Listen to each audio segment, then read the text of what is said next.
Hey YouTube, it is your girl Duchess back for another day of live streaming. YSL trial day 122 is on the books. Just a quick recap. Yesterday we wrapped up with YSL Woody. It was a great day in court on yesterday. Lots of arguments, enough drama. I mean, as if we didn't have enough. There was more than enough drama for us to be entertained. Woody finally made it off the stand. The state did do their recross on yesterday, and two things stood out. One, it appeared as though the state was trying to get him to perjure himself. They kept asking him and drilling him on, did he tell anyone else? What else did he say to anyone else? They also mentioned what's the guy's name? Is Sledge, that is today Moontoon. They mentioned Moontoon. And he did a very good job of not answering those questions, kind of skirting around the questions, so much so that the defense came to his defense and stopped the line of questioning. And the judge stepped in and put her foot down and stopped that line of trap questioning. So Woody made it off. He's still not completely free. I think that they're going to try to use Sledge testimony to implicate Woody, maybe to get him as to perjure himself. But he did a good job of not offering an answer. And even when they had him pinned, he went into what they have done to him. So the state doesn't look very good. I am interested to see if this witness testimony will kind of booster them back up a little bit. We have the issue of the Bruton Rule. I think that's what it's called. This guy has he took a plea, and they wanted to enter a portion of his plea deal into evidence. So, if I can recall, a lot of his testimony is based on the state being able to um, being able to lay foundation. So I think it's going to be a very interesting day. I am over my emotional connection to the case, which was in YSL Woody. So I'm looking forward to having some fun with you guys. And let's get my manners together. Hi, Amy. Thank you so much for joining. Thank you so much for joining. Good morning. I'm looking forward to having some fun today. Mooktoon. Yes, it is Mooktoon time, girl, and I am ready. Woo! Thank goodness for YSL Woody not getting locked up, y'all, and having me in the corner crying. So I'm excited. And let's get started. I am going to mute the mic and we're going to have some fun today. Let's go. Mr. Short, we accidentally started without you. So sorry about that. I thought everybody was here. Here's what you've missed. Mr. Harvey has proposed limiting instruction, and Ms. Love was just about to maybe provide some case law, but we're trying to actually figure out what it is that we're talking about, because the limiting instruction, as I understand it, would go to the fact that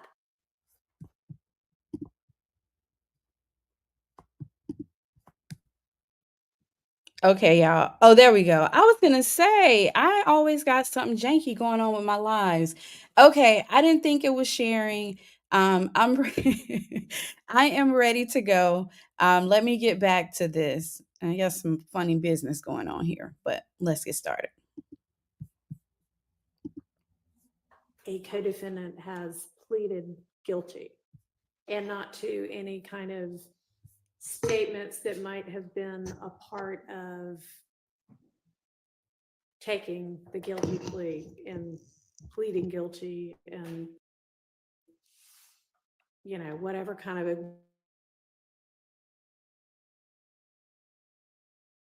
arrangements or agreements there were between the state and the co-defendant, or things that the co-defendant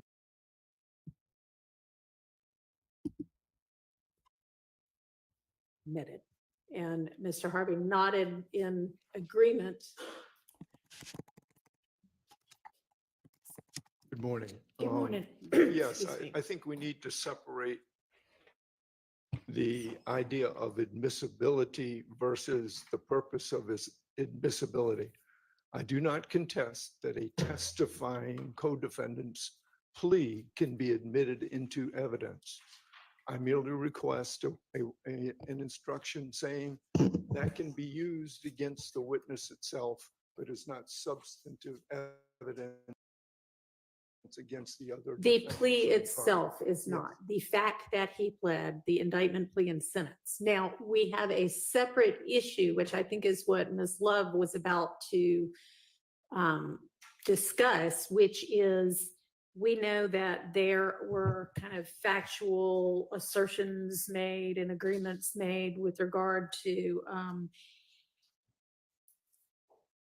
Mr. Sledge's plea.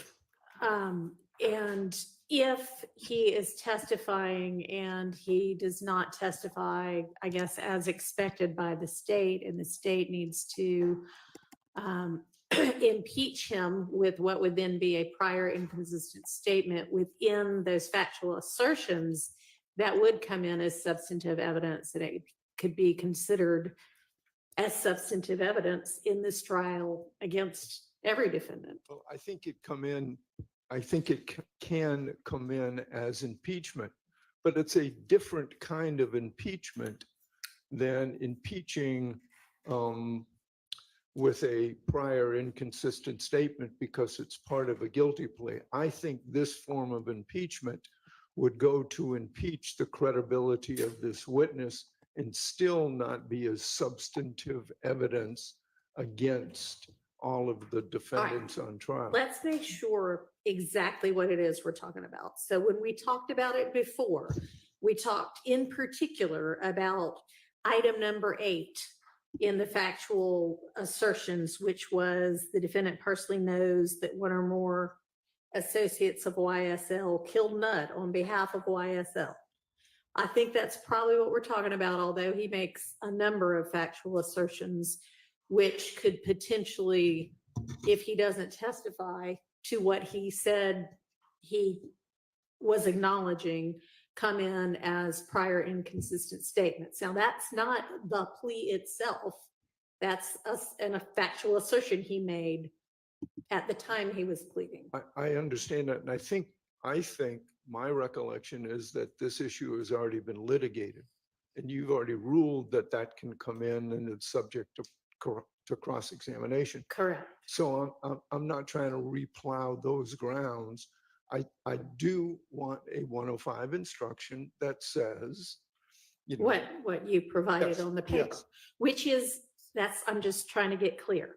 I think that would be appropriate, but I think that is his plea of guilty, Yes. not any factual assertions he might have made during it that might come in only as a prior inconsistent statement, but if they come in as a prior inconsistent statement, would come in as substantive evidence. and we've argued that before. I've Yeah. said, you know, I don't necessarily agree with that. I understand that there is a chasm, a wide chasm apparently between the federal rule and the state rule. We Right. have argued that. I'm not going to replow that. Okay. You've ruled on that. Okay, just so we're all on the same page about what this limiting instruction is going to be. Now, Ms. Love, do you have an issue with the propriety of the limiting instruction itself? Yes, Your Honor. Okay, what's that? So if we were talking about a 80322 circumstance where we were impeaching the witness with the use of a prior conviction, and we were not talking about a prior conviction in the particular case we are on now, and the state asked the witness something from the indictment, whether or not this was true. For instance, I'll just use a gang count. Say he's charged with a gang count. And we say to the witness, is it true that YSL is a gang? And let's just set aside the factual acknowledgments and pretend that he never made any factual acknowledgments. Okay. And he on the stand says, no, it's a game, GAME. Uh-huh. And we introduced, or we asked him, did you not plead guilty to 22 SC 183572, or as in this case, 15 SC 138994, which is another conviction wherein this witness pled guilty to participation in criminal street gang activity for shooting up the house on Adele Drive. Okay. And in that case, the gang that was that the defendant was pleading guilty to participating in was YSL. So he's now pled guilty, and by pleading guilty, he is acknowledging twice that YSL is a gang and that he participated in it. So if we were simply introducing an unrelated prior conviction to impeach the defendant to show that he's a liar, if that's what we were trying to do, I would agree with Mr. Harvey entirely. Under Deloach, that instruction that the court has before it would be entirely appropriate. In our case, Your Honor, we would be using the conviction, the certified conviction, and I do mean separate from the factual acknowledgments plea agreement. Okay. We would be using it, if necessary at all, to impeach the witness based on his assertions he is making in acknowledging the truth of a count on the indictment. So if he were to get up and say, YSL is not an enterprise, he's charged with count one. If he got up and said something wholly inconsistent with count one, I would then confront him with his prior inconsistent statement, which is count one is factually accurate. And as it related to him, he is acknowledging the truth of the matter within. Now, if he went ahead and said those things on the stand, there's no question, I don't believe, that that statement would be admissible against all of the defendants. Let me ask you something. Within his guilty plea colloquy and or the factual assertions, does he admit what is set forth in count one against me is true and accurate and YSL is a gang?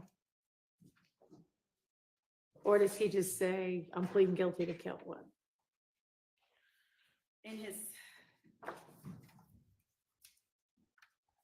In his factual acknowledgments,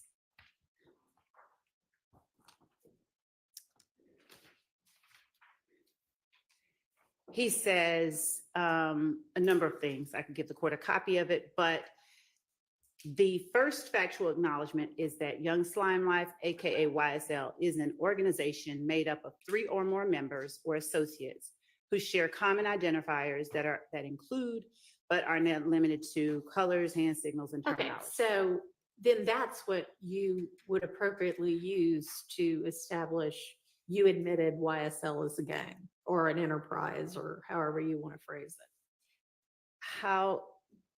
However, and I don't know, what he admitted to. I mean, obviously you're admitting to the elements when you plead guilty, but that's as on to, the old one, on the 20, whenever it was, his old one. and that's as to the gang count.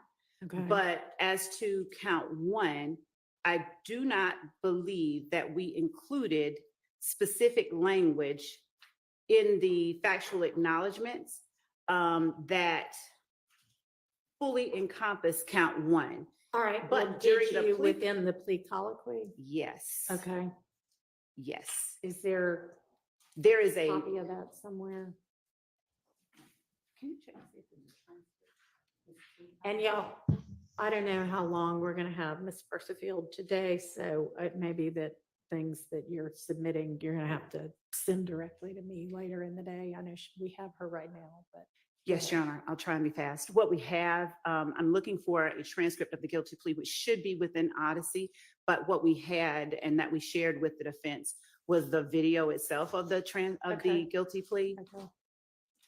And we are checking right now to see Okay. that the transcript itself is in Odyssey.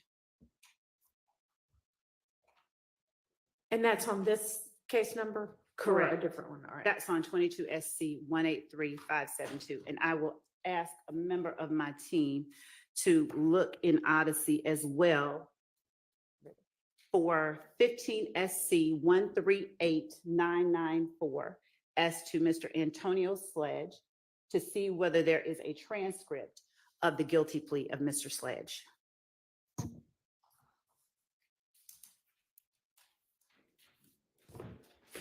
All right, and do you have law for me? Yes, Judge. McLaren, United States versus McLaren is a September 9th, 2021 case from the Fifth Circuit. What's our site? It is 13 F 4th 386 at page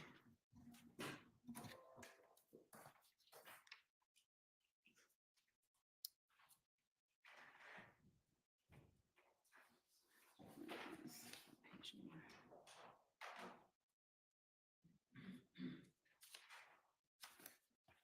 And I have a copy for the court. I'm gonna Okay, just thank you. mess it up. It's at the location where the blue sticker Okay, is.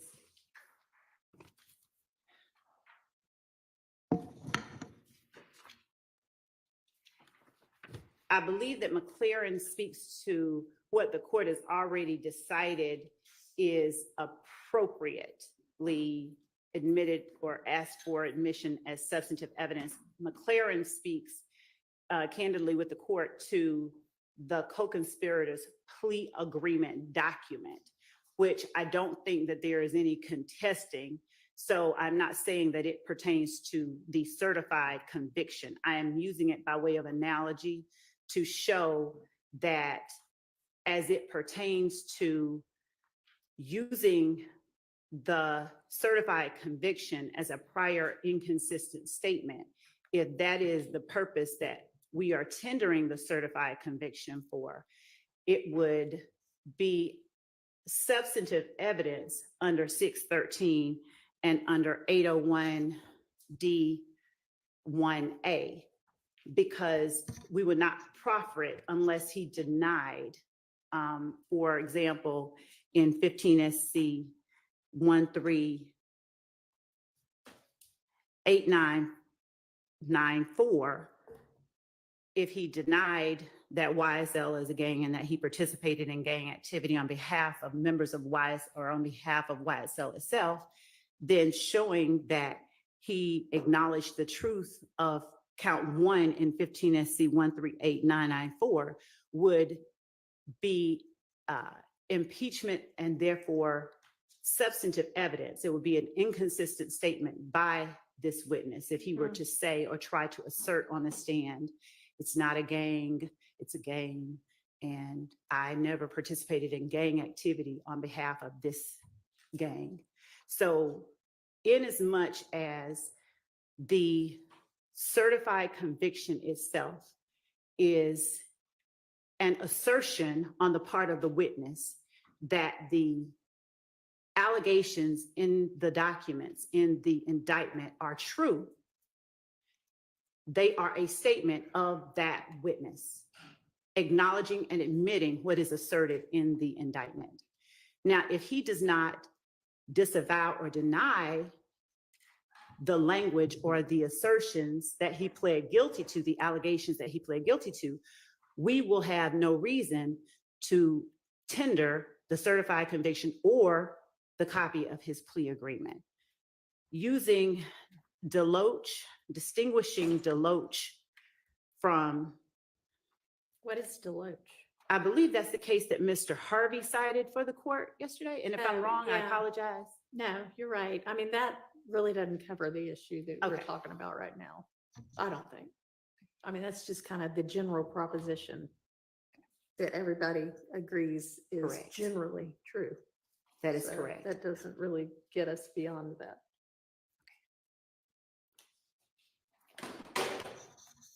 But I don't think your case law does either, really.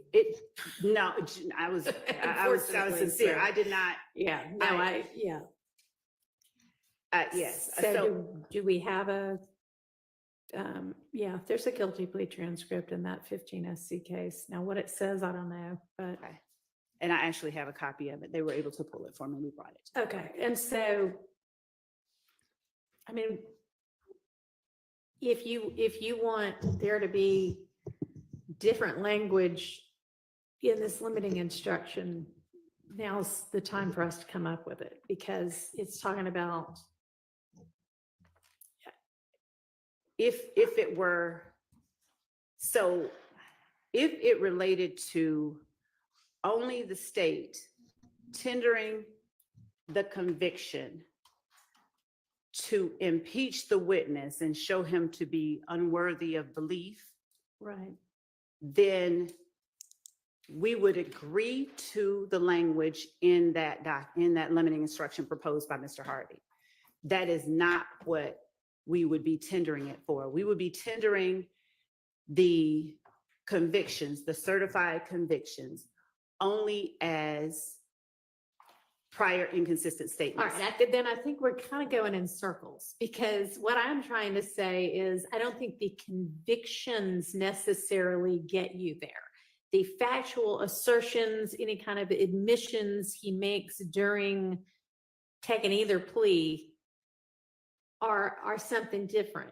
And I understand you to be saying, okay, I'm saying he pled guilty to a gang count. That means he has admitted this is a gang. And in pleading guilty, correct, he has acknowledged the truth of the factual basis. Well, given to you the- need to show me that he's acknowledged the truth of the factual basis for each of these. He appears to have in, the one that's on trial now. I don't know about the 15 SC one, but still, if you want those nuances to be, properly explained and properly limited, now's the time to come up with the language. Yes, Judge.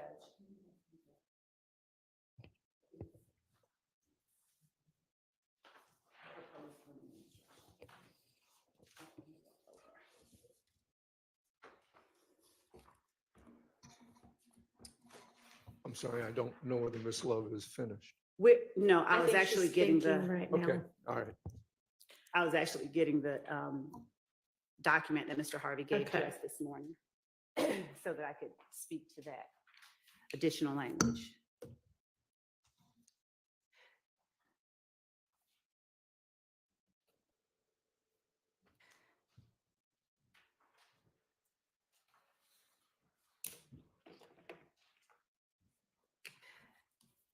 So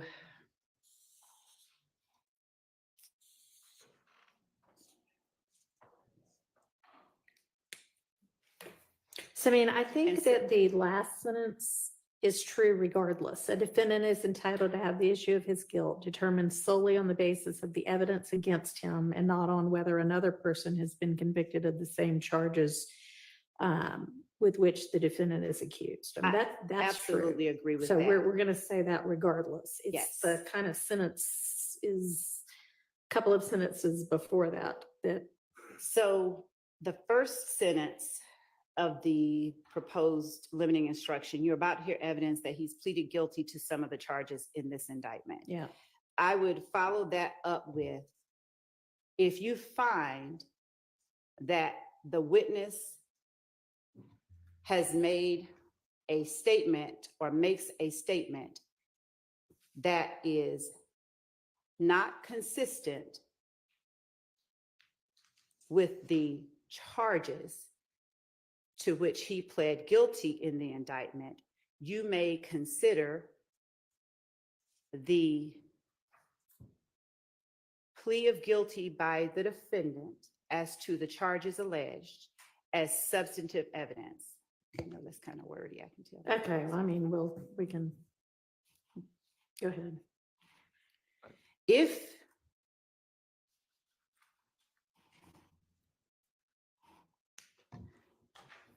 that you may consider as evidence against any defendant currently on trial. Bear,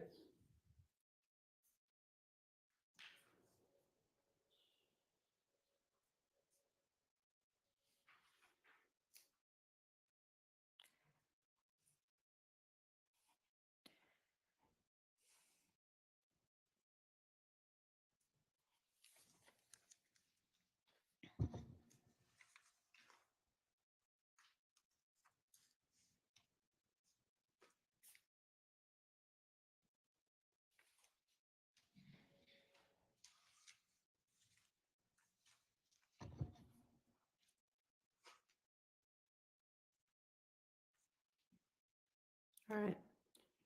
and then I would have the court read that last line. A defendant is entitled to have the issue of his guilt determined solely on the basis of the evidence against him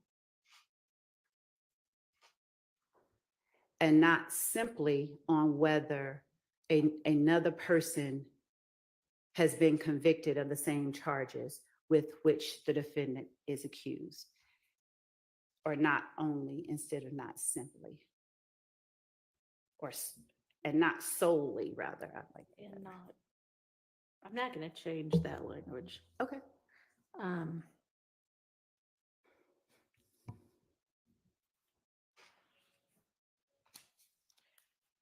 Any suggestions from the defense?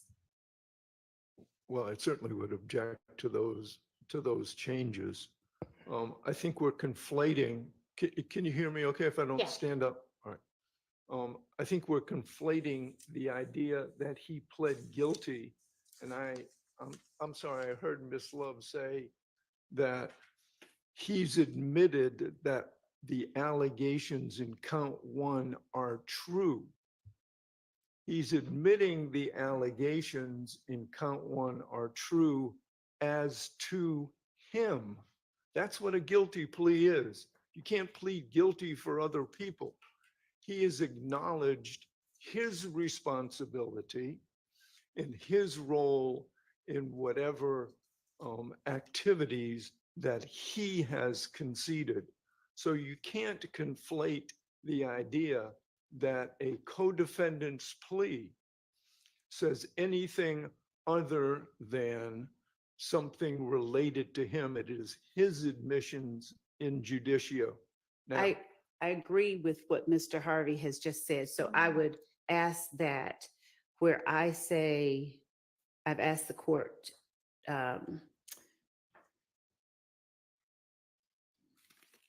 to the extent that I have language in that proposed alteration stating that the defendant has admitted something or admitted his guilt as to a particular crime, I don't have a problem with adding are true as to this witness.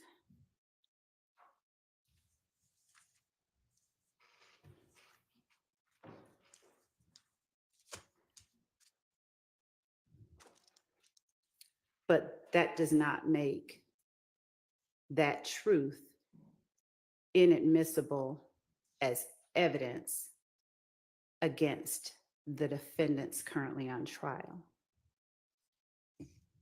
well, that's where we part ways, but we have already argued that. I want to preserve that. I acknowledge Your Honor's ruling on that.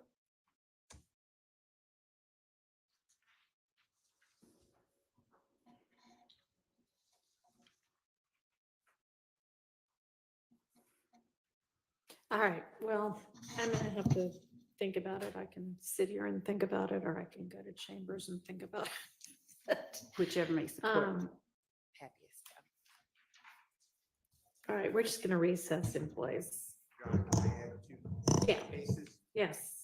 First of all, unless I'm reading it wrong, would you look at, if you don't mind, our statute of OCGA, section 24-8-803-22? I believe our statute specifically says that the co-defendant's guilty plea cannot be used against the defendants on trial. That's how I read it. If I'm reading it wrong, you have to start at the very top and then skip all the way down to 22. In addition, Your Honor, and I gave this honorable court and the parties, I gave Mr. I'm Matt. sorry. Okay. What's the statute? OCGA, section 24-8-803 Oh, 803. and then it's okay. in Division 2-2. So you start at the very top is like 2 or 3 lines, and you have to skip all the way down to 22. And Your Honor, that's the statute that I cited at the beginning, at the Yeah. outset, where I was stating that I believe that that is what Mr. Harvey is referring to. The use of a guilty plea conviction to impeach the witness by showing the jury not that he has acknowledged certain truths within it, but just to show the jury he's unworthy of belief. And that is not something we will be doing. Yeah, I mean, what it says is when offered by the state in a criminal prosecution for purposes other than impeachment. Exactly. And here, the state would be offering it for the purpose of impeachment, if they Potentially. offer it. Right, potentially.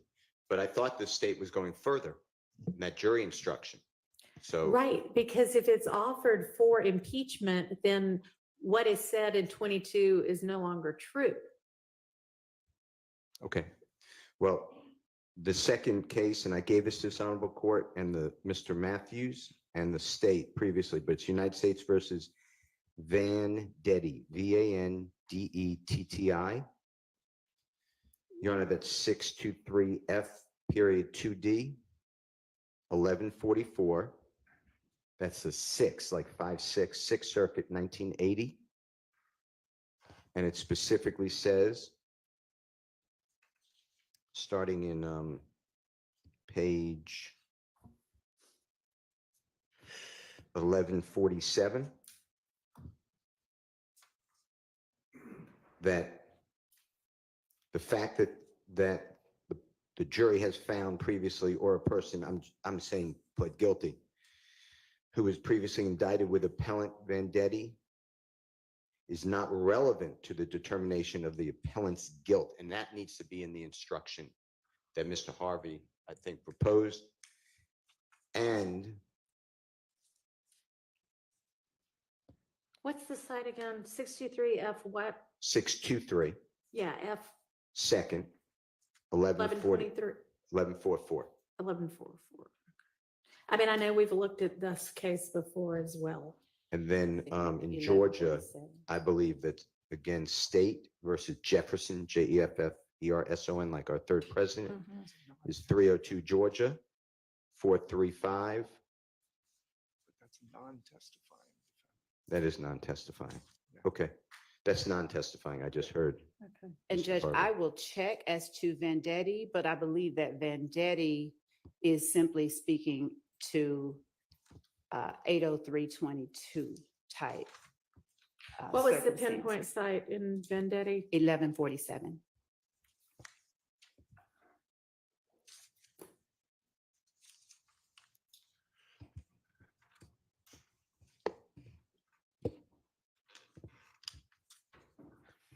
I mean, the rule with regard to instructions is well established in Georgia, limiting instructions for a testifying co-defendant. If you look, the latest case is Spradley, Spradley v. State at 276 Georgia Appeals, 842. Pinpoint 842, 843, mostly 843, citing Pinckney versus the state. Pinckney versus the state is 236 Georgia Appeals 744. So the idea that a limiting instruction should accompany the fact of a guilty plea with regard to a testifying co-defendant is well entrenched in Georgia law. And again, I believe that those cases relate to the circumstance that is addressed in 80322, but I haven't looked at it, so I All can't right, say. well, with take a certainty. minute and look at it. Thank you.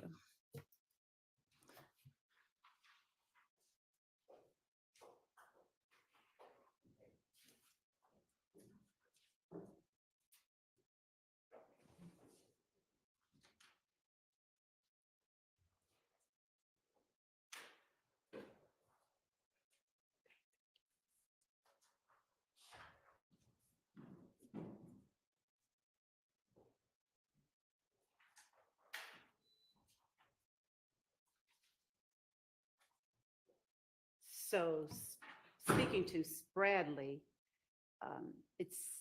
it says what the court has already said. In general, a guilty plea of a joint offender is not admissible in evidence at the trial of another joint defendant. This rule does not apply, however, where the joint offender is present at trial and testifies as a witness, subject to cross-examination, nor does it apply where the joint offender's guilty plea is admitted with instructions that it not be used as evidence of the defendant's guilt. Right. Here,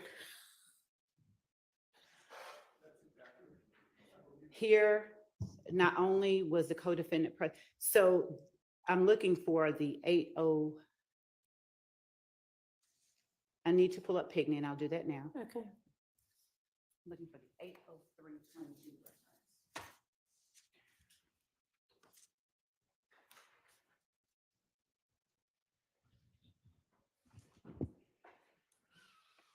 Your Honor.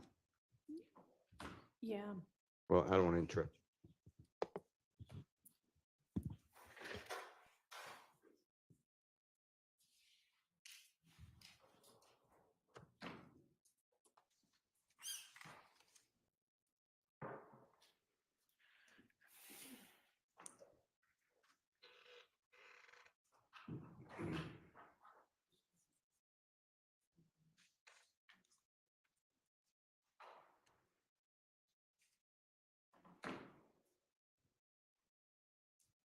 And Your Honor, Yes. Vendetti, which was also cited, says the jury's verdict that the co-defendants were guilty is a hearsay statement. The exceptions to the hearsay rule provide for the admissibility of a final judgment of guilty as to a felony,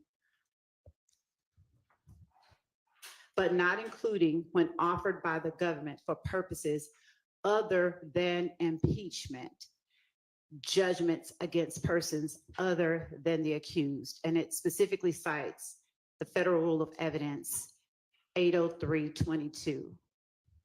That's as to Vendetti. And I am again looking at Pigney.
So it's clear that in Vendetti, I mean, the reviewing court makes note of the fact that the convictions in that case by, the convictions of certain co-defendants appear to have been offered for no other reason than to prove the convictions. No other basis for offering them was asserted by the prosecutor, and that's not what we have here.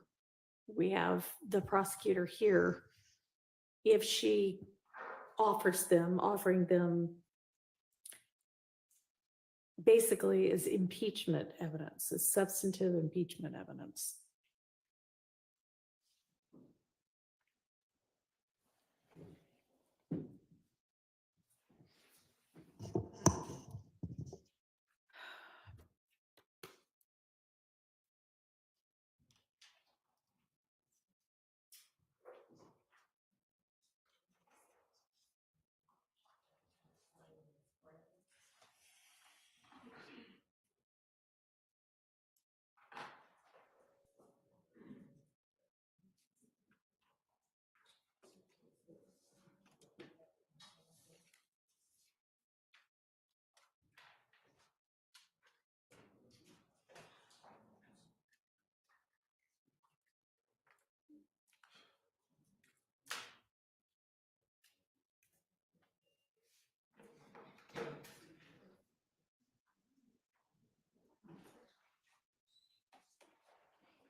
Mr. Harvey, could you send this to me in Word form so I can work on it? Or Miss Westmoreland, more likely, right? Yes, Your Honor. I sent it as a PDF, but I'll send it as a Word version right now. Okay, well, you need to send it directly to me because we don't have, Miss Pursfield's gone. All right, thank you. Thanks.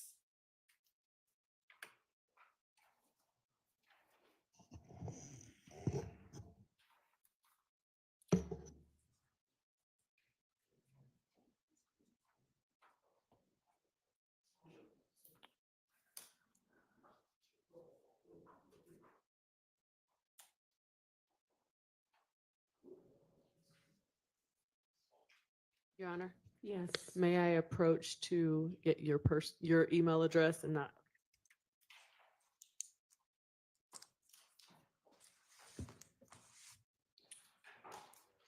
So it's the same format as Miss Persifield's.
By far cleaner way to do what you're seeking to do is to find some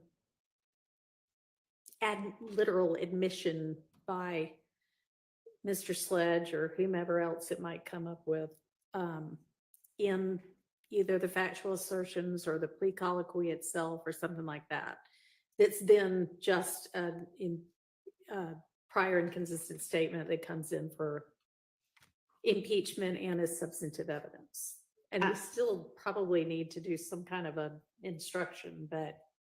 So I understand the court's position, and I will therefore, until we have perfect clarity on it, I will not tender or attempt to admit his certified of the conviction, the guilty plea convictions. I'd like the opportunity to just read through the cases that have been cited by the defendants, because I am fairly certain, though not completely certain, that they all relate to 803.22 circumstances and not the purpose for which we would be tendering that evidence. Okay.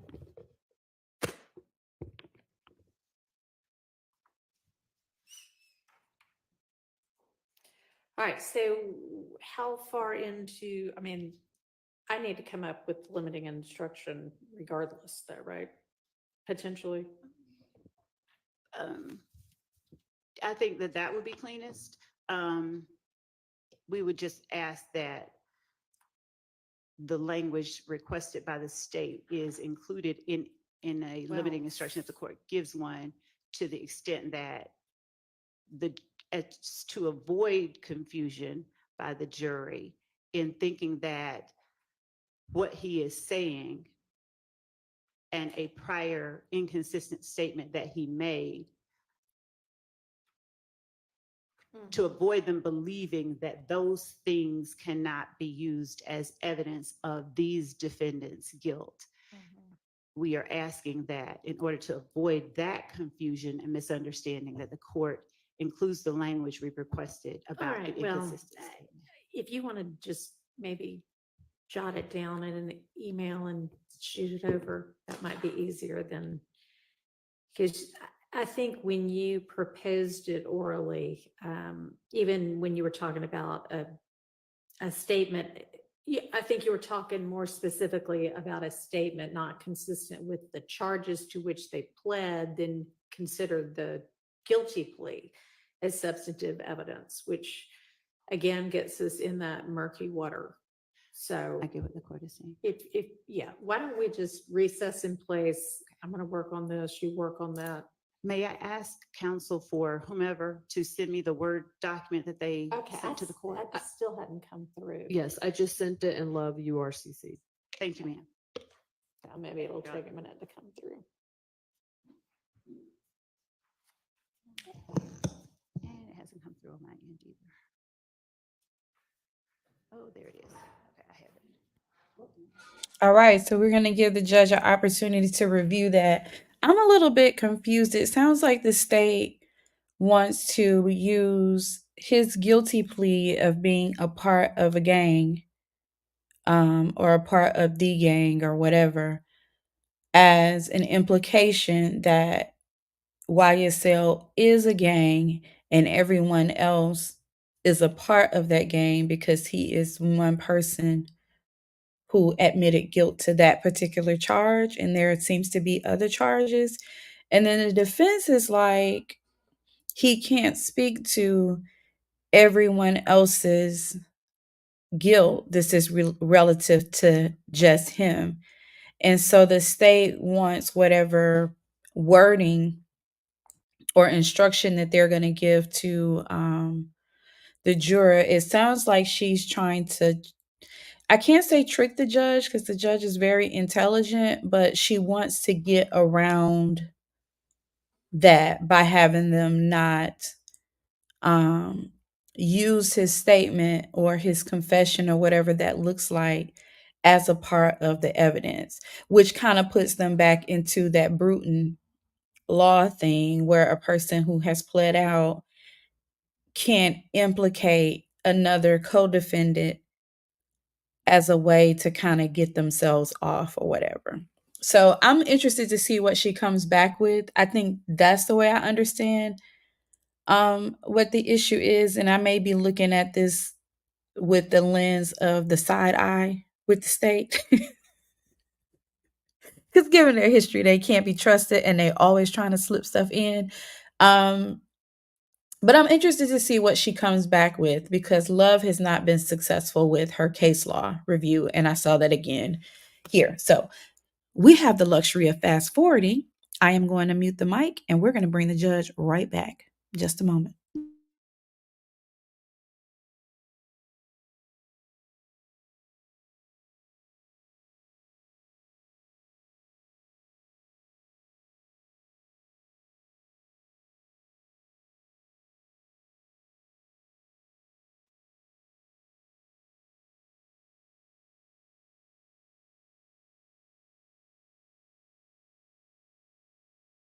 The charges in this indictment.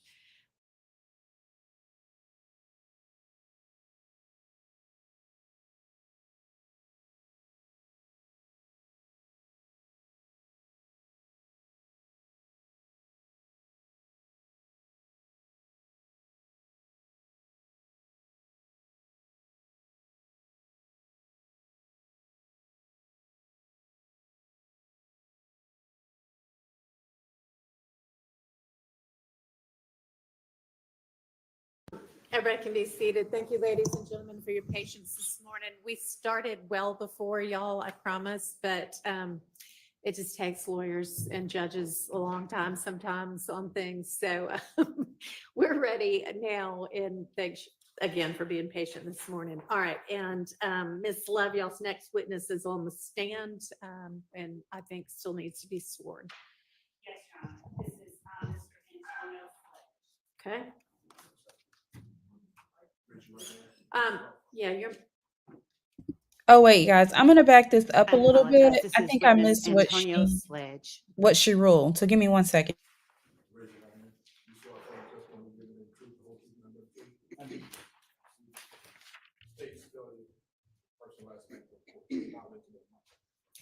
Name Antonio Slade.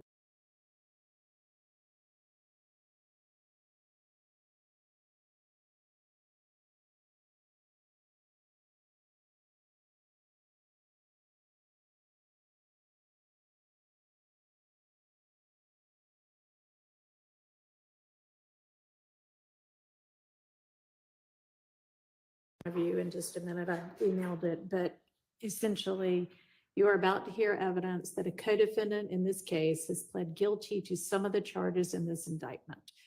I caution you that the co-defendant's guilty plea conviction itself is only admitted for a limited purpose. That guilty plea is an admission by this witness only that he committed the criminal acts to which he pled.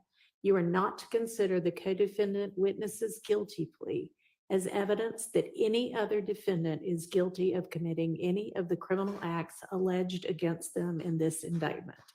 Each defendant is entitled to have the issue of his guilt determined solely on the basis of the evidence against him and not on whether another person has been convicted of the same charges with which the defendant is accused. If you find that the co-defendant witness provided testimony on the stand that is inconsistent with his guilty plea admissions, you may consider the witness's prior inconsistent statement, that is, his guilty plea admissions to the allegations in the charges to which he pled guilty, as substantive evidence, which you may then consider against any defendant currently on trial for whatever bearing it may have on the issues on trial. That's good for the state. It, I mean, the state has no objection. I get it. It's good, subject to my objections. And our previously argued about the difference between substantive and impeachment. And I just want to make sure I preserve that. But insofar as those additions, the court is going to give those additions. I have no objection to that wording. Understand. Okay. All right, I think we're ready for the jury then. And Your Honor, I just want to confirm that the Harvey rule is in effect. I'm sorry. is, it Mr. is, President. yeah. Okay, thank you. All right. Well, you don't- Judge, hang on. But, could the court- Are you going to be taking this? Yeah.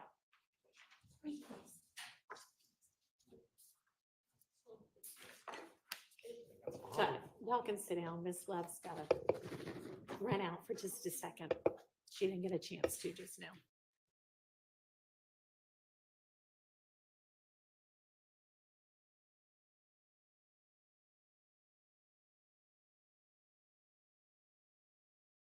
Everybody can be seated. Thank you, ladies and gentlemen, for your patience this morning. We started well before y'all, I promise, but it just takes lawyers and judges a long time sometimes on things. So we're ready now, and thanks again for being patient this morning. All right, and Ms. Love, y'all's next witness is on the stand, and I think still needs to be sworn.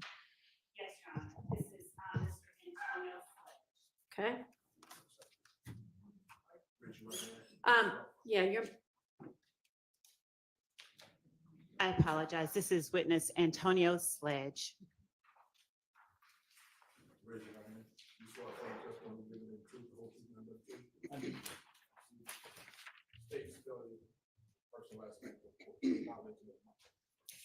Name Antonio Slade. and Mr. Sledge, if you wouldn't mind that tall mic, just kind of reach up and try to, thank you. There you go. Name Antonio Sledge. ANTONIO SLEDGE.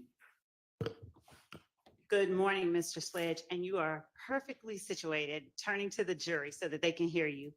I'm going to stand over here so that you speak loud enough so that the last juror can hear you, okay?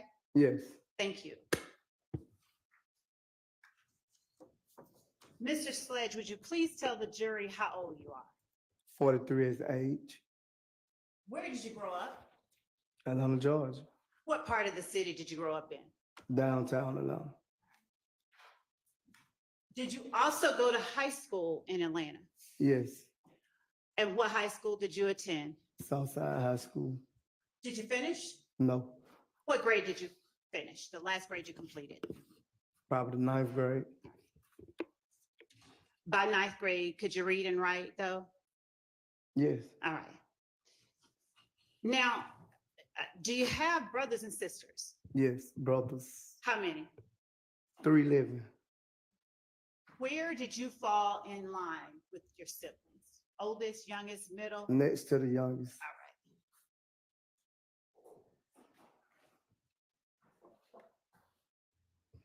Do you know of a person named Kenneth Copeland who answers to the name Woody? Yes. You sort of frowned up your face. Why'd you do that? No reason. All right. Come on now. Do you know of a person named Jeffrey Williams who answers to the name Thug?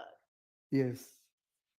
What about a person named Shannon Stillwell or Shannon Jackson who answers to the name SB? Yes. Do you know a person named Diamante Kendrick who answers to the name Yak? Yes. Do you know a person named Demikion Garlington who answers to the name Lil D? Yes. Do you know a person named Quindarius Zachary who also answers to the name Lil D? Yes. How do you distinguish one Lil D from the other when you're just talking in regular conversation? I call both of them D. Okay. And if someone asks you which D, how do you respond? D. If you're talking about Quindarius Zachary. D. Lil D. Lil D. Do you know of a person named Rodelius Ryan? No. Do you know of a person named Marquavius Huey who goes by the name Quay? No, I don't know him, but I've heard it around the way. So you do know of him or you? I know of him. Okay. What about Quamarvius Nichols? Do you know of a person named Quamarvius Nichols who answers to the name Quay as well? Of him.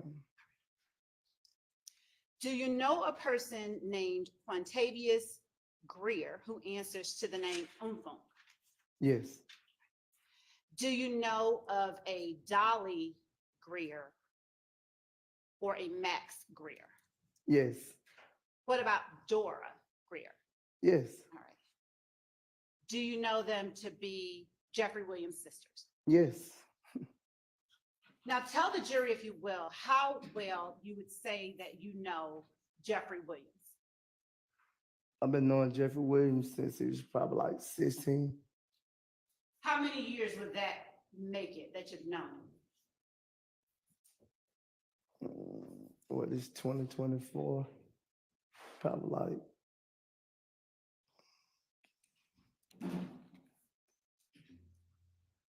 it's been a minute. I can't really, off the top of my head, I don't really know. If it was when he was 16, about how old were you when you first met him? I was 20 something. I'm probably like 26. I'm about like 10 years older than Jeffrey. Okay. Tell the jury, if you will, how well you know Shannon Stillwell or SB.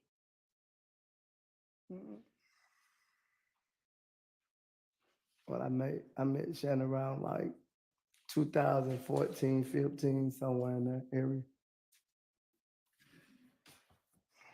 When you say you met him around 2014 or 2015, what does that mean for you in terms of how well you know him? I know we built a great relationship.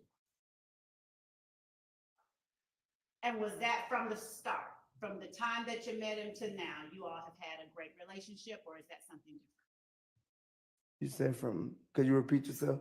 Yes, I can. Did you all have that great relationship that you just described for the jury from the moment that you all met, or did it develop over time? From the time that we met. Okay. And do you all still have that same great relationship? Well, I haven't talked to Shannon because he's been incarcerated. Okay, hold up. Your Honor, we would move to strike that last portion. Yeah, please disregard that. All right, give me just a second. Y'all didn't even get comfortable. I'll have to excuse y'all and see you back again in a few minutes. Mr. Sledge, could you step outside?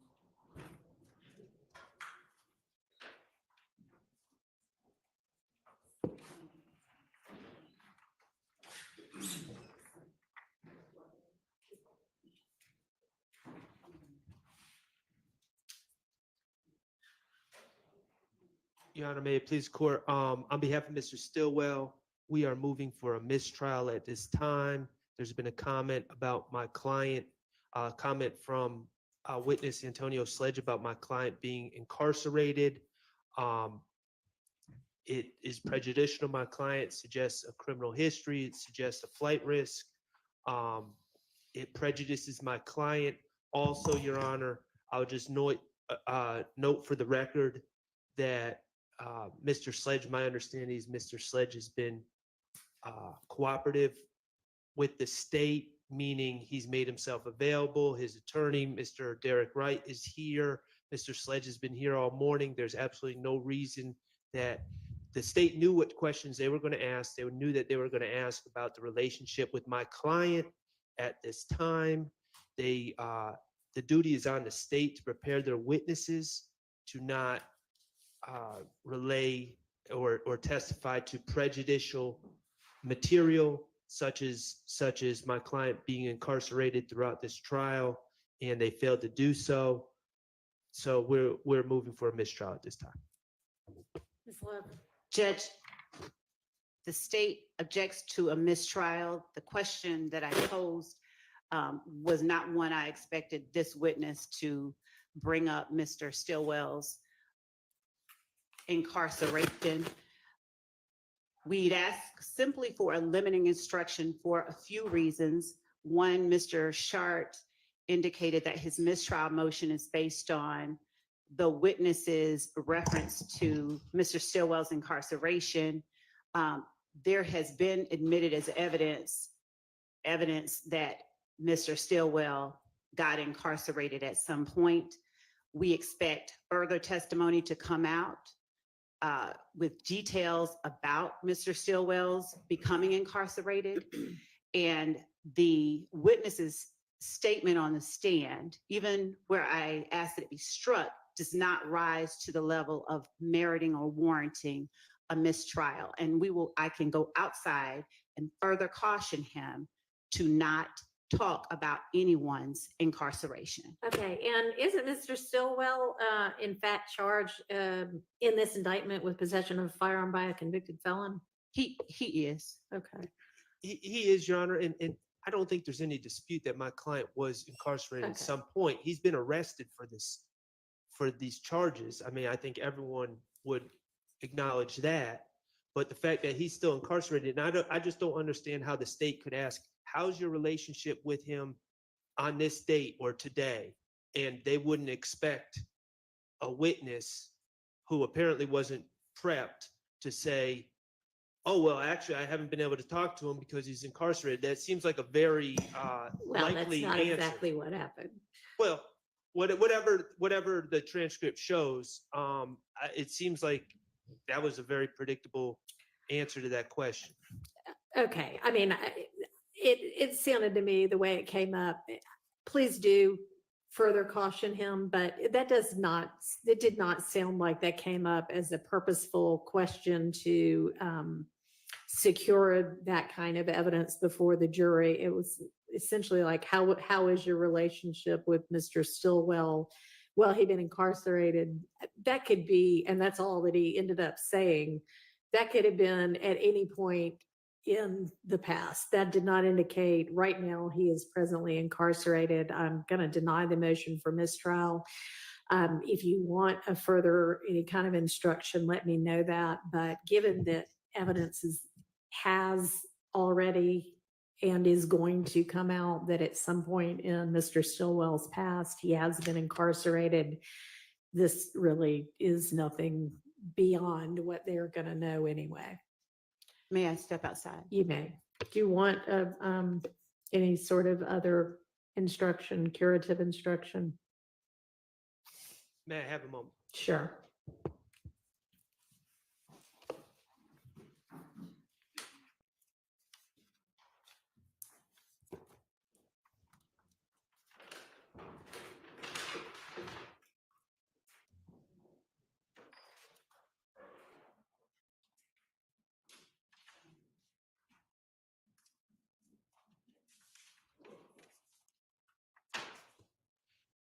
Your Honor, Yes. I believe that you have already instructed the jury to disregard the last comment. So at this point, I don't want to bring more attention to it. I would, for the record, though, renew my motion for mistrial to preserve this issue and reserve it before the next questions. All right, understood. Thank you.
All right, we're ready for the jury.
We can get Mr. Sledge back in.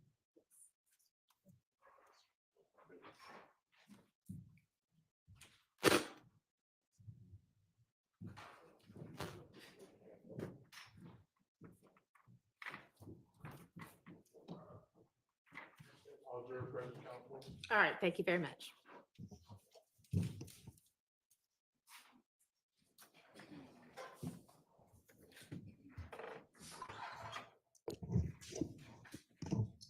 May we continue?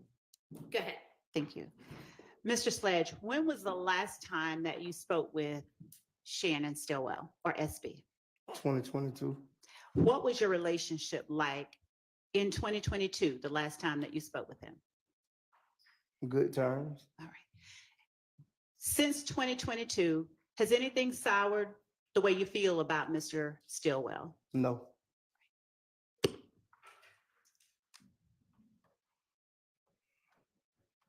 I asked you if you know a person by the name of Rodelius Ryan. I failed to ask you if you know a person who goes by the name Lil Rod.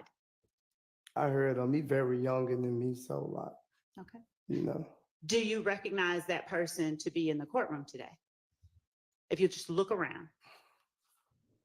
Yes. All right. Would you describe what he's wearing for the jury and describe his He seating was position? sitting between the lady with the white hair and the one with the dreads. Your Honor, would the record please reflect that the witness has identified Rodelius Ryan? It'll so reflect. Thank you. Now, when did you first meet Rodelius Ryan, or Little Rod, as you know him? We never really had a personal conversation or nothing like that. How was it that you came to know of him? Just in a certain area, like the Cleveland Avenue area. When you say in the Cleveland Avenue area, is that the area that you grew up in? No, I used to go to the park in Cleveland Avenue. What park on Cleveland Avenue? Cleveland Avenue Park. Now, Cleveland Avenue Park, do you call it anything other than Cleveland Avenue Park? No. And when you say you used to go to the park and you met Mr. Ryan in that area, what was the occasion? I used to go over there and play basketball, shoot basketball. Did you play basketball with Mr. Ryan? No. Okay, so what were the circumstances that you got to know who Lil Rod is? Just by people saying his name. And who was it that introduced you to or told you who They Lil never, Rod is? me and him never was introduced to each other. Okay.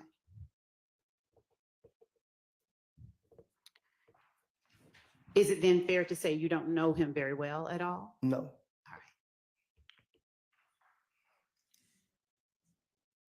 right. Please tell the jury how well you know Quindarius Zachary. I've been knowing Quindarius Zachary since he was a child. How old as a child?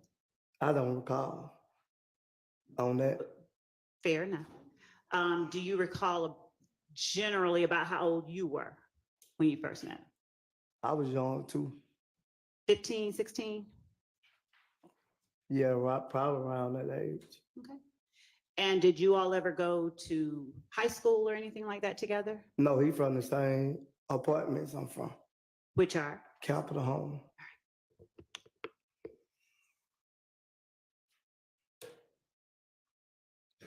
Are you older than, younger than, or the same age as Mr. Zachary?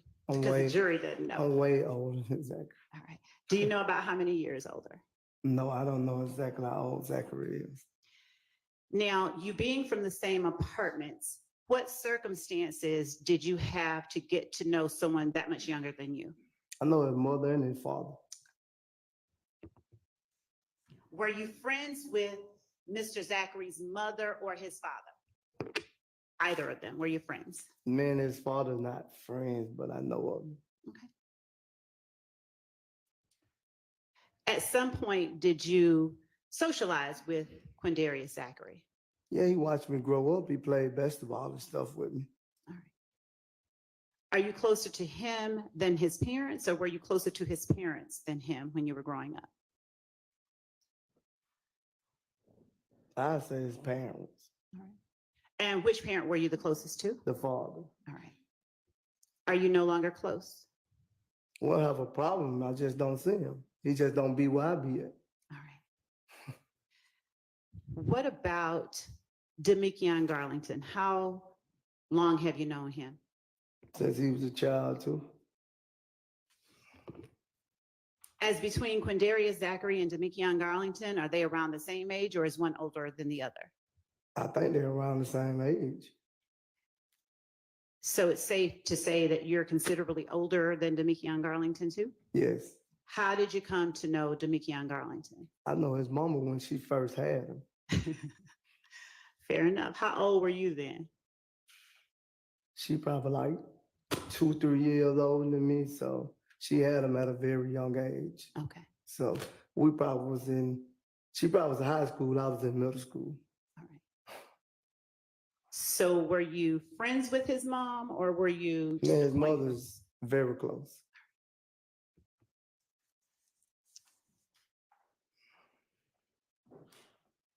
Did your relationship with Mr. Garlington's mom sort of spill into a closeness between you and Mr. Garlington, or do you all not have as close relationship as you do with his mom? Could you repeat what you said?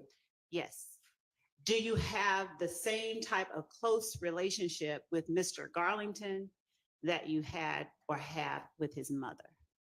Yes.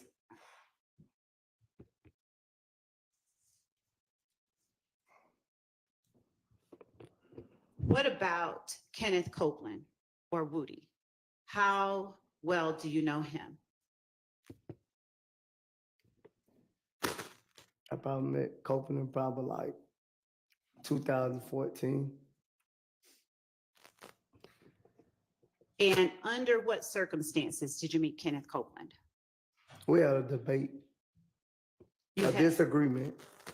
you and Mr. Copeland had a disagreement? Yes. What year? I want to say 2014. Are you comfortable telling the jury what that disagreement was about? It wasn't that serious. Okay. If that's what you said. Just asking what it was about. I don't recall what it was about. So if you first met him when you all had a disagreement, how did you come to learn about the thing y'all disagreed over? Could you repeat that? Yeah. You just told the jury, correct me where I'm wrong.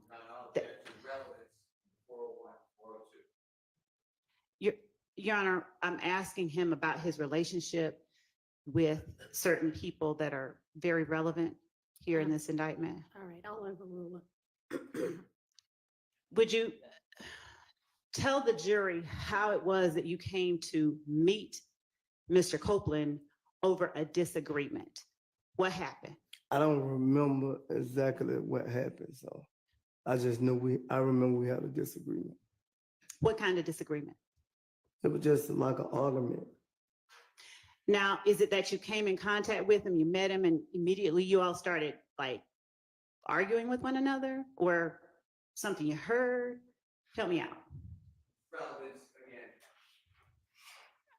I'm assuming. Judge, I'm just getting to his relationship with Mr. Copeland, and I'm going to segue into what it is now, but I'm asking for this witness to tell the jury to elaborate on something he testified about as it relates to a witness or a person of interest in this case. All right, well, it doesn't sound from his responses so far like he recalls, so I'll let you ask it this one more way because you're saying that it's relevant, but if the answer's, similar to the last one, we're just going to need to move on.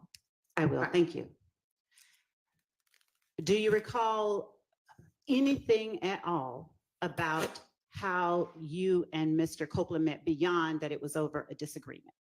I don't recall. Did the disagreement last? In other words, did you get over it? Yeah, we right then on the spot. Okay. And so how would you describe your relationship with Mr. Copeland? You saying now or then? Starting with after you got over the disagreement, what was your relationship like? Man, we was cordial. Since different people may have different definitions of cordial, would you explain to the jury what you mean? We had a good relationship. Were you as close with Mr. Copeland as you were with Sequindarius Zachary? I treated all of them equal, so like I don't treat no one better than I treat the other one. When you say all of them, who are you talking about? You just said Zachary and Copeland, Okay. both of those two. Man. Just those two. Yes. All right.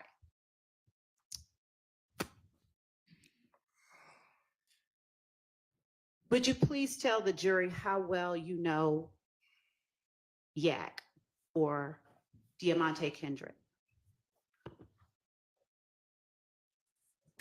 How good do I know him? Yes. I know him as a great person, a good person. I know him. We have a good relationship. Tell the jury when you first met Mr. Kendrick. I want to say probably around 2013, 14, somewhere in there. Where did you first meet him? Under what circumstances? I want to say, can I say we was at a party or something and somebody introduced him to me, but I don't recall who introduced him to me. Did you all hit it off right away? We built a relationship. Are you all close in terms of age? Or are you older or younger than Mr. Kendrick? I think I'm older than Mr. Kendrick too, probably about 10 years or so.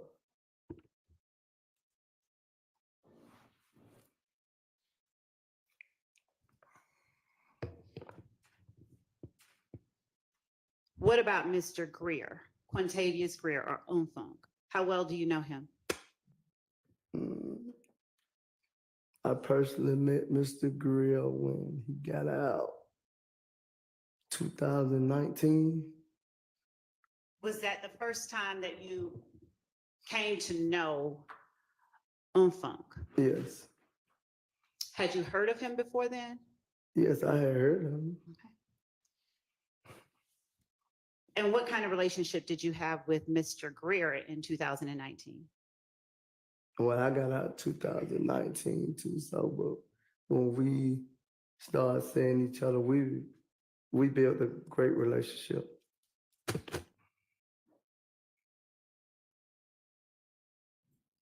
Mr. Williams, would you tell the jury how well you know Jeffrey Williams? I know Jeffrey Williams great. I know him personally, yes. How long have you known Mr. Williams? About 15 years. How did you come to know Mr. Williams? When I started going to the park on Cleveland Avenue playing basketball. Are you older than him, younger, or around the same age? As to Jeffrey Williams? Yes. Sustained. And would you describe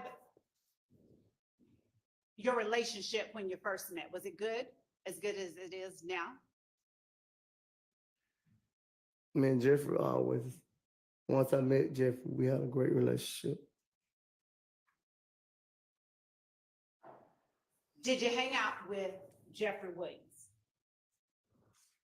He was rapping at the time, so yeah, I used to go to a couple of the shows, support him.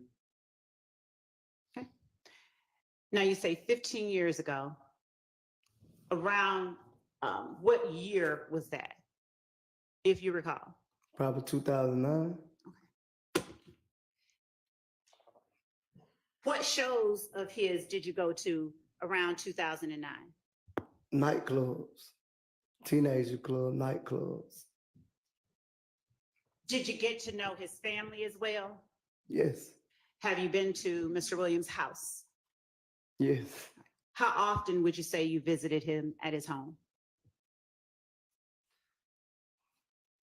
A lot. Okay. Do you know his mother Yes, and do you know his father? yes. Are you close with either one of them? We have a good relationship. Okay. How frequently do you talk to Mr. Williams' mother? I ain't talked to her in a minute. How frequently do you speak with Mr. Williams' father? Not frequently. Were you here at the courthouse yesterday? Yes, Did you speak with Mr. Williams' father yesterday? yes. How long would you say you spoke with him? I can't say. Was it more than just a hi and bye? No. So you said hello, he said hello, and you all parted ways?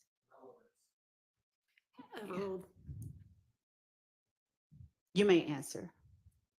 Could you repeat it? Yes. You said it was no more than a hi and bye. So you said hello. I and never said that. You said that. I told Thank you. you. I told you that we had a conversation yesterday. I couldn't recall how long was the conversation. Okay. So it went past hello. It was that you all stood and Yeah. talked for a while. Yes.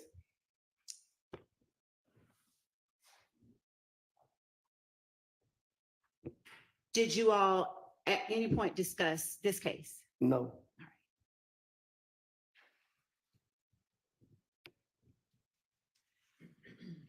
Did you come to know Dora and Dolly Greer through Defendant Williams, or did you learn of them some other way?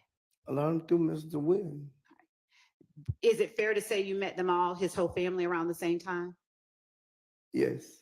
And your relationship with Dora and Dolly, are they the same as your relationship with Mr. Williams? Why wouldn't it be though? Yes. Thank you.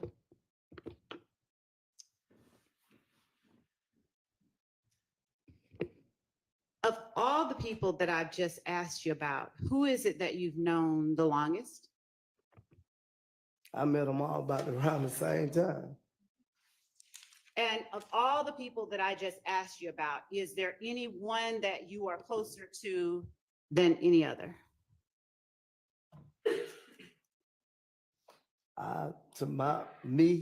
I'm close to all three of them. Now, we talked about Quindarius Zachary, Demikion Garlington, Kenneth Copeland, Jeffrey Williams, Quintavious Greer, Shannon Stillwell, and Diamante Kendrick, as well as Dolly and Dora Greer. When you say all three, what do you mean? You asked me about Dora, Dolly, and Jeffrey just now. You asked me. Now you talking about all of them. So Thank where you you for getting at? correcting me. You're right. I'm asking you about all of the people that I've asked you about today. Of all of those people, who are you closest to? I wouldn't say I'm closer than them. One of them, I have a great relationship with all of them. Okay, I wouldn't divide none of them, put them like that. fair enough. I feel the same way about one that I feel about the other.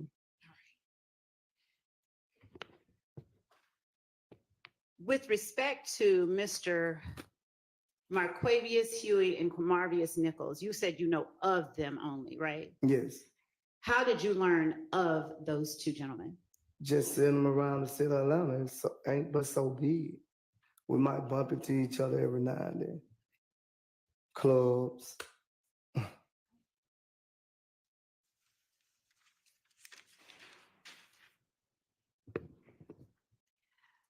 Were there occasions where you would say you hung out with more than two of the gentlemen that I just named at a time? Could you repeat that? Did you ever hang out? Yes. All right, I'm gonna need you to use your mic, okay, so I can even hear that you're making an objection. Form of the question, which gentleman? I would clarify. Sustained, rephrase, please. Yes. Of the gentlemen that are Shannon Stillwell, Diamante Kendrick, Brodelius Ryan, Kenneth Copeland, Demikion Garlington, Jeffrey Williams, Quintavious Greer, Marquavius Huey,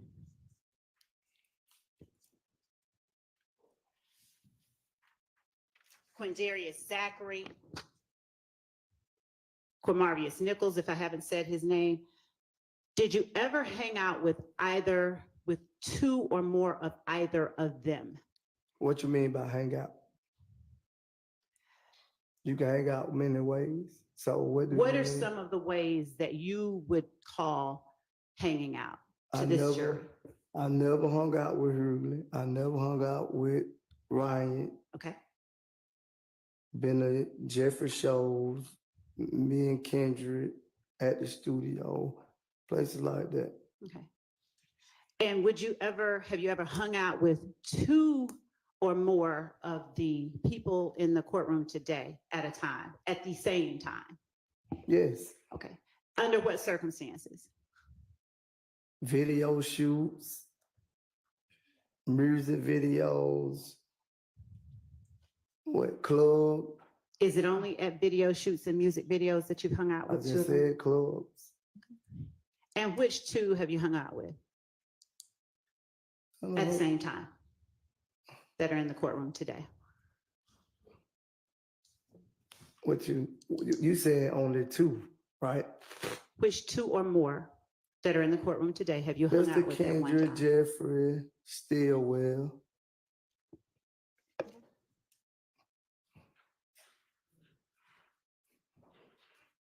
Judge, I'm going to object to the relevance of whether you hung out with several people and ask for a curative instruction with regard to it's not illegal to hang out with anybody in the world. All right, that's a Yeah. speaking objection, and it is overruled. Thank you. Since you asked my definition of hangout, would you please tell the jury what your definition of hangout is? We didn't actually fully develop that, so I'm going to overrule that objection. Would you please tell? Could you repeat it? Yes. Would you please tell the jury what your definition of hangout is? We hung out and had fun together, enjoying life. Did you all ever work together? Yes, Doing what? like when we go on tour. And when you say like when we go on tour, who is the we that you are referring to? I've been on tour with all three of them. All three being Mr. Kendrick. Mr. Kendrick, William, and Stillwell. Okay. And what were you doing while you were working on tour with Mr. Kendrick, Mr. Williams, and Mr. Steele?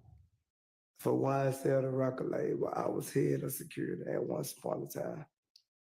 Head of security? Yes, Did you receive a paycheck? yes. And who signed that paycheck? It didn't get signed. It got sent from the company YSL to a bank account. Okay. Did you have employees working under you? No, I only pick, like when we go to different states, I only pick the security guards. And if they weren't doing their job properly, I sent them home too. Where did you pick the security guards from? From whatever security company they had. When you say from whatever security company they had, who is the they that you are referring to? Whatever security company in that state we was in. Okay. I don't remember the company's names or none of that. How long was it your job to pick security personnel for Mr. Stillwell, Mr. Kendrick, and Mr. Williams?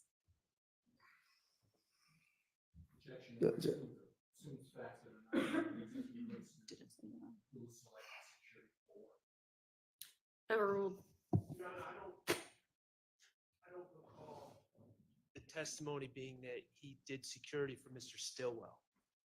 I Right. mean, he said he worked on tour with all of them. My recollection is that he worked on tour for all of them as head of security. Well- So I mean, I don't know. Can we Maybe clarify or ask him to flesh that clarify? out some more.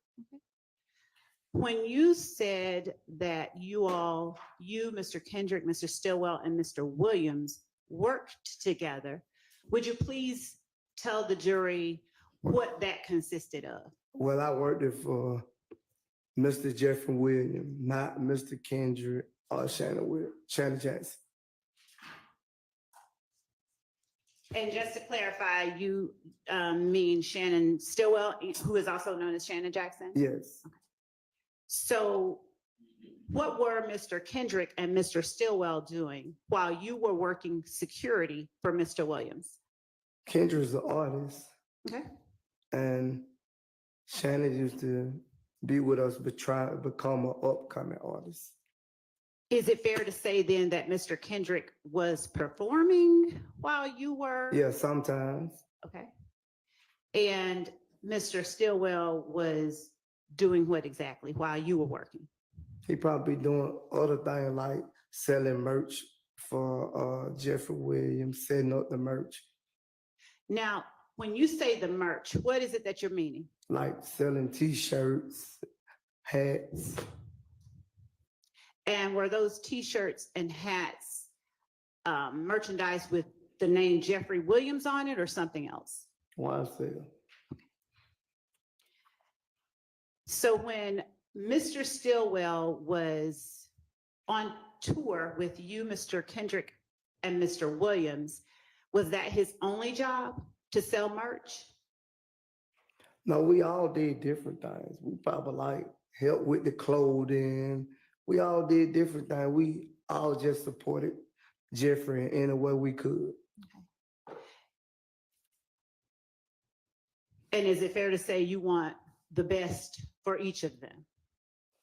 I never want the worst for anybody on this earth. And when you say you all supported Jeffrey in any way that you could, what are the ways that specifically you, Mr. Kendrick, and Mr. Stillwell supported Mr. Williams? The record label. We supported the music. How? What you mean how?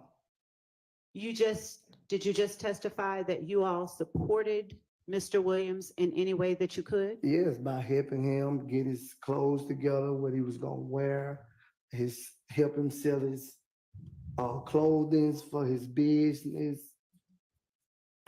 And those items of clothes, did they each have the name YSL on it, or did they have something else? He got different clothes. Okay. What are some of the other names that would appear on his clothes? He have what they call a spider. Mhm. Now, do you know, or did spider have any meaning to you for it to appear on Mr. Williams' clothes? I didn't know the meaning of spider. I just seen the clothing. You never talked about it with anybody? No, I don't have them discussions. When you say you don't have them discussions, what discussions are you talking I about? don't have discussion about his clothing line and what the meaning of his clothing line. Even though you're selling it? Yes.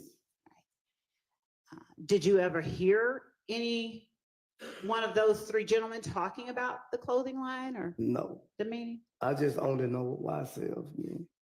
Where is it that you all sold the items of clothing with YSL and Spider on it? Anywhere in the venue, wherever they had us to set up in the venue. Same way you got me sitting here, wherever they set up and tell us to set up at, we set up at. All right. And who is it that would tell you where to sit up? Whoever's over the venue. Understood. Now, did you tell me how long you had been working as head of security for Defendant Williams? I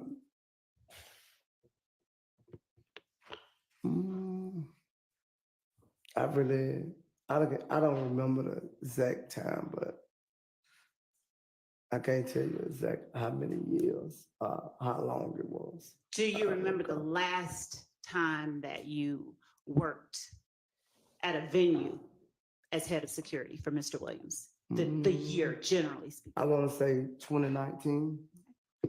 And what venue was that? We went a lot of places. I don't remember. We went so many places. I don't remember exact everyone you're trying to. Did Mr. Williams give you access to places that you had not gone before? I've been places without Mr. Williams. I understand. On my own. Understood. My question though is, did Mr. Williams give you access to any places that you had not gone before? No. And the last time being generally in 2019, do you remember what occasion that was that you worked at? I don't remember where we went. We went so many places. We went to Utah. We went to so many places. It was unreal. Did you work as Mr. Williams head of security in 2009? No, I don't even think Mr. Williams was famous yet. When did you start working as head of security?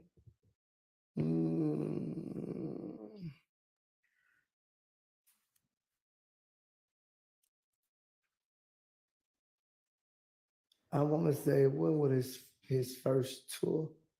The rodeo, was it 2015?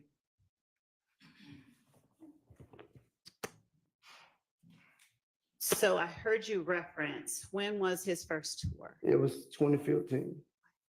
Is that late 2015, mid or early 2015? I don't recall. I don't know if it was the middle when it started. All that I remember, him and Travis Scott was on tour together. Okay. So before then, did you and Mr. Kendrick and Mr. Stillwell and Mr. Williams hang out for any reason other than work?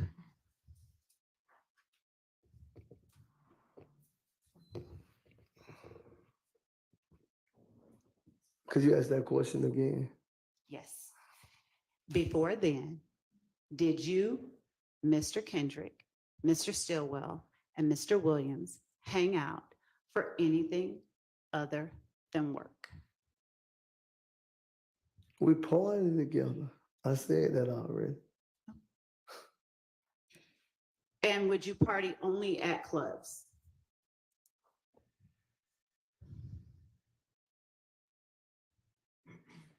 Sometimes we sit at Mr. Williams' house and enjoy it ourselves. And before you did the tour that you mentioned in 2015, did you work in any way for Mr. Williams, Mr. Kendrick, Mr. Stillwell, or any other defendant whom I've named today? When I met Jeffrey Kendrick, I didn't know Kendrick or Mr. Stillwell when I first met Jeffrey. Understood. In 2014, did you perform any work with either of the persons that I've just mentioned? No. Prior to the rodeo tour or 2015 that you mentioned, did you work in any capacity with Jeffrey Williams? Could you repeat that?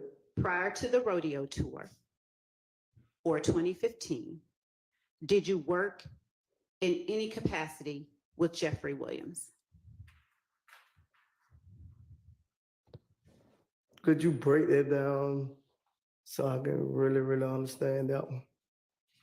Did you testify that you began working as head of security for Mr. Williams, starting with his rodeo tour? Yes, in 2015. Right. Thank you, because that was my next question. Was it in 2015? So before then, did you work for Mr. Williams doing anything? No. Okay. And before then, did you work for or with Mr. Kendrick doing anything? I never worked for or with Mr. Kendrick. Okay. And before then, did you ever work either for or with Mr. Stillwell doing anything? No, it don't make any sense to ask the same thing. I told you already, I didn't never work for Kendrick or Stillwell. Why would you ask the same question? I understand your frustration, but I'm I'm not asking you for frustrated. the jury's sake. I'm Okay? not frustrated. All right.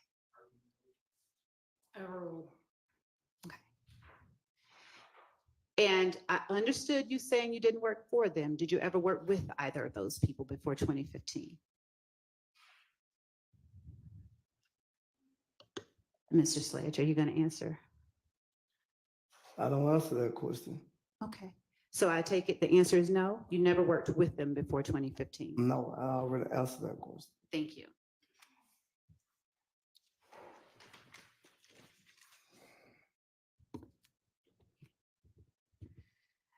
Mr. Sledge, are you a part of a gang called YSL?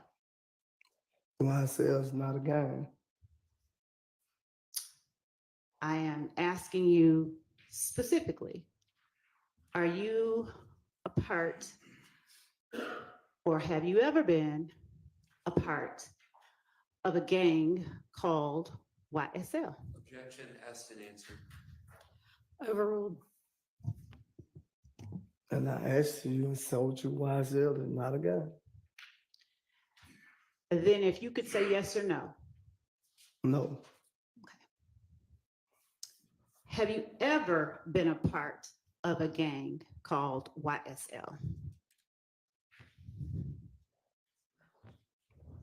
I just said no.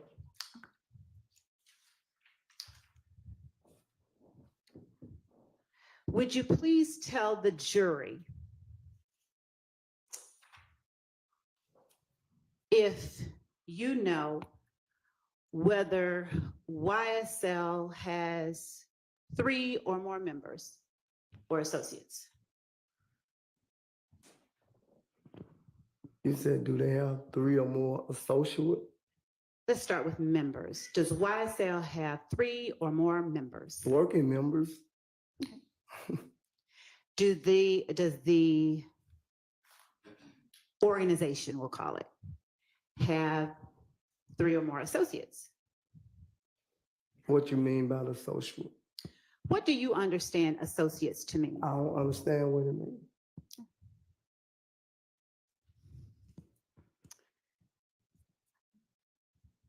We'll come back to associates. All right. Do the 3 or more members of YSL that you are aware of share any common identifiers?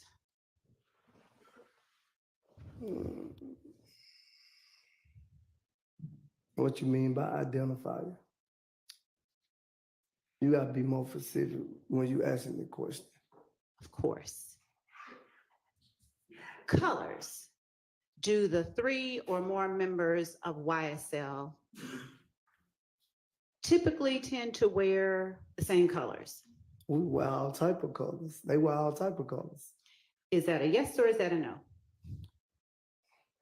I can't answer yes or no to that question because they wear all type of colors. You said they have Pacific color?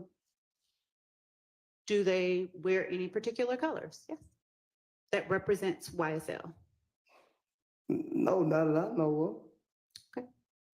What about hand signals?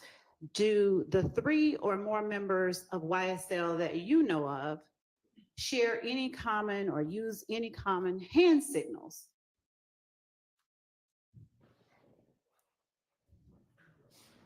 of. Have I seen 3 or more of them use the hand signal? My question is, do the 3 or more members of YSL that you just referenced, do they use common hand signals? Yes. Tell the jury about the common hand signals they use. What you mean? You just said yes. I'm Did you saying, not? What you mean? I can't explain to you the hand signal, but I know it if I see it. Can you show the jury? I can't show them. Why not? It's not an individual handshake.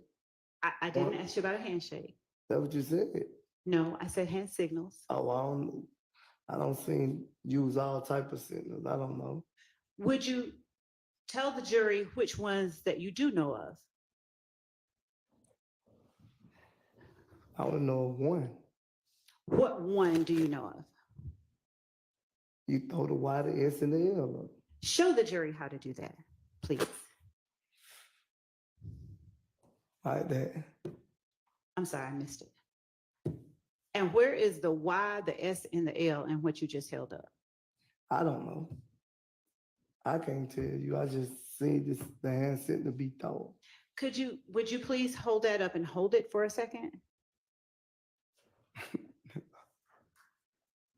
Could you see it? How do you know that that is a YSL if you don't know where the Y, the S, and the L are? I don't know where it's at. I just don't see it sitting. I never even try to figure out why the SL is. Then how do you know that it stands for YSL? Because I don't see it throwed up numbers of places. How does that tell you that it stands for YSL?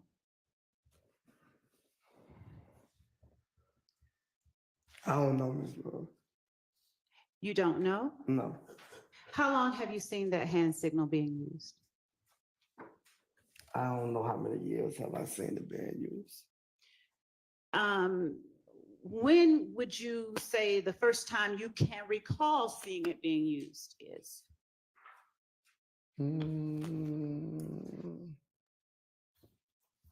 When he started saying he was gonna have his own label called YSL. When you say when he, who are you referring to? And that's what Jeffrey Williams' label is, YSL. Are you asking me or telling me? I'm telling you, that's his label. YSL is the label. Do you know an approximate year that you first saw that hand signal being used? No, I don't remember. Do you know when it is that Defendant Williams established a record label called YSL? He been saying it for years. That's what he wanted his label to be, but I don't know exactly what year that it was officially copyrighted, if that's the right word. Are you familiar with a young man by the name of Trontavious Stevens? Yes, What do you call him? slug, tick, what? And how long have you known Tick or Slug? A long time too. I can't tell you exactly how many years, but I've been knowing him a long time too. Generally around what year did y'all meet? I probably say around the same time I met Mr. Williams.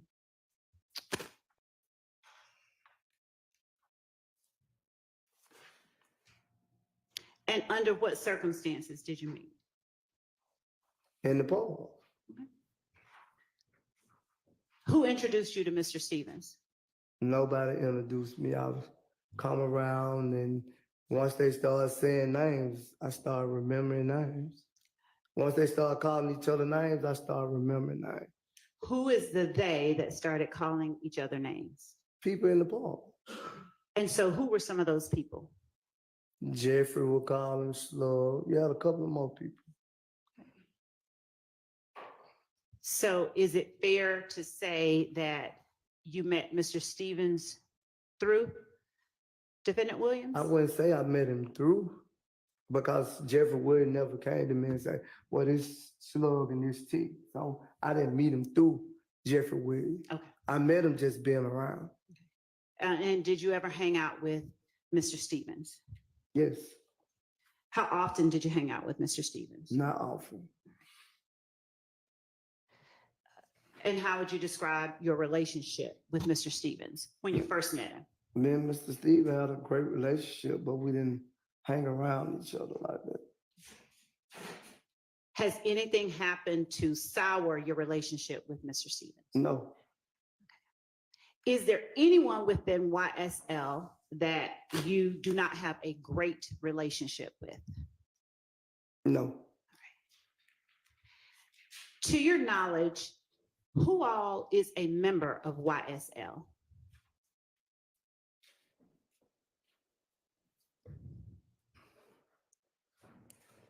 What you mean by a member?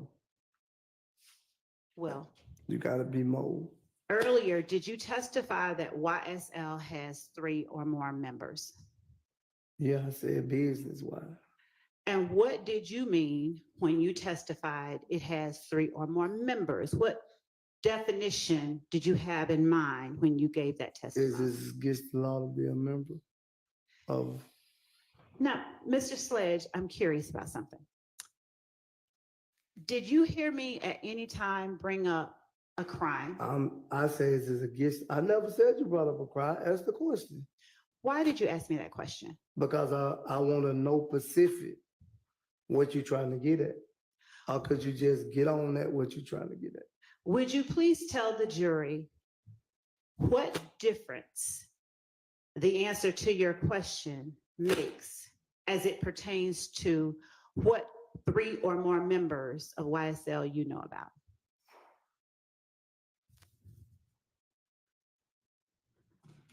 You said 3 or more members I know about.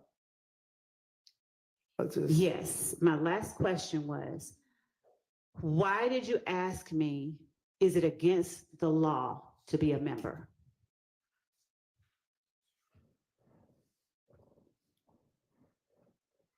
I already told you 3 members I knew. Thank you. Would you please name those 3 members that you know? Stevenson, William, and Kendrick. Okay. Now, would you tell the jury why you asked me, is it against the law to be a member? I was asking you a question like you asked me a question. I hear you. No I'm asking, reason, do you no understand reason. that I don't have a reason why I asked you that question. Okay. Did you want me to answer it? I would like you. Is that- Your Honor, I believe that the witness's reasons for any of the responses that he gives to my questions are relevant, especially when they come in the form of that type of question. That's not an objection. Just ask your question. Did you want me to answer the question? for No, you don't have to answer. Go on with your other question. Earlier, you testified that Mr. Williams was around 15 when you met him. Yes, 15, 16, one of them. Would it be fair to say you met him around 2006, 2007 then? No. Mr. Williams is what, 33 and I'm 43? So I met him 2009, I remember, because I had just got out of prison. Okay. Did you meet him at the park too? Yes, And did you meet his mom, dad, and sisters after you met him or before? after. And was that just going to his house and stuff like that? Me and Jeffrey Williams hung together, so that's how. How often did you all hang together, as you put it? When we was younger, Start there, please. a lot. How do you describe a lot? Every other day, every day. What? Did you consider him your best friend? No, I don't have a best friend. Was he as close as you get to having a best friend?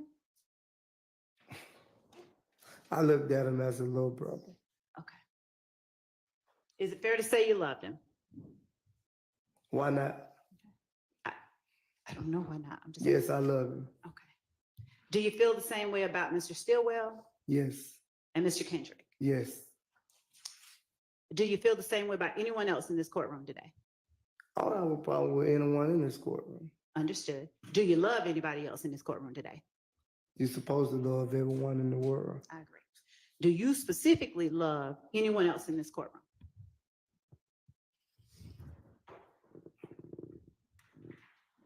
I can answer, I don't have a problem with anyone in this courtroom. I can't tell you that I love anyone else because I never had a personal relationship with them. Do you love Demekion Garlington? Yes, Do you love Quindarius Zachary? yes, Do you love Kenneth Copeland? yes, Do you love them all, the ones that you said you love? Do you love them all equally? yes. Are you equally as close with one as you are the other of those people that you love? No. Who are you closest with? Sustained.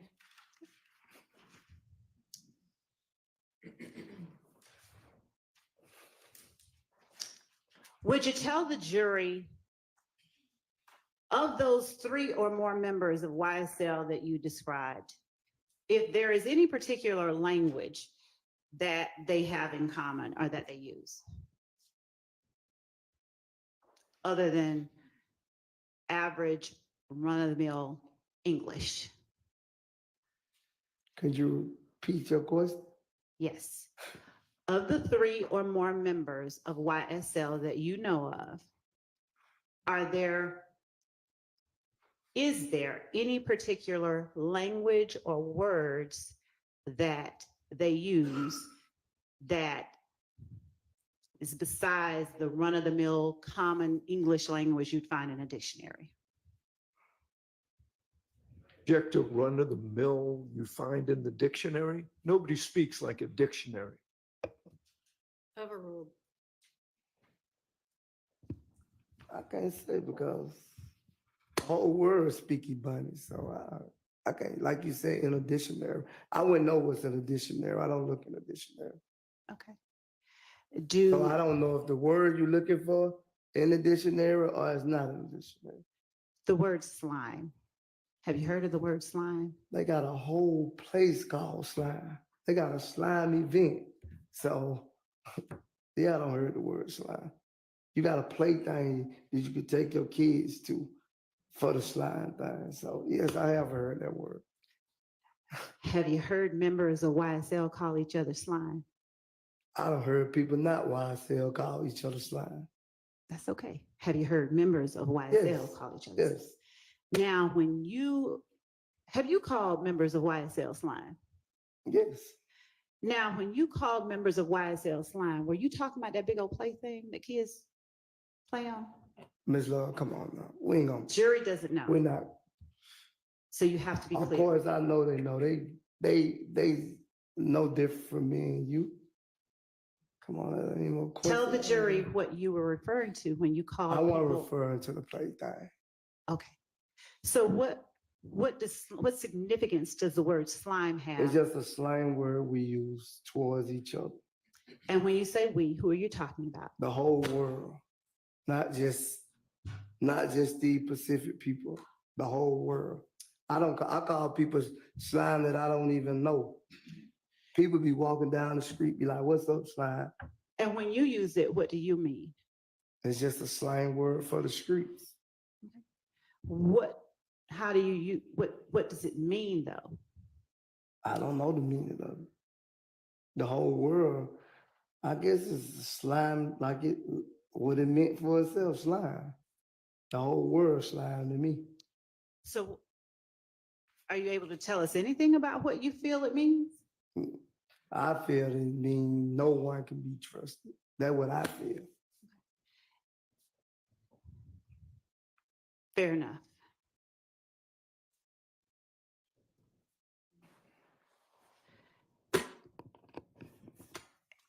And is that a phrase that members of YSL, I'm not talking about the whole world, just members of YSL, uses amongst themselves? Why you want to say they just use amongst themselves when I just said a whole world use? You try to make it seem like it's just about them using it when it's not just them using it. Understood, but I still have to know, is that a word that members of YSL use amongst themselves? I don't know how to answer that question because I thought I already answered. Are you the only member of YSL that uses the word slime? No. Okay. That's a better question. Thank you.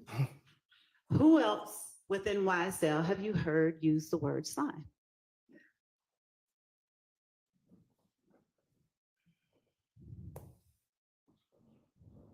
The ones I've been around. Who in this courtroom have you heard use the word slime? Jeffrey, yeah, Steele. Okay. Are they the only ones? Yeah, because I never had another conversation with anyone like that. Thank you.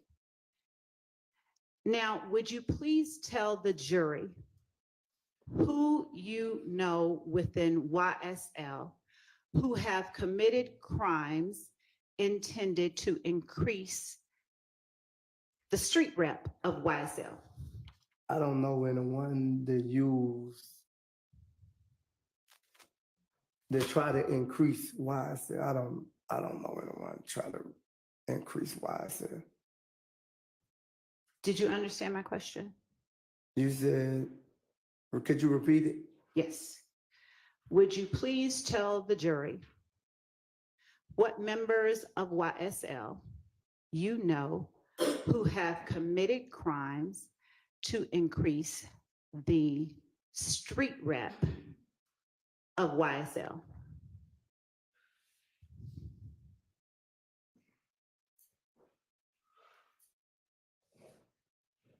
I can't really say Why not? because I don't know anyone in this courtroom have committed a crime. Fair enough. Any member of YSL that you know of who has committed crimes to increase the street reputation of YSL?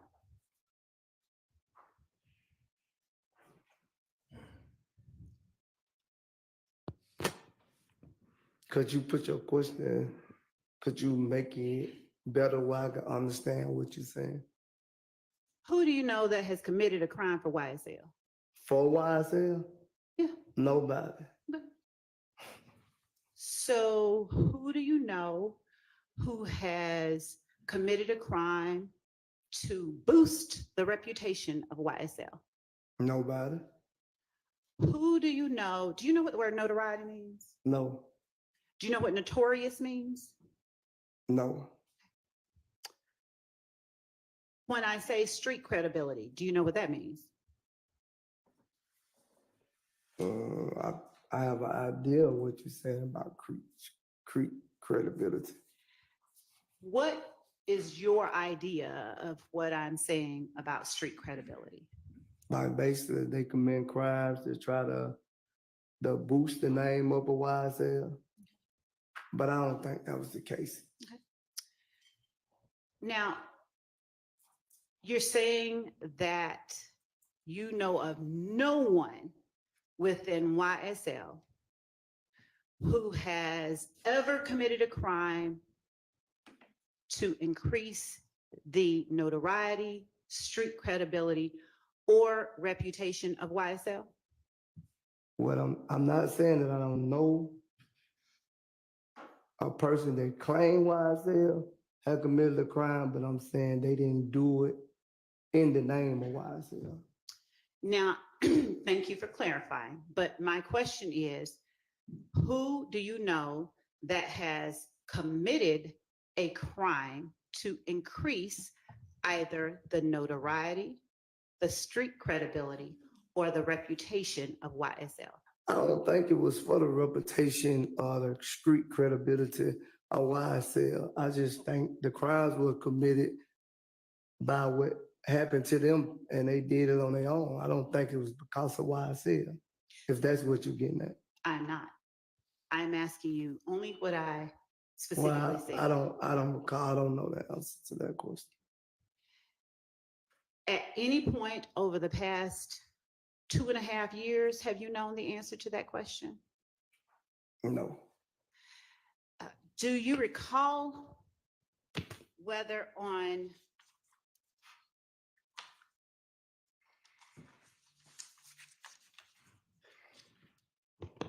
December 28th, 2022, you knew the answer to that question? And when I try to correct you on that answer, you wouldn't let me correct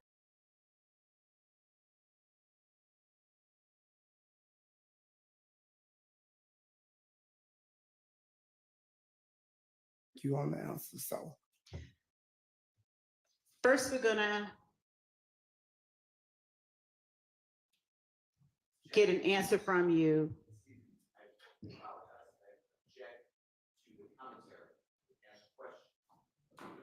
Overruled. Go ahead. First, I'm going to ask you to answer the question, and then we'll get to what you just said, okay? if you want to stay on the plea agreement, yeah, I initiate on that.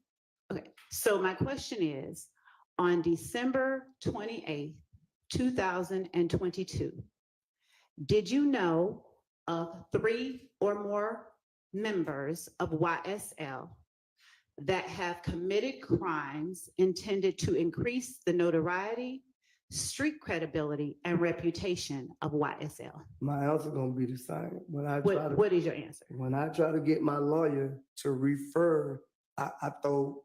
I just need, I'll let you explain, well, I promise. No. All right, hold on.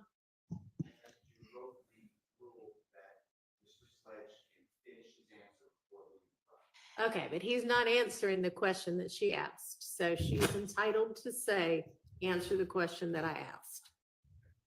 And she That is has exactly. already said that she's going to let him explain that in just a minute.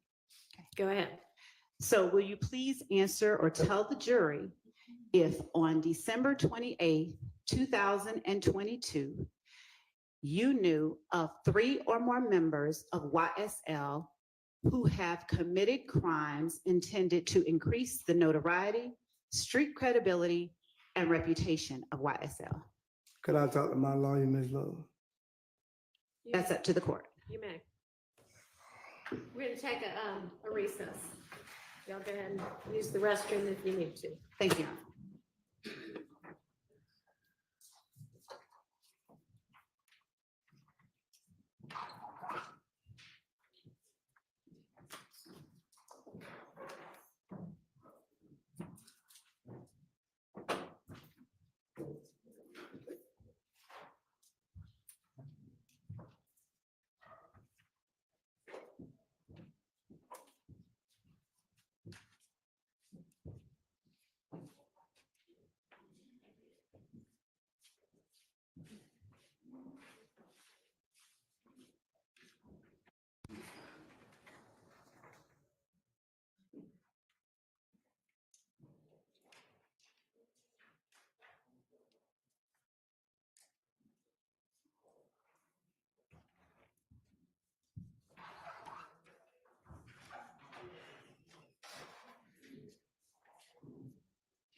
All right, thank you. Go ahead, Ms. Love. Thank you, Your Honor. Welcome back, Mr. Sledge. Would you please tell the jury on December 28th, 2022, what three people, three members of YSL that you knew who had committed crimes intended to increase the notoriety, street credibility, and reputation of YSL? Me, Garnett, and Zach.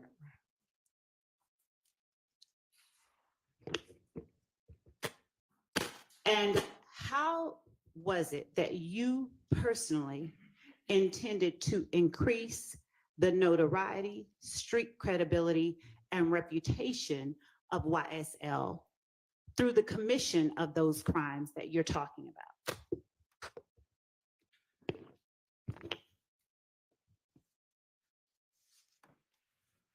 Could you say that question in another fashion?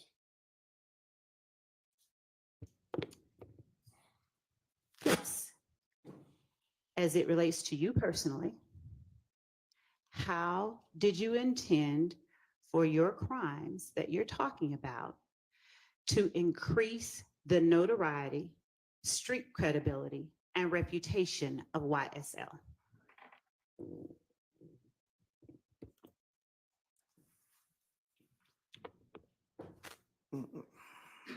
How would I put this?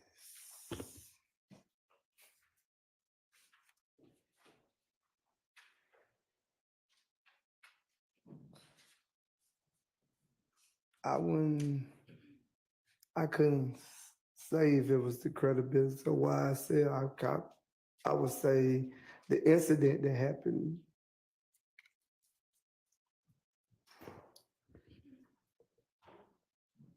I understand what you're saying, but did I correctly understand you to say that the three people you know who have committed crimes?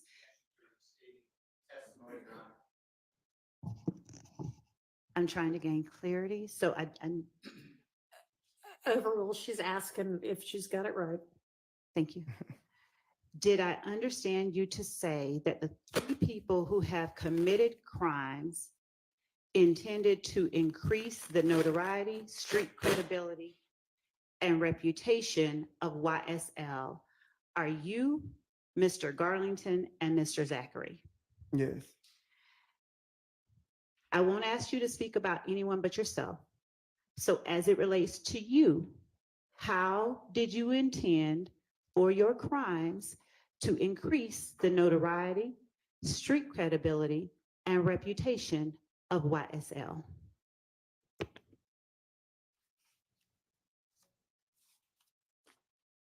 I don't understand that question, Ms. Lane.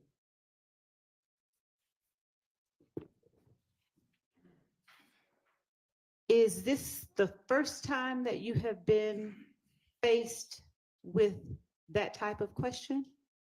Yes. Have you ever asserted that Young Slime Life, AKA YSL, is an organization made up of 3 or more members or associates who share common identifiers that include but are not limited to colors, hand signals, and terminology, who have committed crimes intended to increase the notoriety, street credibility, and reputation of YSL? Have you ever made that assertion in your Yes. life? Yes. Okay. So when you made that assertion, are the 3 names that you just gave the jury the 3 members of YSL that you were referring to when Yes. you made that assertion? Yes. Okay. So as it relates to yourself, how did you mean for your crimes to increase the notoriety, street credibility, and reputation of YSL?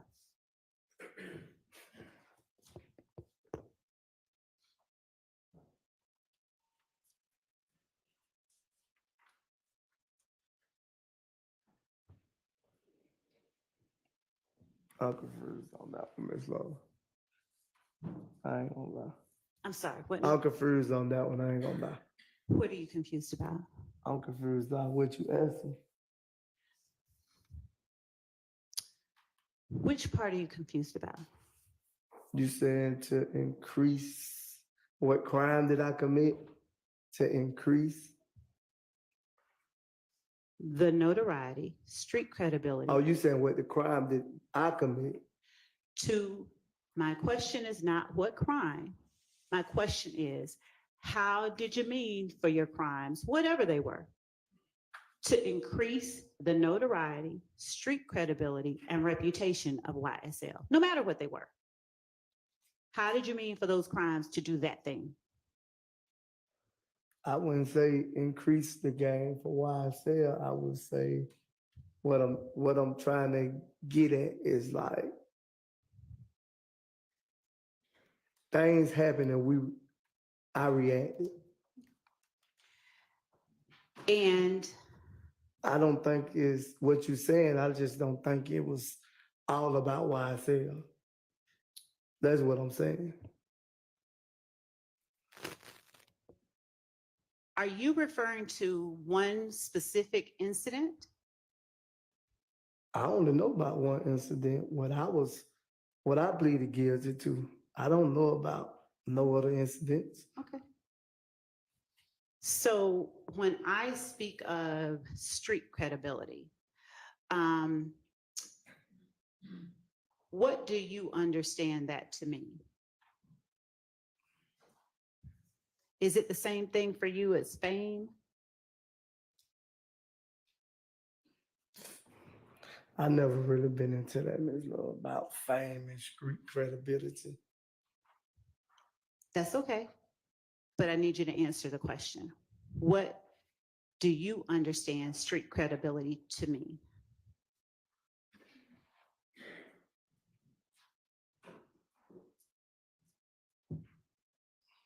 I'm stuck, Ms. Love.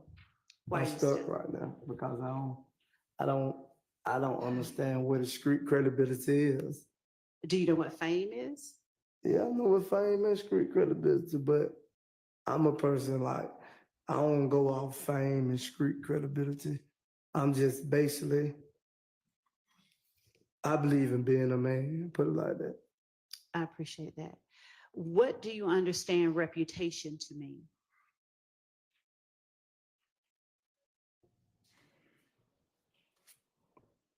You're trying to uphold a reputation, right? I can't give an answer. You have to give the answers, okay? What do you understand reputation to mean? A name in the streets. Okay. So how did you intend for the crimes you committed to boost YSL's name in the streets?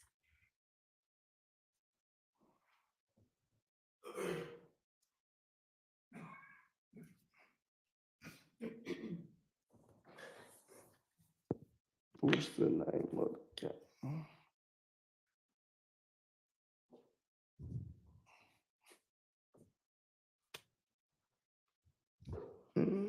I'm trying to think how to answer this question. Just tell the truth. I'm gonna tell the truth. I don't know but the truth. I'm just trying to think of a way of saying it with the truth. Just say whatever's in your mind right now. Ain't that in my mind right now, but what I say. Do you need a minute? Yeah. Okay. Could you come back to that one? No.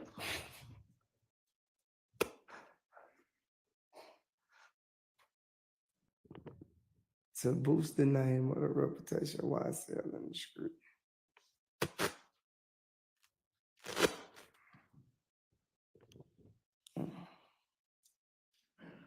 That's a good one.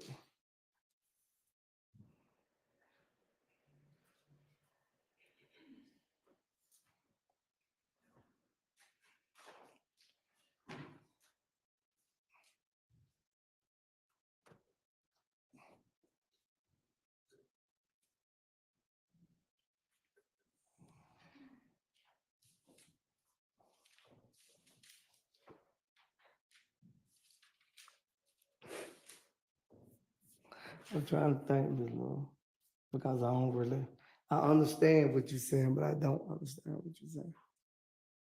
If that makes sense.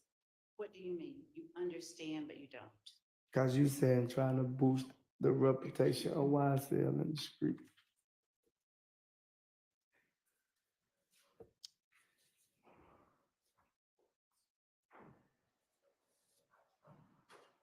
Because I don't think anything I would have done would been to boost the name of YSL in the streets. Did you not mean to include yourself in the earlier statement that you made when you said YSL is an organization made up of 3 or more members or associates who share common identifiers that include but are not limited to colors, hand signals, and terminology, who have committed crimes intended to increase the notoriety, street credibility, and reputation of YSL? Did you not mean to include yourself in that group of 3 or more people, or was there someone else? I included myself because I knew I committed a crime, but I wouldn't say the crime was just because the boosted reputation of YSL in the streets. It was about principle. And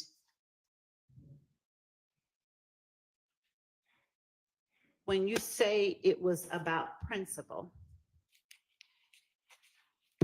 in what way as it relates to YSL? Because that's what I'm talking about. That's why the question hard to answer, because you keep putting it as YSL. Now, you said I keep putting it as YSL. Yes. Did you testify earlier that the statement that I read to you during my question is a statement you made? Did you make that assertion on December 28th, 2022? Is that something that you said yes to? Yeah, but I didn't make that question or that answer. That was your question and your answer. And when I was trying to correct you on that, you wouldn't let me correct you on it. Now you're pointing at something that may or may not be referenced in a moment. Yeah. But let's just talk about what you just said. You said that was my question. Yeah, I did initially. You said that was my question and my answer. Yes. When you say my answer, what do you mean? The answer of the question. You just said, like, that question you asked me, it already had the answer on it, and I initiated. I'm sorry. Are you saying that there is a question on some form that I gave to you? Yeah, it sounded like a question and an answer already on it. Okay. Could you repeat what you said? Yes. My question to you is, on December 28th, 2022, my first question was, what 3 people who were members of YSL And did you know about? I said, me, Garnet, and Zachary. Who had committed crimes intended to increase the notoriety, street credibility, and reputation of YSL. And you said you, Garlington and Zachary. Right. And my question to you was, how did the crimes that you committed, let's use another word, how did those crimes make YSL more popular in the streets? You saying crimes, and I'm saying there's only one crime that I committed. You saying crimes, you using more than one crime. Okay, So we'll say crime. How did the one crime you are talking about right now make YSL more popular in the streets? I don't think it made YSL more popular. Okay. How did it increase the notoriety of I don't YSL? think it increases it either. How did it improve or It didn't, increase it didn't, YSL's name in the streets? it didn't improve or increase YSL name in the streets. How did it boost the reputation of YSL? It did not boost, What now? it did not boost the whatever you just said of YSL. And how did it improve or increase the street credibility of YSL? It didn't do that either. Is it your testimony today that you know of no one who committed crimes intended to increase the notoriety, street credibility, and reputation of YSL? I need to understand that. The crime that were committed, I don't think it was to do nothing with YSL, to boost the credibility of the street. There was none of that.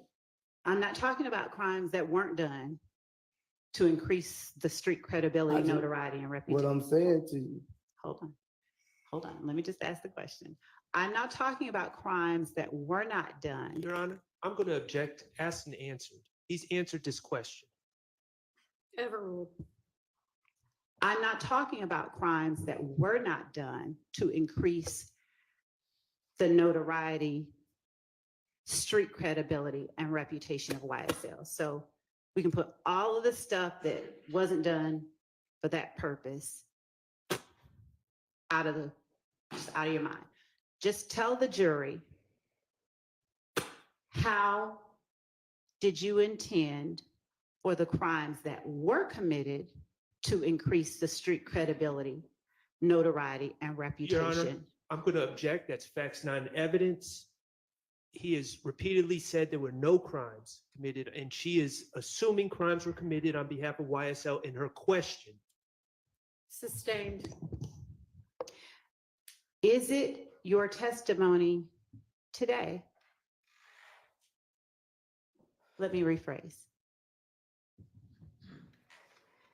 Do you know of 3 or more members or associates of YSL who have committed crimes intended to increase the notoriety, street credibility, and reputation of YSL? no.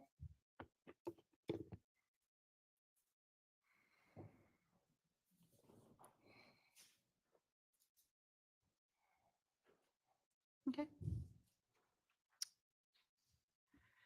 Do you consider yourself a member or associate of YSL?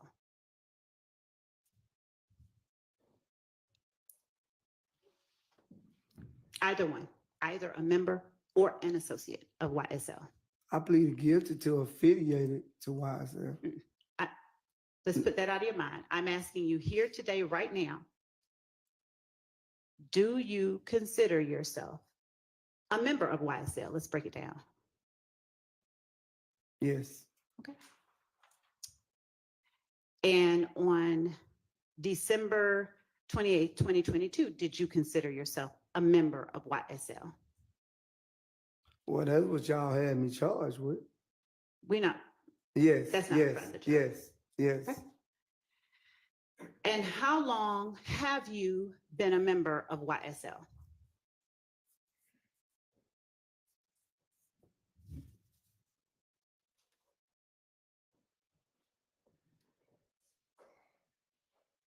I don't recall exactly how many years it's been. Do you remember what year you first became a member of YSL? No, I don't remember the year that he first started saying why I said I don't remember. Would showing you a document with your writing on it and a year on it that you signed on December 28th, 2022, refresh your memory? Yes, Your Honor, I'm going to approach the witness with what I will mark as State's Exhibit number 444 Yankee. And I will show it to counsel for either the defendants who wish to see.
With the court's permission, I'd like to approach the witness with an electronic version of the document that I've just shown.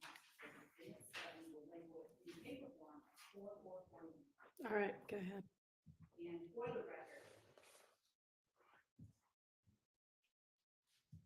the record, I am showing the witness the third page of the document. So page 3 of 7. And the second blank under section 4.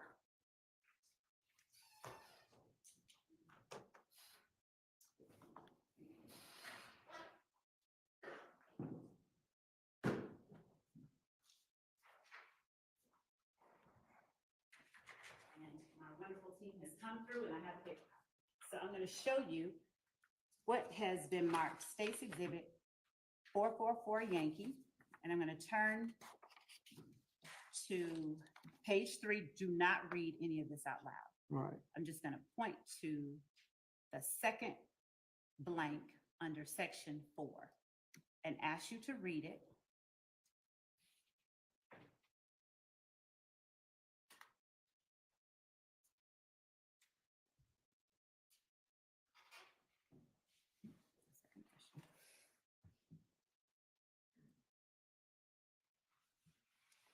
Does reading the second blank of the third page of 7 on State's 444 Yankee refresh your memory? Don't Yeah. read it out loud. Yes.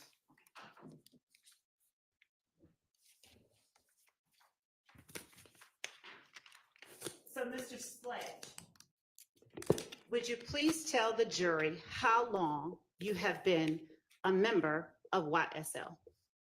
It's associated 2012. Okay.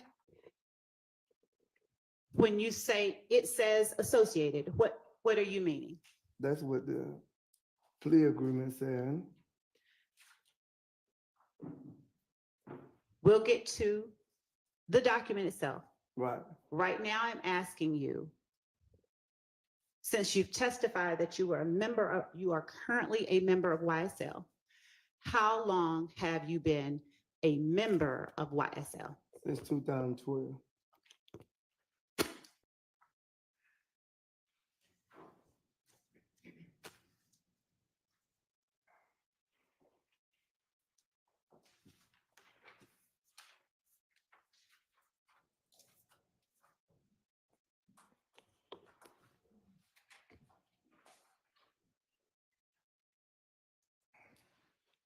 while associated with YSL, while a member, what have you done to support and express loyalty to YSL that was against the law? When I pleaded guilty to a drive-by shooting, I'm not talking about pleading guilty. I'm asking you specifically to please tell the jury, what crimes have you committed to express loyalty and support to YSL?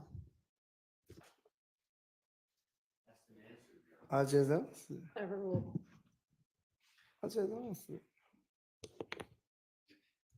I need you to expressly tell the jury what crimes you have committed to express loyalty and support to YSL. I don't remember exactly all of them, but I know aggravated battery was one of them. Aggravated assault. Could you refresh my memory? Because I don't remember all the charges I had. There was a lot of charges. Do you remember what you did, though? I drove a car. So how, when you say you drove a car, how does that lead to your committing aggravated battery and aggravated assault to express loyalty and support for YSL? I wouldn't say YSL. I say it was basically helping Demika Gunner and Quindarius Zachary. Have you ever stated that you committed a drive-by shooting to express support and loyalty to YSL? Yes, because I pleaded guilty in 2017. Regardless of your guilty plea, I'm not talking about. Well, that's the reason I signed that question. Okay. So since I haven't referenced a question for the jury, I'm trying to keep the record clear, okay? I'm just asking you about acts that you committed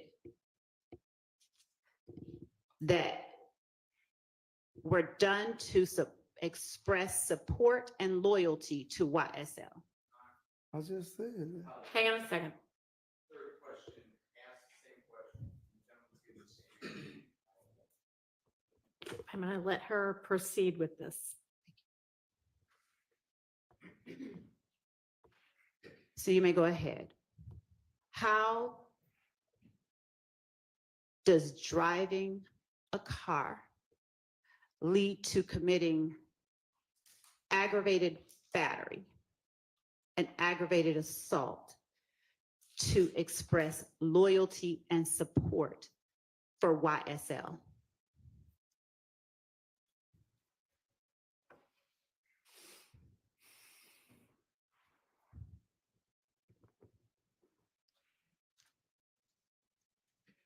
You losing me because I understand what you're saying, but what I'm trying to say, it probably for people who claim to be YSL, if you want to use that as a refer. I understand that you understand what I'm saying, but I'm asking for the jury's sake, okay? If you can just tell them how driving a car leads to an aggravated battery and an aggravated assault committed to express loyalty and support for YSL. So you want me to explain to what happened? I want you to explain how one leads to the other, how it leads to expressing support and loyalty for YSL. I don't know, my love. I don't even think when I read the plea agreement, I was understanding it. I think I was just signing. I want you to put out of your mind any agreement, and I'm asking you here today, In no way then, In no way? no way. So who is it that you know who committed a drive-by shooting to support and express loyalty to YSL? I already answered that question for you. Would you answer it again then? I might have missed it. Me, Donaldson, and Zachary. So given that you, Garlington, and Zachary committed a drive-by shooting to support and express loyalty to YSL, please explain to the jury how you personally intended for that criminal act to express loyalty and support for YSL.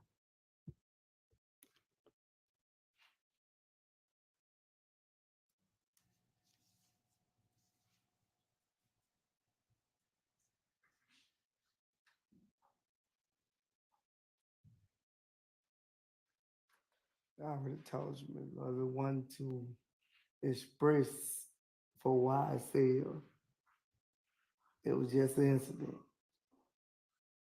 You making it seem like the crime we committed was for YSL. Yes, I did sign that. I understand what you're saying. I initiate on that question. I'm most definitely initiate on it.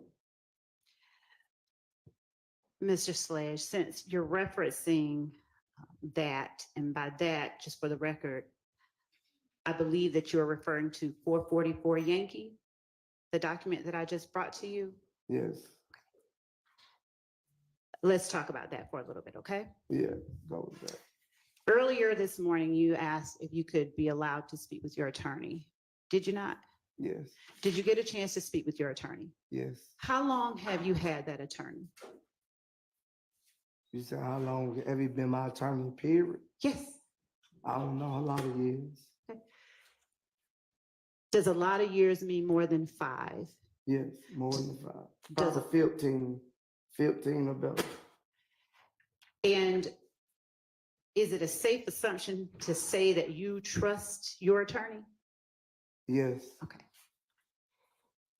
And since you're referencing 444 Yankee and you're referencing signing it, did you have access to your attorney at the time you signed it? yes. But also, when I brought to my attorney attention about that document and told him that that wasn't correct, he came back to me and told me, you said initial, and then I'll be able to explain when I come here today. Mr. Sledge, please tell the jury whether you requested certain items that were different than what is contained in 444 Yankee to be either changed or removed from that document before you signed it. When I tried to get it changed, he came back to me and said that you wouldn't change it. Them is exact words to me. When I brought a concern about it, he came back to me and say, you wouldn't change it. Mr. Sledge, do you understand the question that I'm asking you? Yes, Would you please tell the jury whether there were changes no, it to was no this change. document There was no change. that you personally requested through your attorney? Yes, and you didn't change it. Is it your testimony that no changes were made to that document No change was made to my from document. its original form? No, I'm going to show you just. Now, are you saying no, definitely, or no, you don't remember? I don't remember, but I think most definitely you didn't change it. I'm going to show you page 6 of 7 on states 444 Yankee at section 5.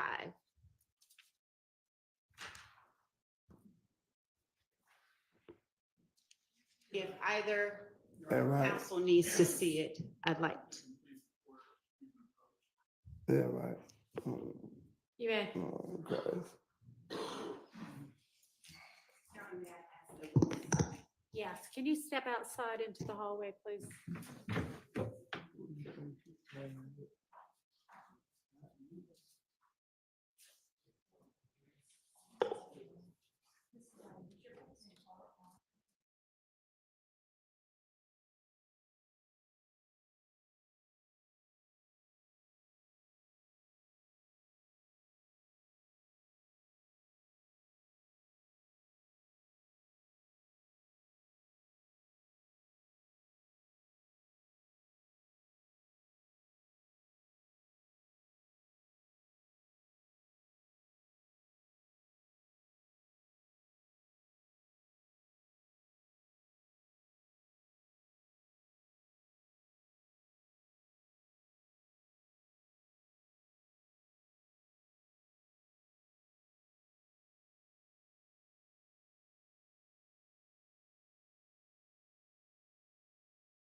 Ladies and gentlemen of the jury, we have some issues to hash through at lunch. It's lunchtime now, so we're going to take our lunch break now, and let's plan to be back.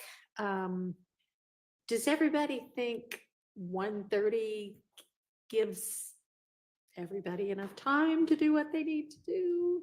Or That does give the state sufficient time if it suffices for. 1:30, 1:45, 1:30? Okay, we'll see everybody back at 1:30. Thank you.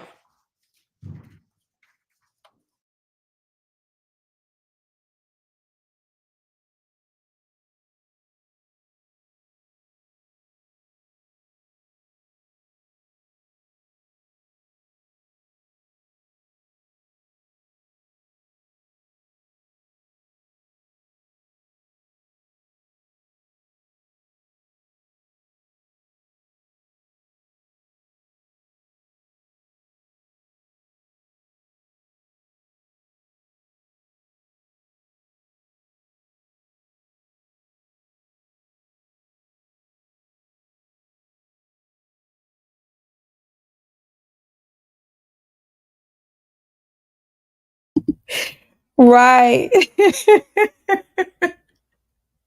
I don't know what they got. Like, we're just a few minutes of them coming back, but this guy's testimony and that plea deal, I'm concerned, but it looks like it doesn't really. Well, you can proceed. Okay, they're back. Let's go. Mr. Sledge, you doing okay? I'm doing great. Good. When we last spoke for lunch, I believe that the question that I was asking you had to do with your ability to ask your attorney about any documents that you signed on December 28th, 2022. Right. Did you have access to your current attorney on December 28th, 2022? Right. Yeah. And did you have an opportunity to ask him questions before signing any documents presented to you by the state? Yes. Did you ask him questions before signing any documents? Yes. Did you request changes to documents that were presented to you by the state? Yes. Do you recall what changes you requested? No, I don't recall exactly, but I know most of them. Did you have an opportunity to ask your attorney what words within the documents that you were looking at meant? No, In other words, if you didn't understand something, were you able to get clarification about it from your attorney? She's not asking the substance, so overruled. Did you refer the question, ask the question? Yes. Did you have an opportunity to ask your attorney about parts of the documents presented by the state that you didn't understand, if any such parts existed? Yes. Did your attorney explain those parts to you? Yes, to his best ability, yes. Did you have an opportunity to request changes to those documents from the state? Well, I know he presented it to you, but I still say, from my knowledge, the ones that I wrote changed, you didn't change.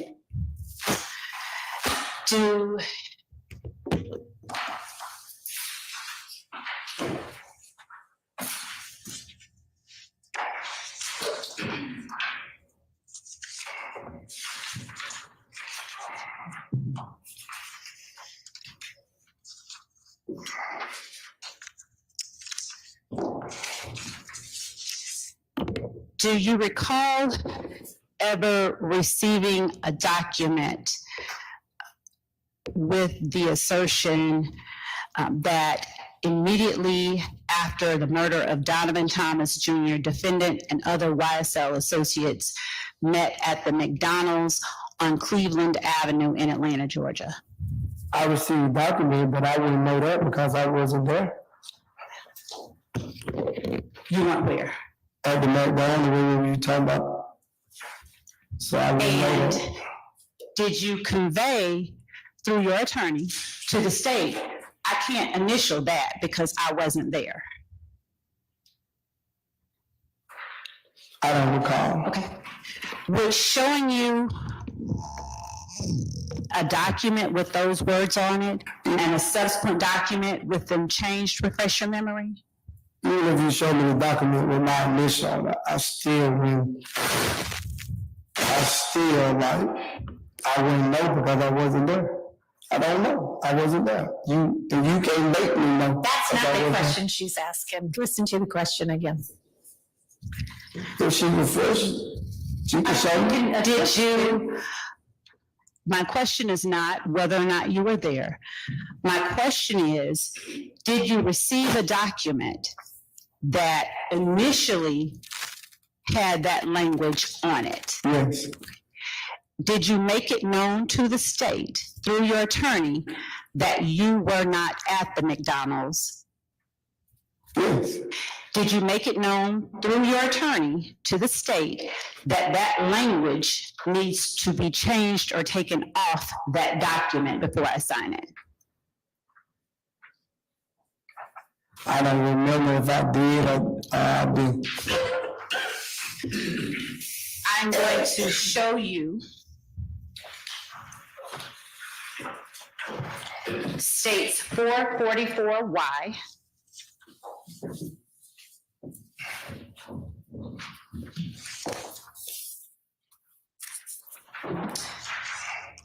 And I'm going to ask you, it's page 4 of 7 for the court's purposes and defendants, to read to yourself number 7 on page 4 of 7.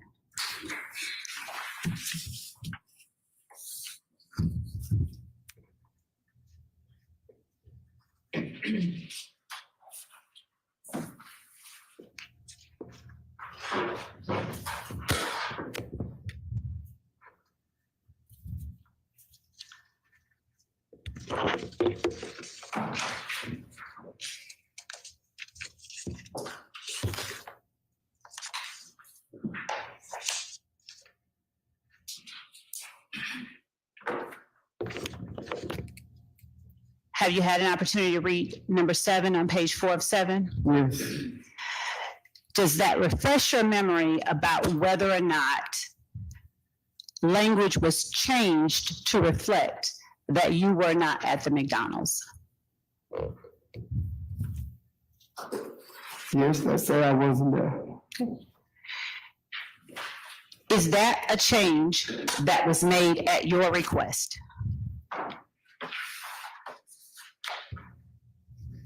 I guess. Okay.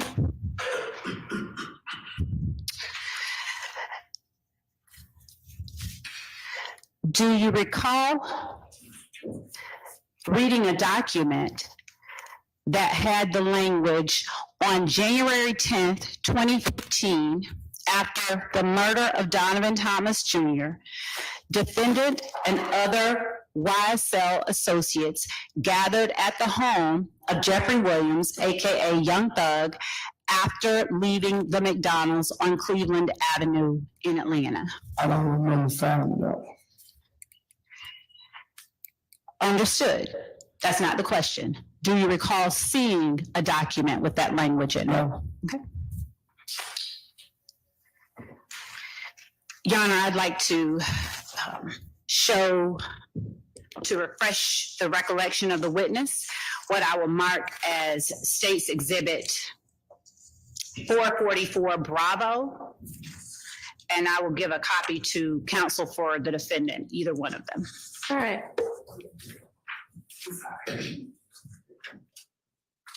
444 Yankee Bravo. Okay.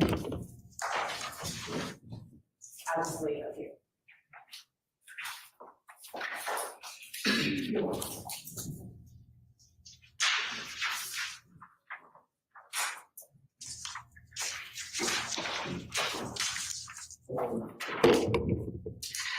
Showing you states 444 Yankee Bravo. Would you read number 6, not out loud, to yourself on page 3 of 6?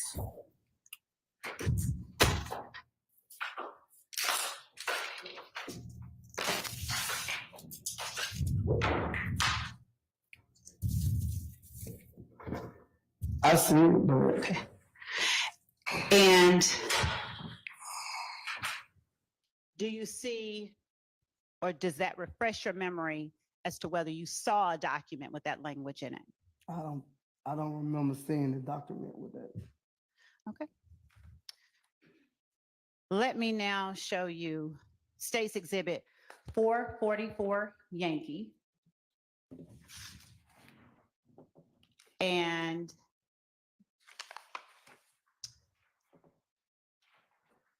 ask you to take a look at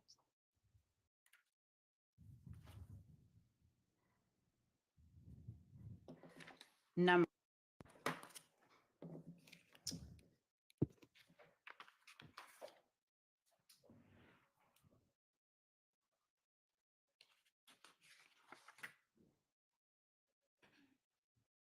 seven. Just show me something. Okay. Is number seven the first version, number 7 on State's Exhibit 444 Yankee? Is that Yes, hang on. Yes. Yes.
Thank you, Judge.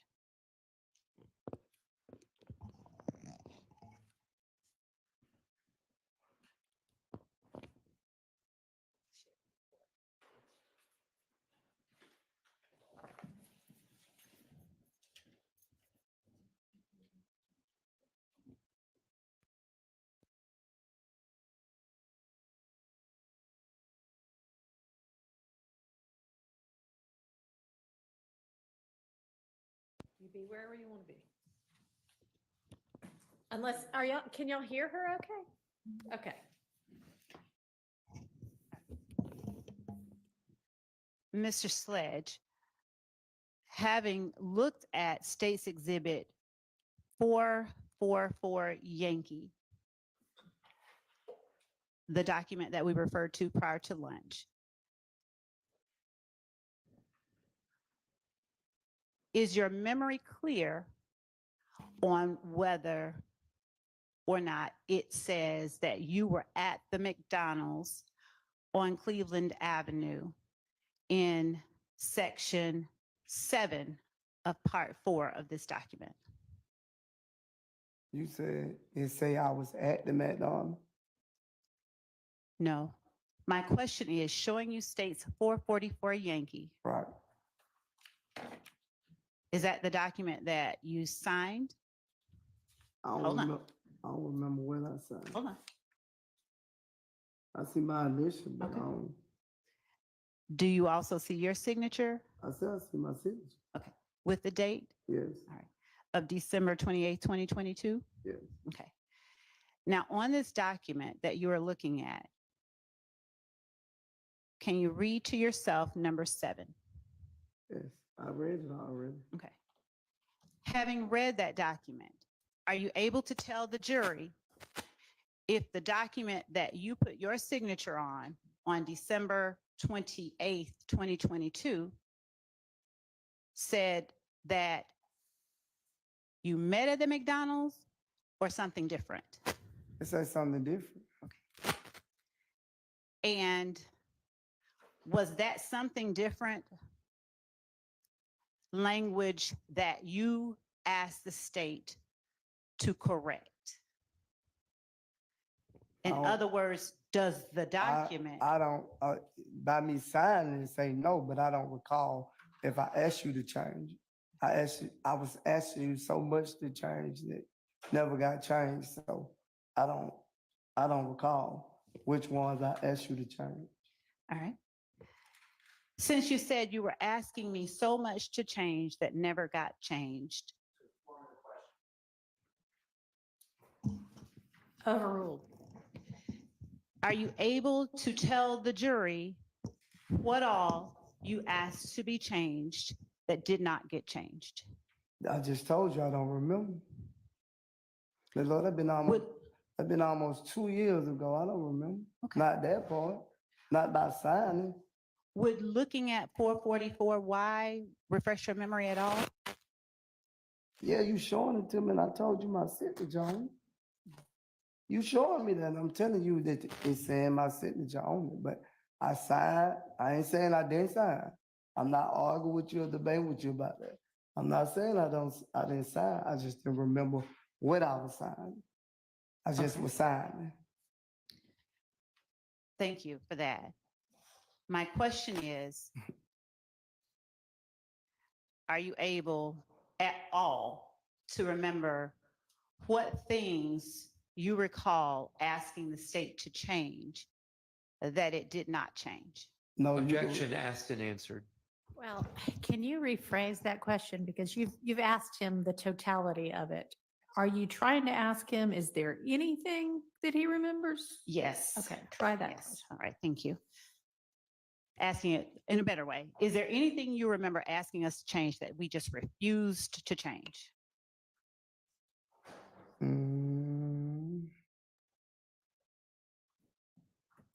I can't remember exactly, but if you show me the paper, I probably can point out the ones that I wanted you to change that didn't get changed.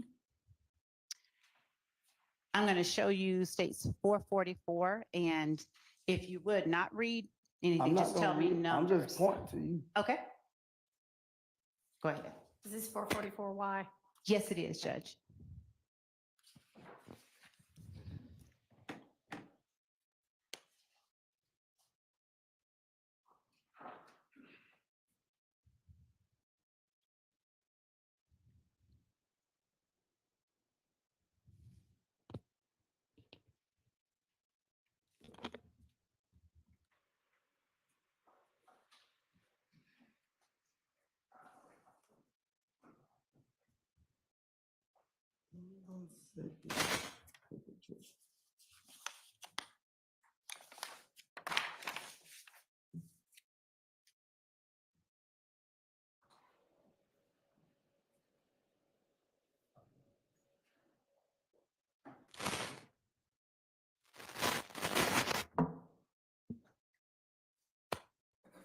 I know this one.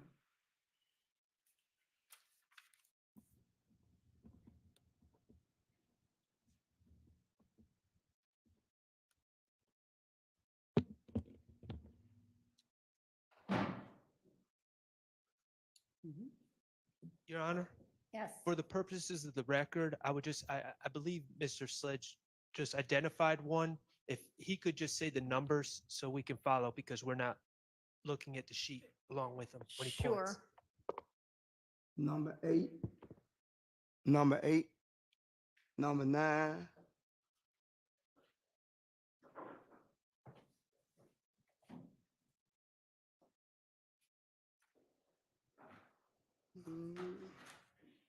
I don't know if number 7 or not. Cause I don't remember. I'm sorry, what did you say about number 9? I meant say number 7. I don't know. I know number 9 is one I asked you to change. Did you say, I don't know about number 7? Yeah, Okay. I don't really remember about number 7, but I know what it's saying isn't true. Number 7, you're saying is not true. Yeah, I didn't hear that from that part. I heard it in the streets, not from a member. Do you understand what I'm saying now? I hear your testimony, yes. Are those the only 2? That's 3. Well, y'all said 7, I didn't really know, but 8 and 9, I most definitely remember asking you to change, and they never got changed. Anything else? No, not that I know of. Now, when you say that you asked me to change 8 and 9, how did you make that request? Did you personally talk to me, or did you ask someone to tell me? I was telling my lawyer those were not correct. And he came back and, at your request, he asked the state, that's your understanding, to change those? I don't know personally what went on between y'all. Wasn't there. I was in the back. Y'all was in the courtroom. Now, at any time were you forced to put your initials on anything on this document that's labeled 444Y? I was actually told you can initial, but you can get if you be called in, you can explain the truth of what you know and what you don't know. Is it your test? So are you now testifying that your initials are placed beside numbers relating to statements that are false? Is that what your testimony is? Yeah, cause I don't know that. That's why I'm saying it's false. There's no way that I can know that if I wasn't there or no one who you have charged told me.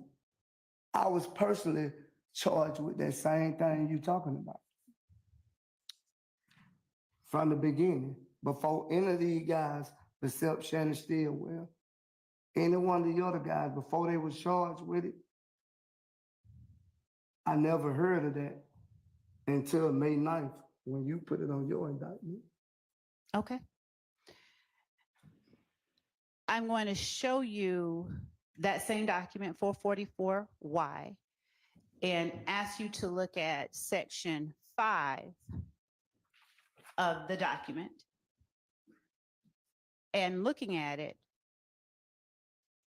is there a marking on the document? Does it refresh your memory as to whether you personally marked anything out on the document?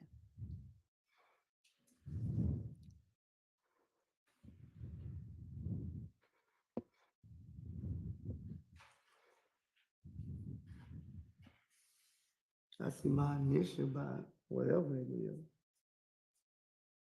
Does it refresh your memory as to whether you scratched anything out and changed it? I think y'all told me to scratch that. I didn't change it. You wrote that. I didn't Okay. write that. That's not my writing. That's my Is that your initial? Okay. Yes.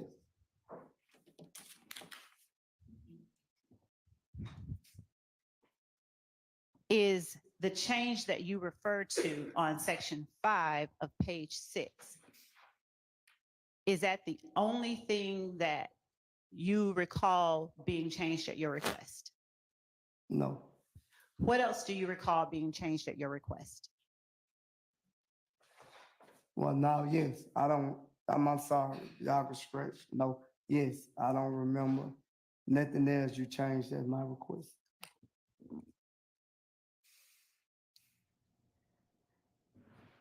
Would showing you any other documents refresh your memory? No. Okay.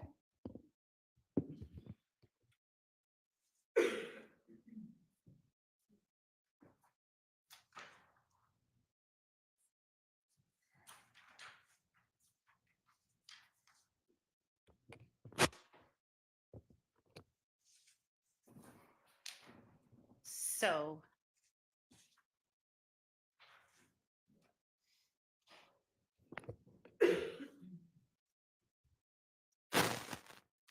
number 3 on 444Y, which we were discussing before lunch. Can you explain to the jury how your participation in a drive-by shooting was intended to express support and loyalty for YSL?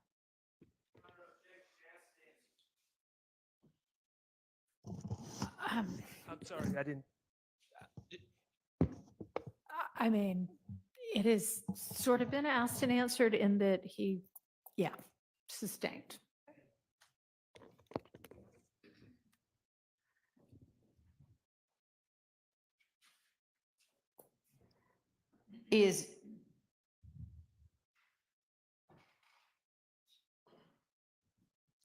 Tell us what happened in the drive-by shooting. What you mean, go into details, what happened? Yes, sir. Well, I never, like, at the club, Garlington got jumped on. Which, the Michigan Garlington, which didn't have anything to do with anyone else besides me and Garlington. How do you know? Huh? How did I you know know? they had nothing to do with no one else? Yes, yes. Because no one else was in the club with us, got their hands put on them. So who was it that put hands on Garlington? I don't know, it was a group of guys. I didn't see no faces, none of that. So how are you able to tell the jury that it had nothing to do with anyone except you and Garlington when you can't say who put their hands on you? Well, I can say what Garlington told me, but I can't tell you,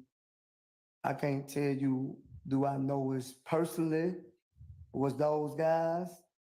Because there was a lot of them, but I can tell you what Garlington told me. Were those guys part of a gang?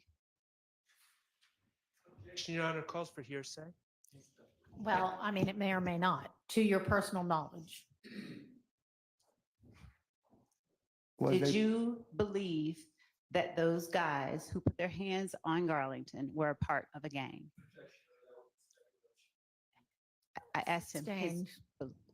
Rephrase your question.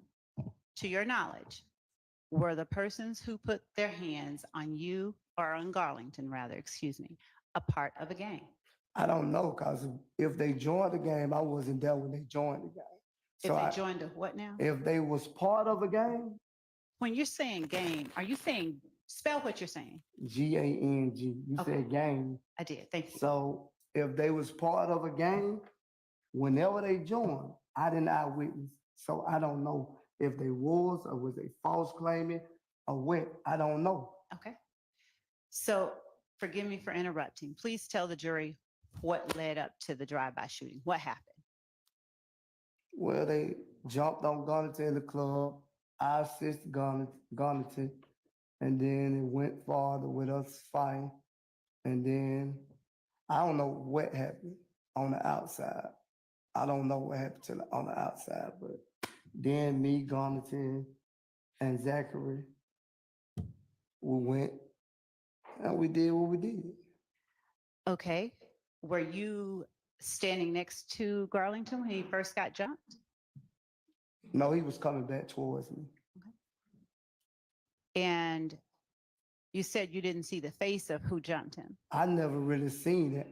Somebody told me that they was jumping on Garnett. Who And- told you? People in the club. I can't give you a name because I don't know their name. So what did you do? I assist Garnett.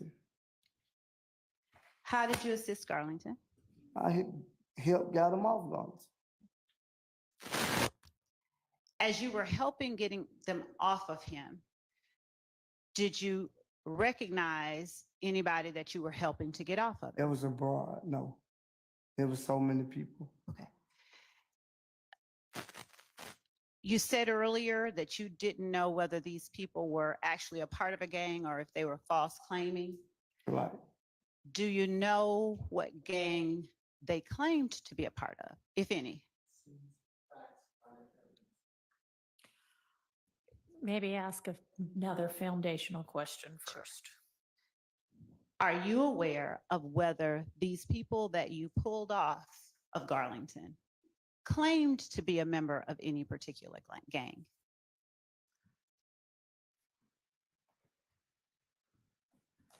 You said, did they claim to be part of a gang?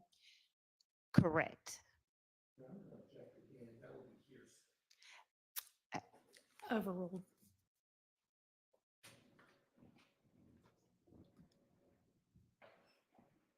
Actually, I can't really say what gang they claim.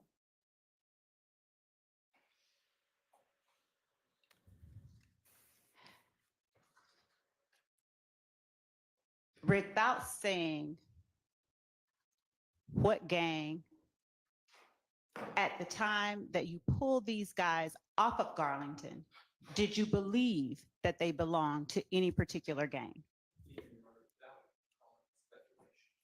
Overruled. No.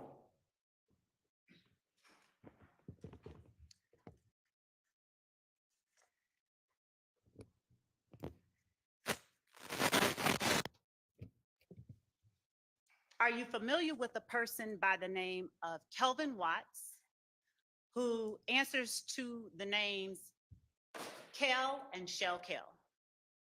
I know of him, but I don't know him. He wasn't there though that night. I know that much. Does Shell Kel, to your knowledge, belong to a particular gang? Well, I heard that he was part of a gang. Are you aware of whether he claims to be a part of that gang via his postings or anything else? Yeah, a lot of people claim to be some they ain't. Fair enough. What gang do you understand Shell Kel to be a part of? What he claimed, 9 Deuce or something like that? 9 Deuce? Yes. Is that also If Gang or Inglewood Family? From my understanding. That's a yes? Yes, from my understanding. Okay. I don't- And is that gang, to your understanding, a blood gang?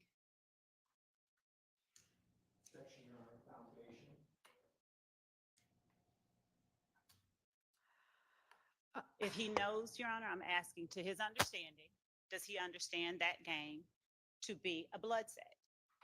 Overruled. Yes, You I may- heard, but I don't know for sure. I heard. Did you consider that gang a rival gang? Please use your mic. A Did- rival gang? No. Did you state on December 28th, 2022, that you threatened to harm a person named Kel because of that person's association with a rival gang? Yeah, but at the time I didn't know. At the time that the threat was made, I didn't know he was If gang. When did you learn he was If gang? Ooh. I know it was after that video. Okay. Now we're talking about a video. What video are you referring to? The video of me and Quindarius. But it wasn't about no gang situation. What did you do in the video? I told him if he was looking for me, I had something for someone who was looking for me, who was not my friend.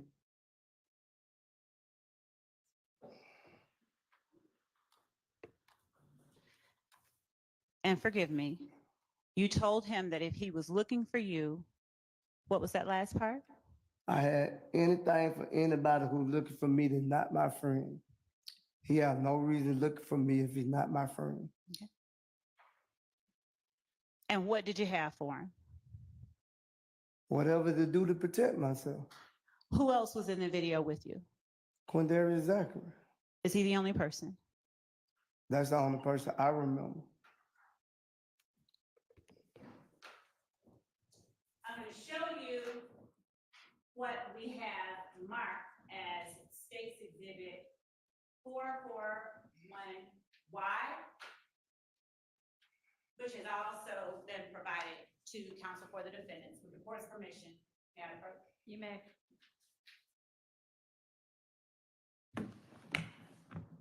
Are you able to see the Yeah, video exactly. on the screen? Yeah. Okay.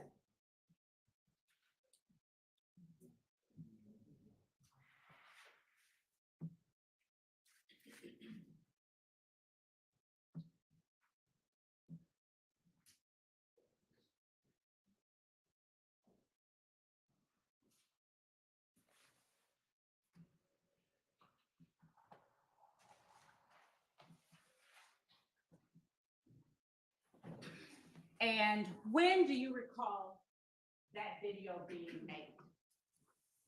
I can't recall. I just know it was in. I can't recall. I know it was in. I think it was in 2015 or 2014. I don't recall. What did you do with that video once it was made? They posted on social media. Who is they? I want to say Zachary posted.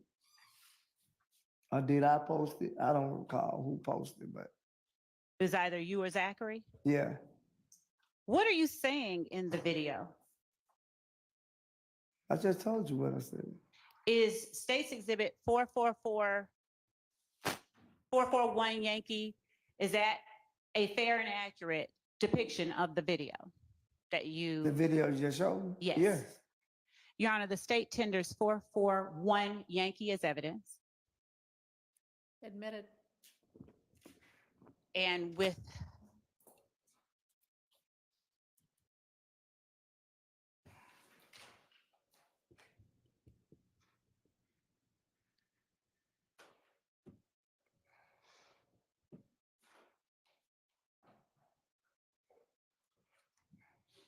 the court's permission, while we are pulling that up, I'll go ahead and ask you additional questions. That's fine.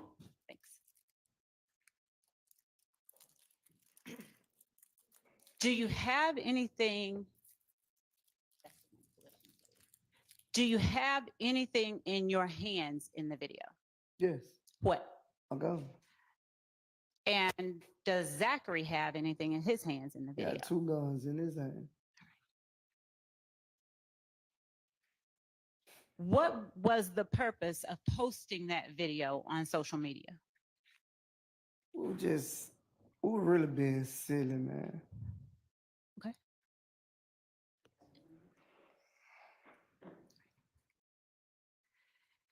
And when you say you're being silly, what do you mean?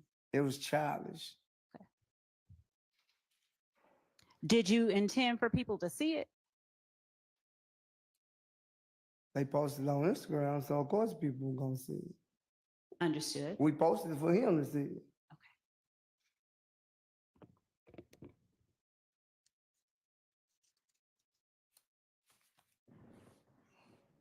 Would you please continue? Hang on one second. If it's ready to play, we can play it.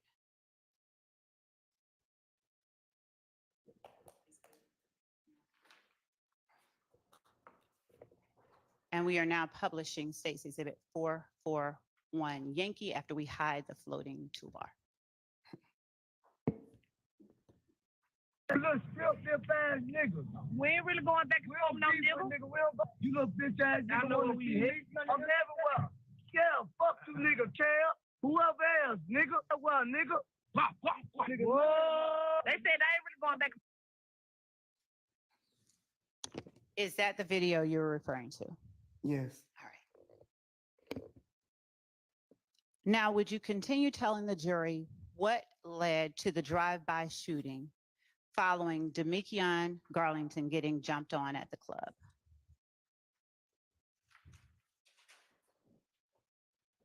What led to it?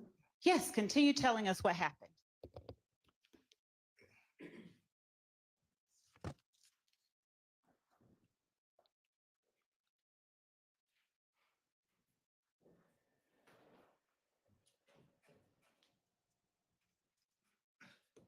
We left the club and we went over.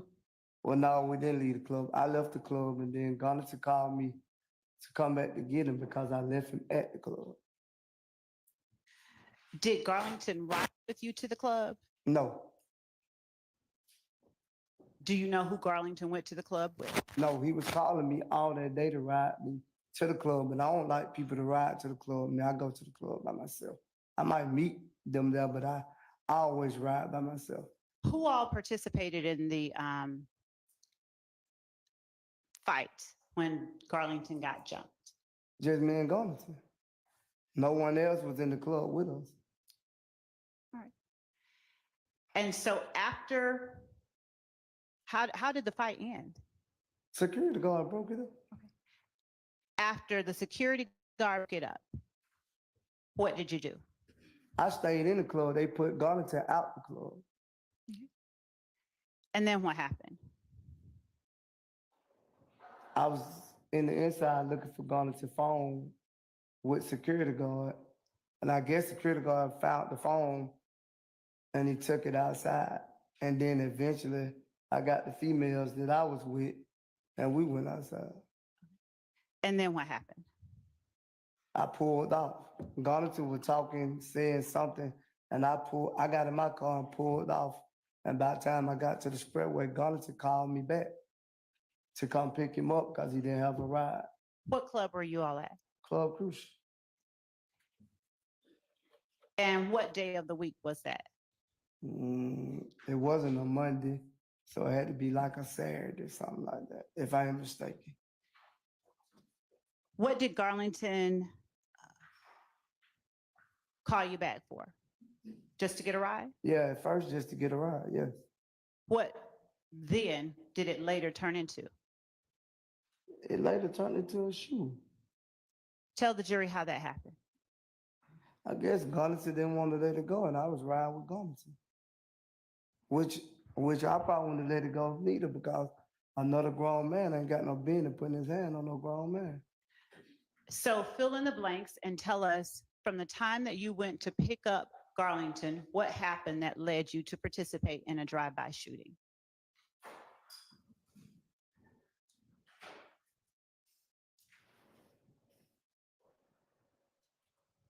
Mm.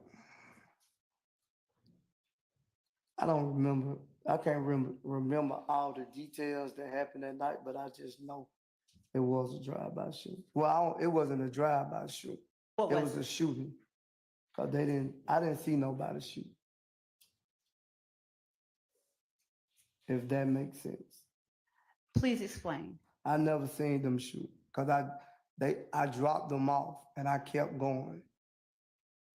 And then what happened? I guess they did the shooting. Did you drop them off at any one particular spot? I don't know the name of the street.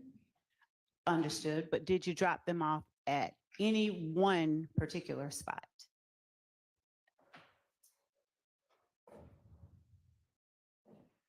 I don't remember. Did you take them to more than one spot?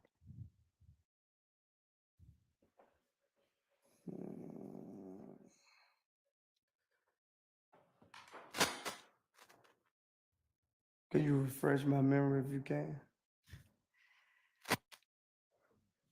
Let me try this another way. Were you asked to take Demikian Garlington or anyone else in the car with you to more than one spot? No, I remember taking Zachary, to his cousin's house somewhere.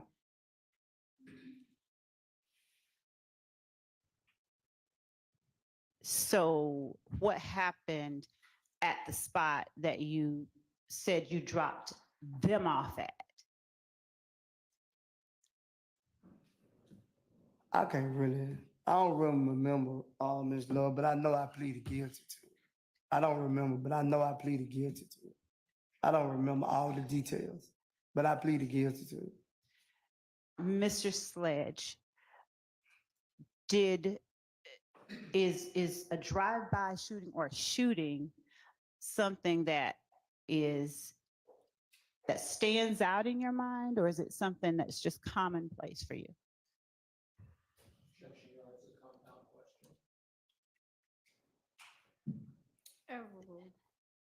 Could you repeat it? Is a drive-by shooting something that stands out in your mind, or is it something that is just commonplace for you?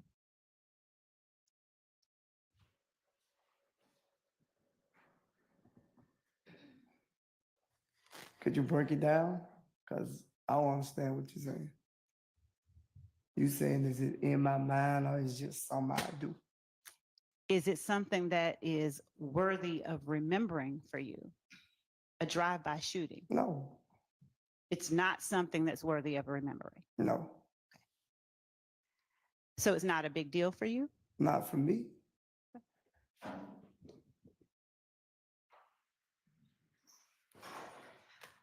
Was more than one house shot up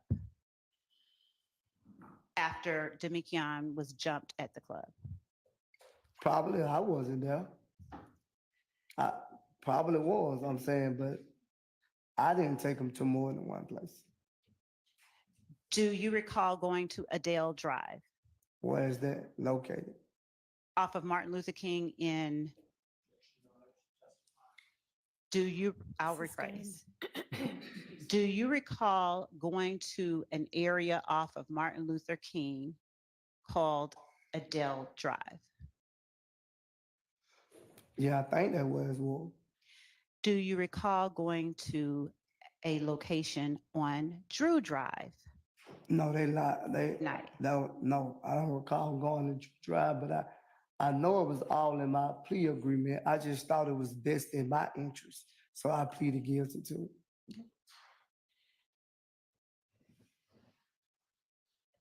Did you ever talk about that shooting with Quindarius Zachary or Demikian Garlington? What you mean, that night? At any time? No, we didn't really talk about it. Okay.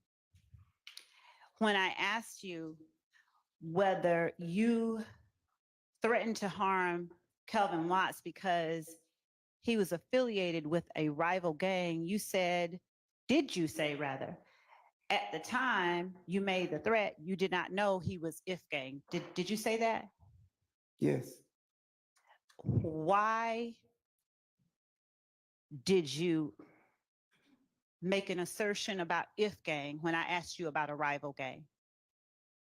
because it ain't, Ms. Love, it ain't like I don't know what y'all trying to put together. I know what you saying and I know what the state's saying, but that don't mean it gotta be true.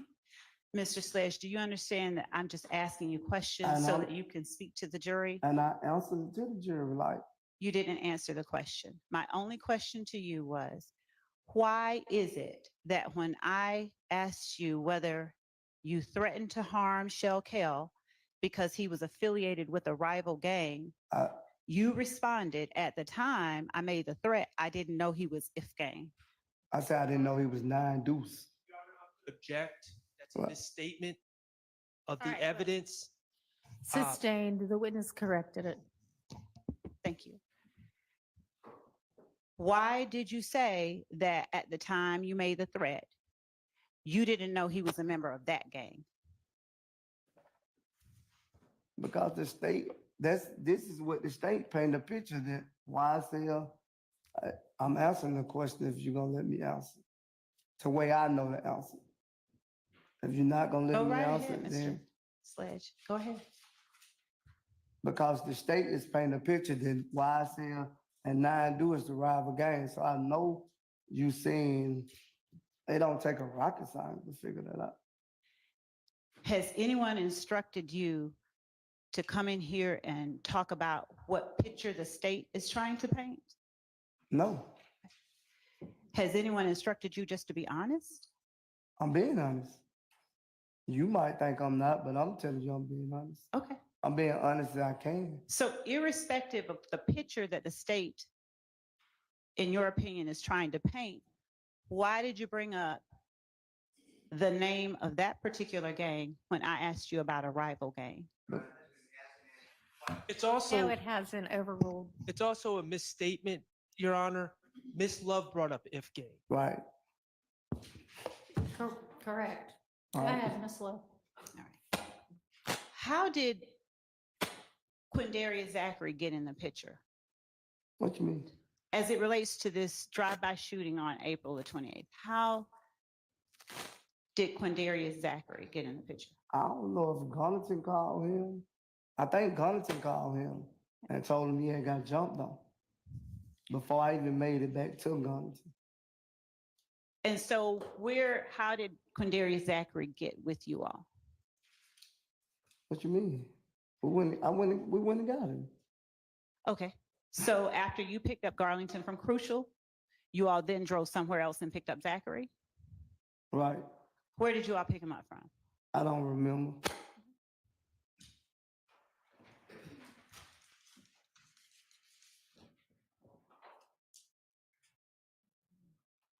Who was it that told you which house or houses to go to?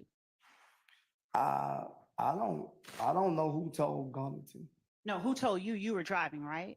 Yeah, Wait. Gunnington told me how to get there. Okay.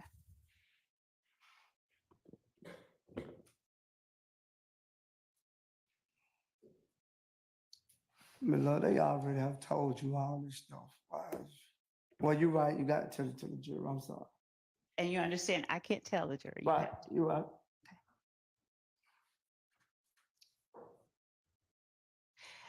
Would you please tell the jury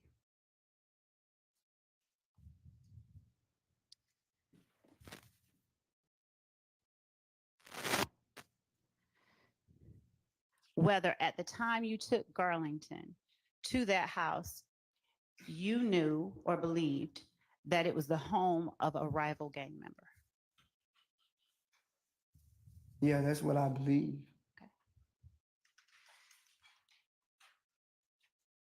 Did you see the guns did anyone have guns in the car at the time that you took Garlington to that house of the rival gang member? We had guns. We roll with guns every day. Not one day, every day. When you say we, who are you talking about? Me, Gunnington, and Zachary then. Okay. Whenever we was together.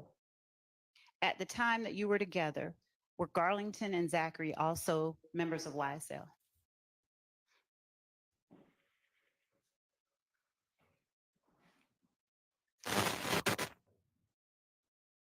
Apologies.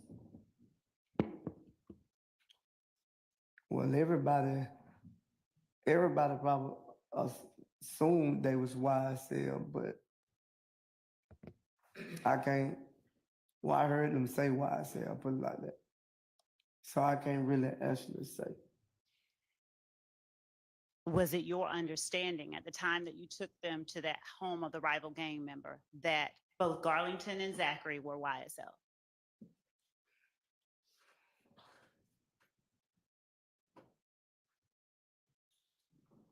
I believe so, yeah. How did Nine Deuce become a rival gang? I have no idea. Who was it a rival to?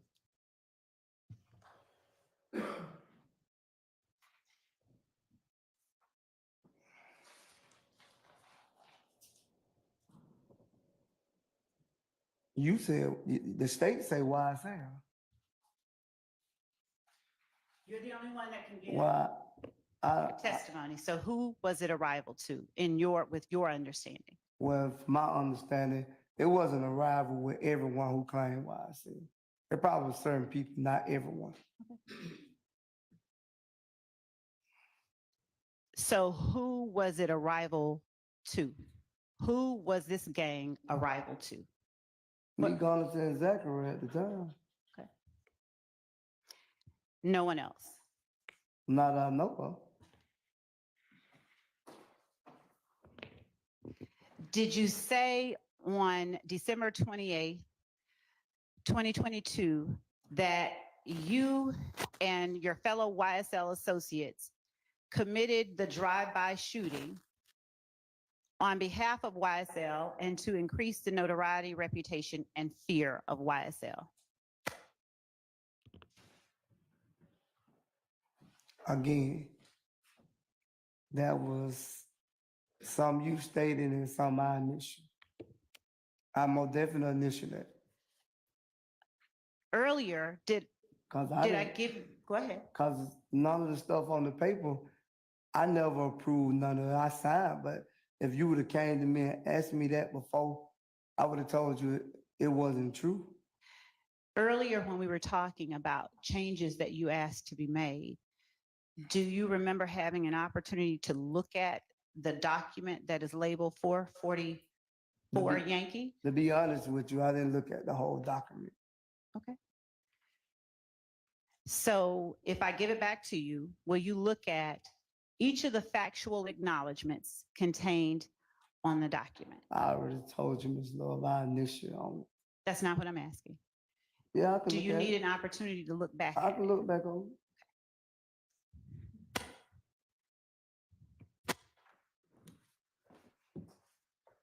When you've had a chance to read each of them, would you just look up?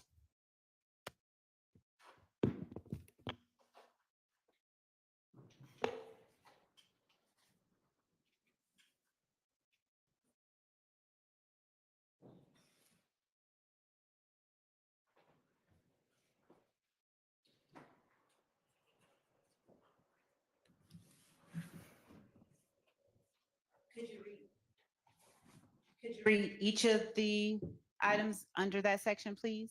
You just read them, Ms. Love. Do you not want to read them? No, I don't want to read.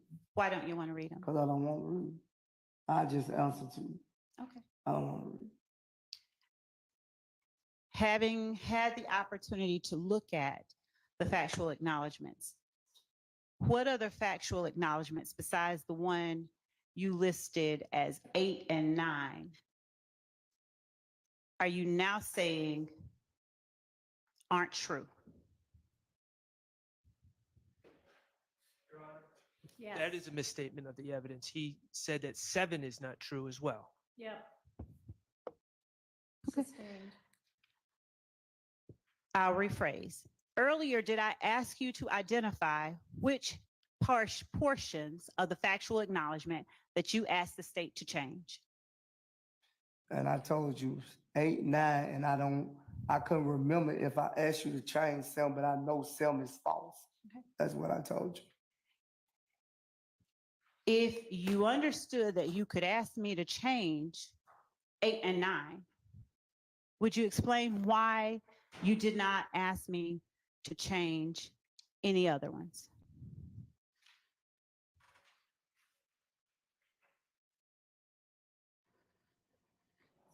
I can't say, my Lord.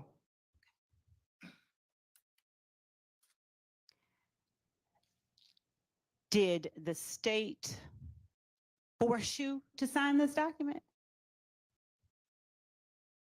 I was forced. I feel like I was forced myself. I'm sorry, what did you say? I feel like I was forced myself because I was going through something. Explain what you're saying. I was going through something with my mother being sick. I needed to get home to my mother. And if I went to trial, I couldn't afford Mr. Wright to go to trial.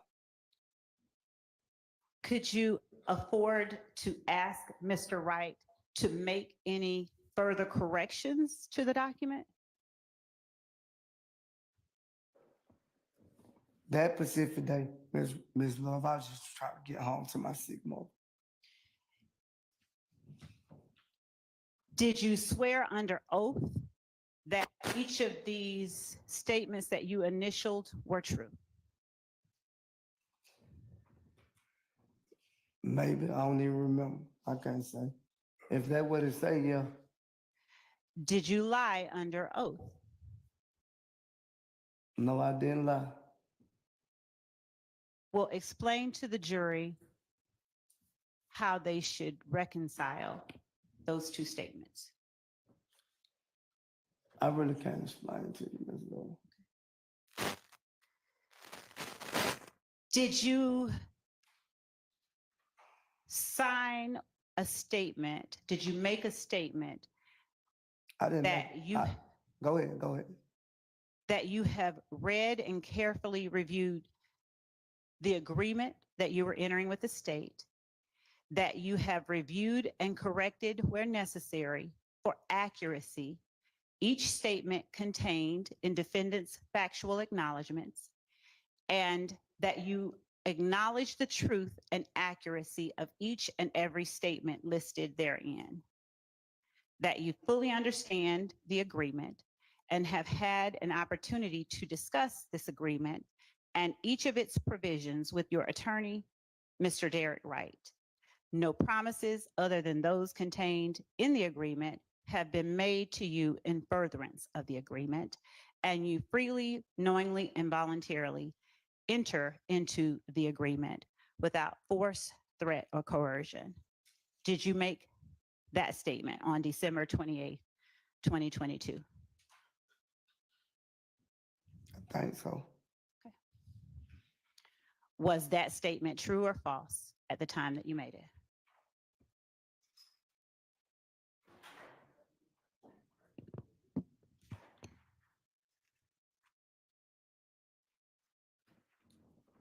I don't know, Ms. Love. Why do you say you don't know? I really don't. I just told you my intention was. I understand. And my condolences for what you had to go through. But the jury needs to know whether that statement that you made was true or false.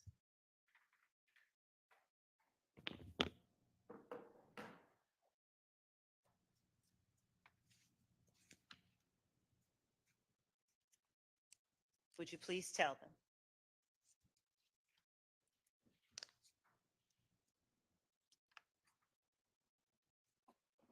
I guess it was true if I made it, Ms. Love.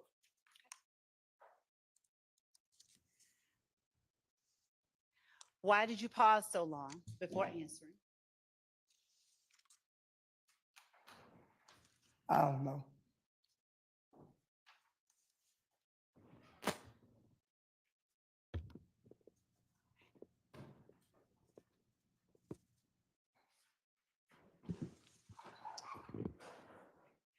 Now, you were talking about having pled guilty to charges related to the drive-by shooting or to the shooting on April 28th, 2015. I pleaded guilty. Excuse me, Judge. At this time, can we get the instruction, please? That's the first question directly from the state. Yes. Ms. Levis. Yes. Okay. All right.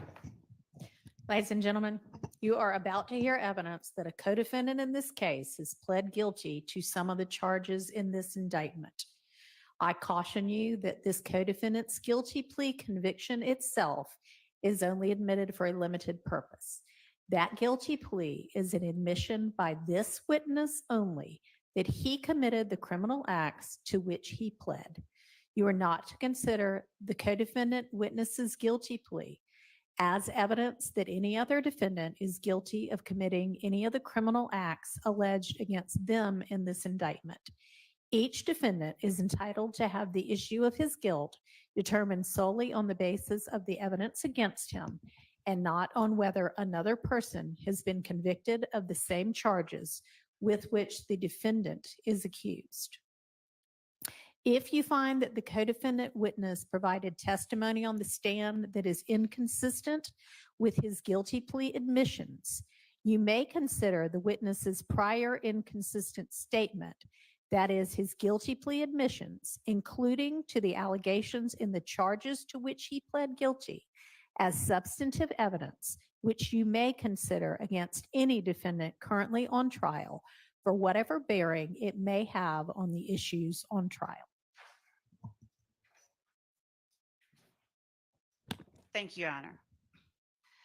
So, Mr. Sledge, you mentioned pleading guilty to charges related to the April the 28th, 2015 shootings that you were just talking to the jury about.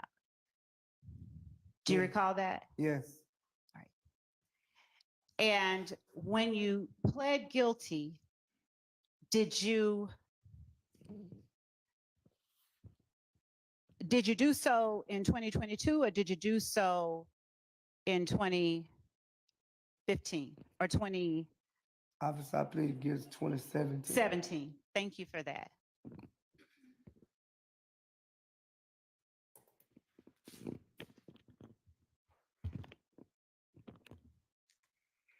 So,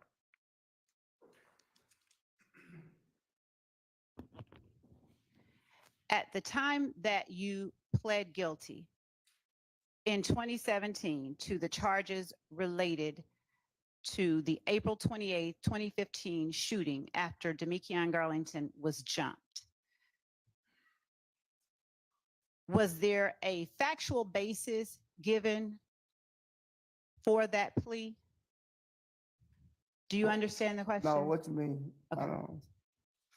First, let me ask you, when you pled guilty in 2017, did you have an attorney? Yes. And is the attorney that you had then the same one that you have now? Right. And did you trust him then the way that you trust him now? Right.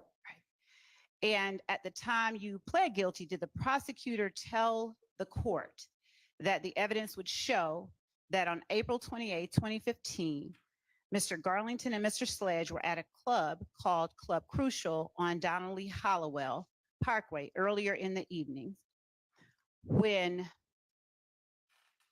members of, and preface this by saying Mr. Garlington, Mr. Sledge, and Mr. Zachary at this time were members of a gang called YSL or Young Slime Life that at some point had been affiliated with the Blood Criminal Street Gang. There had been a falling out carrying from the fall of 2014 into 2015. This, for lack of a better term, gang war was going on at this time. Mr. Garlington was jumped at the club by members of a rival gang, Aaron Mills, Dominic Carter, and others that are members of a gang which is a subset of If Gang or Inglewood Family Bloods, which is a gang that the dispute was going on with at that time, when Mr. Garlington was jumped and assaulted at the club. A decision was made by Mr. Sledge. They called Mr. Zachary, the co-defendant, to retaliate in some way. The evidence will show that Mr. Sledge drove the vehicle Mr. Garlington and Mr. Zachary were inside with weapons, and they first drove by Adele Avenue, 1428 Adele Avenue in Atlanta, Georgia. And that location at the time is the home of Darren Mills and his mother, and at least one of his sisters and one of his cousins, and is an address that Darren Mills actually used and stayed at. He was one of the individuals that had assaulted Mr. Garlington earlier at the club. Mr. Sledge drove by and they shot at the house. There were not individuals outside of the house, but the house was shot. During the shooting of that house, Miss Denise Bell, who is the aunt of Darren Mills, while she was in her bed, sustained a gunshot to her buttocks and had to go to the hospital and had to have surgery.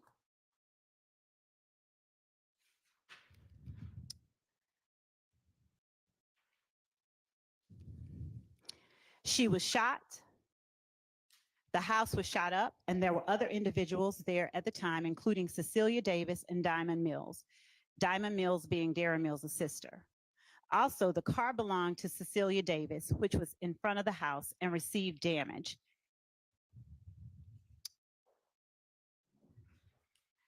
The evidence is that Mr. Sledge was the driver of the car.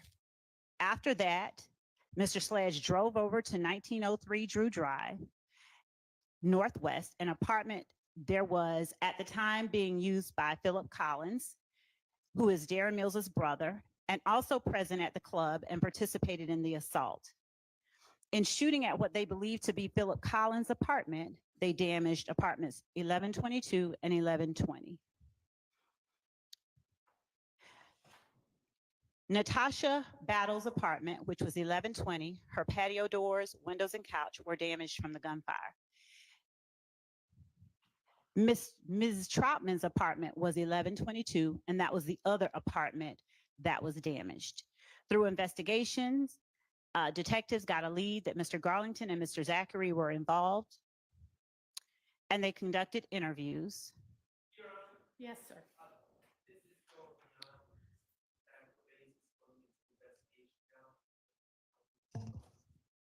I can pause there. Okay. Was that factual basis? Were those words read to the court by the prosecutor at the time you entered a guilty plea in 2017? I don't remember, was it read by the prosecutor, because I took a blind plea. And I think the judge read off the evidence. I don't recall what it was, though. Okay. Do you recall hearing those words read by somebody in court as the reason or the factual basis for the charges that were being brought? If I could explain, I pleaded guilty because I felt like it was in my best interest. You had two co-defendants. Some of what they said was true, and some they said wasn't true. But I did plead guilty because I felt like it was in my best interest. Were you given an opportunity to say anything at the time that you entered that plea? Were you given an opportunity to make any statements? No, not that I remember. Do you recall the judge, after those statements were read, asking you, is there anything you'd like to say before sentencing? Oh. Do you recall that happening? Yes, I recall him asking me that. Do you recall telling the judge, no, sir? I remember telling him, thank him for the plea that he allowed. I remember that. I remember me telling him, thank him for the plea that he accepted on the non-negotiable plea, the blind plea or whatever it was. Would you explain to the jury what your understanding of a blind plea is? A blind plea, that I understood, that you leave the evidence up to the judge and the judge determine on the sentence. At any time, did you tell the judge, I'm not admitting this, I'm just doing this because it's in my best interest? Well, I didn't tell the judge that. I told my attorney that. When my attorney asked me, like, when he came to me with the plea deal, and I told him, I said, why take the plea? Because it's best in my interest. You got two guys against one. Hold on, hold on. At the time that you. No, I didn't tell it to the judge. That wasn't a question. Oh. At the time that you pled guilty, did you know what sentence the judge was going to give to you? No. Not like no, I just knew it was Did the judge, or was it explained to you that you could receive up to the maximum sentence on each charge? not if I understand. I think a deal was already worked out, if I ain't mistaken. That what made me take it. I think it was already worked out between my attorney and the state. Do you understand the difference between a negotiated plea and a blind plea? No, Okay. Have you done anything besides a blind plea in front of a judge before?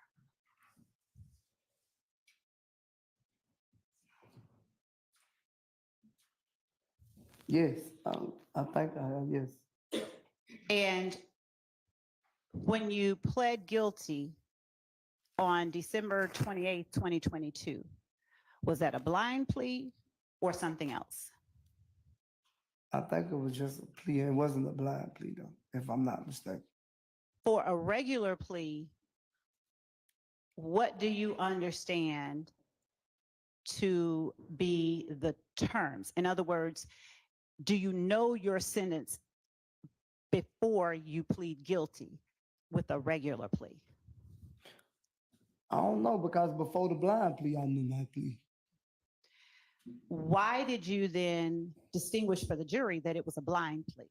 It was, but I already knew the sentence. My lawyer had already aware to me that they was offering the same thing. They was offering the co-defendants what they had pleaded guilty before me. Okay. So when I pleaded guilty, my lawyer aware me that they was offering the same plea deal that they gave them. But in my plea deal, I told my attorney that, like, I didn't want the probation. I just take the straight prison sentence. Okay. Yes, sir. All right, outside the presence of the jury? Okay. Yes? Yes. Okay. I'm going to excuse y'all to the jury room.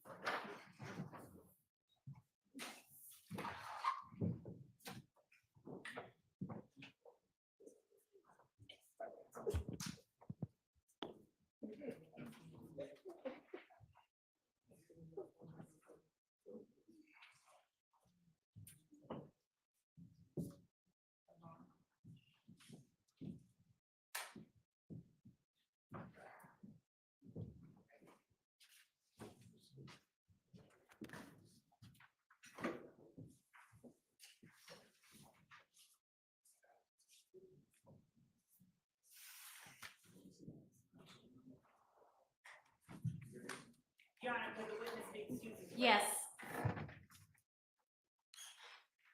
And Your Honor, may I first grab it? To do what? Sure.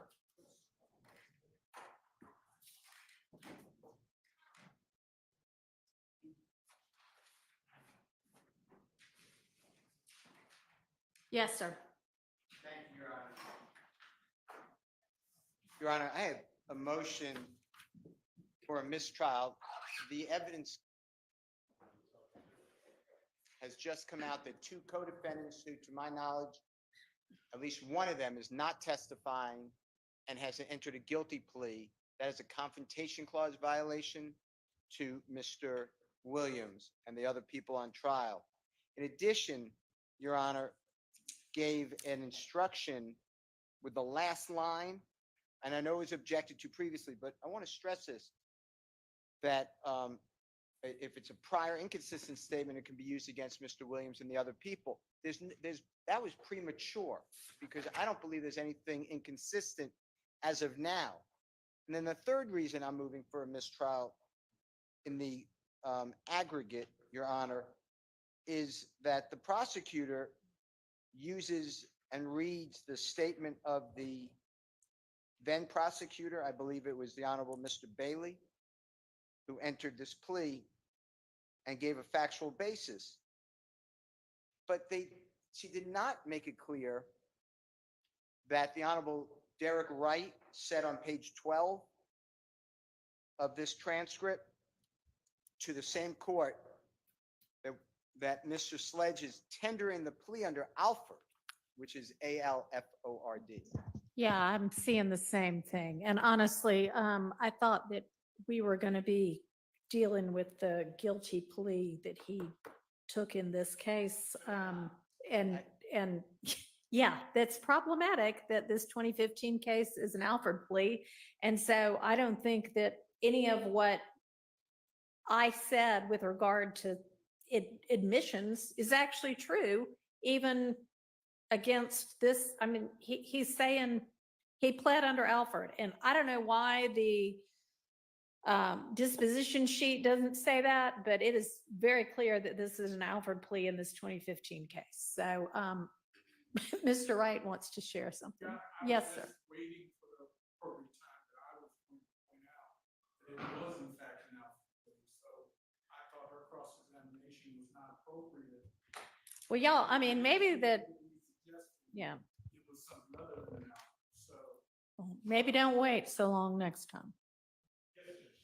But I mean, I'm definitely going to, Ms. Love, do you want to be heard? Yes, please. All right, go ahead. One, we'd ask that the court deny the motion for mistrial. Number two, we would ask, as it relates to the assertion that no inconsistent statement was made, in the factual acknowledgments. Okay, no, see, that's the deal with an Alford plea, is you are not acknowledging that the facts are true like you would in a regular guilty plea. You're saying, I think that the state has enough evidence that a jury could be convinced beyond a reasonable doubt that these facts are true. But you're not acknowledging on your own, yes, these are true. Your Honor, when I spoke of the factual acknowledgments, I meant 444Y. Well, that's what I thought you meant. Within 444Y, we referenced this particular All right, let's section. Maybe if you can point me specifically, let me pull that one up. Page. Which number?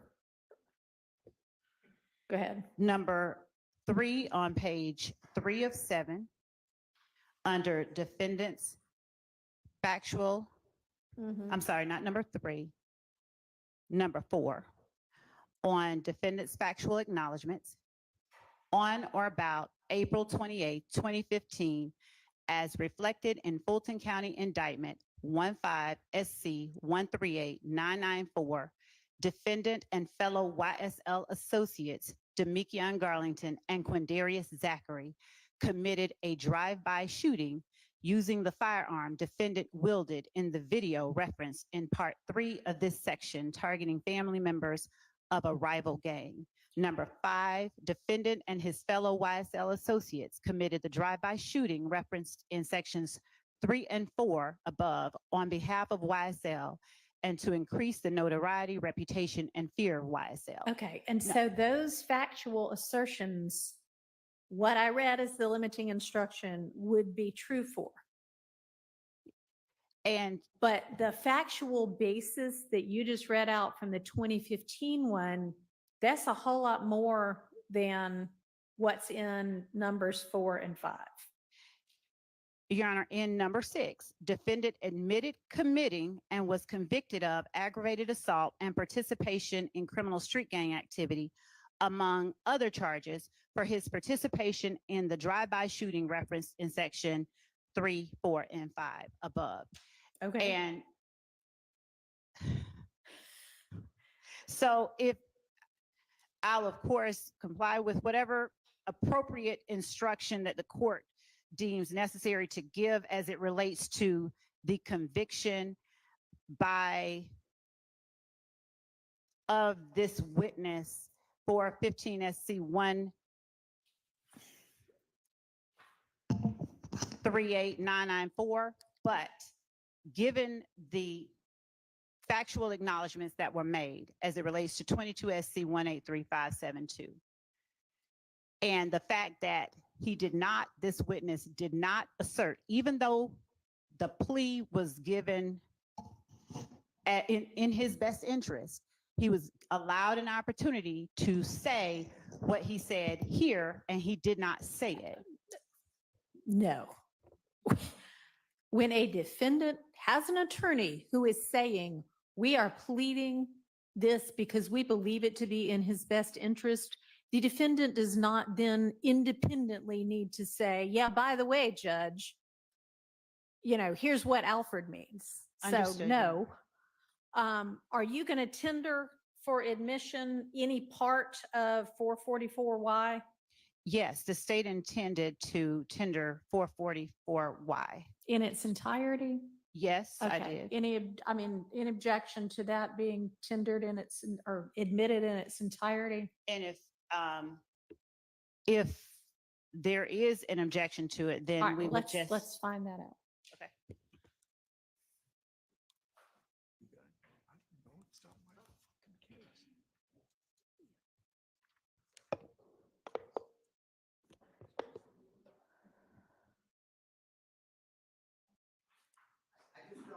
Yes, I object at this point to the entirety of the document unless the state can give reasons for which parts of the document are admissible at this time. And if they're not tendering yet, I understand that. But I can't get around how we got here. I'm trying to follow this factual basis, and I asked Ms. Renard, Renard, for this, and we're in a different case. Yeah, we are.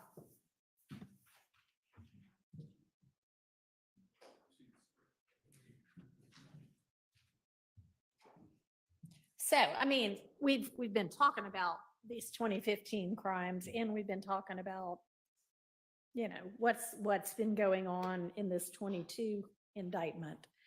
So, I guess that's how it came about.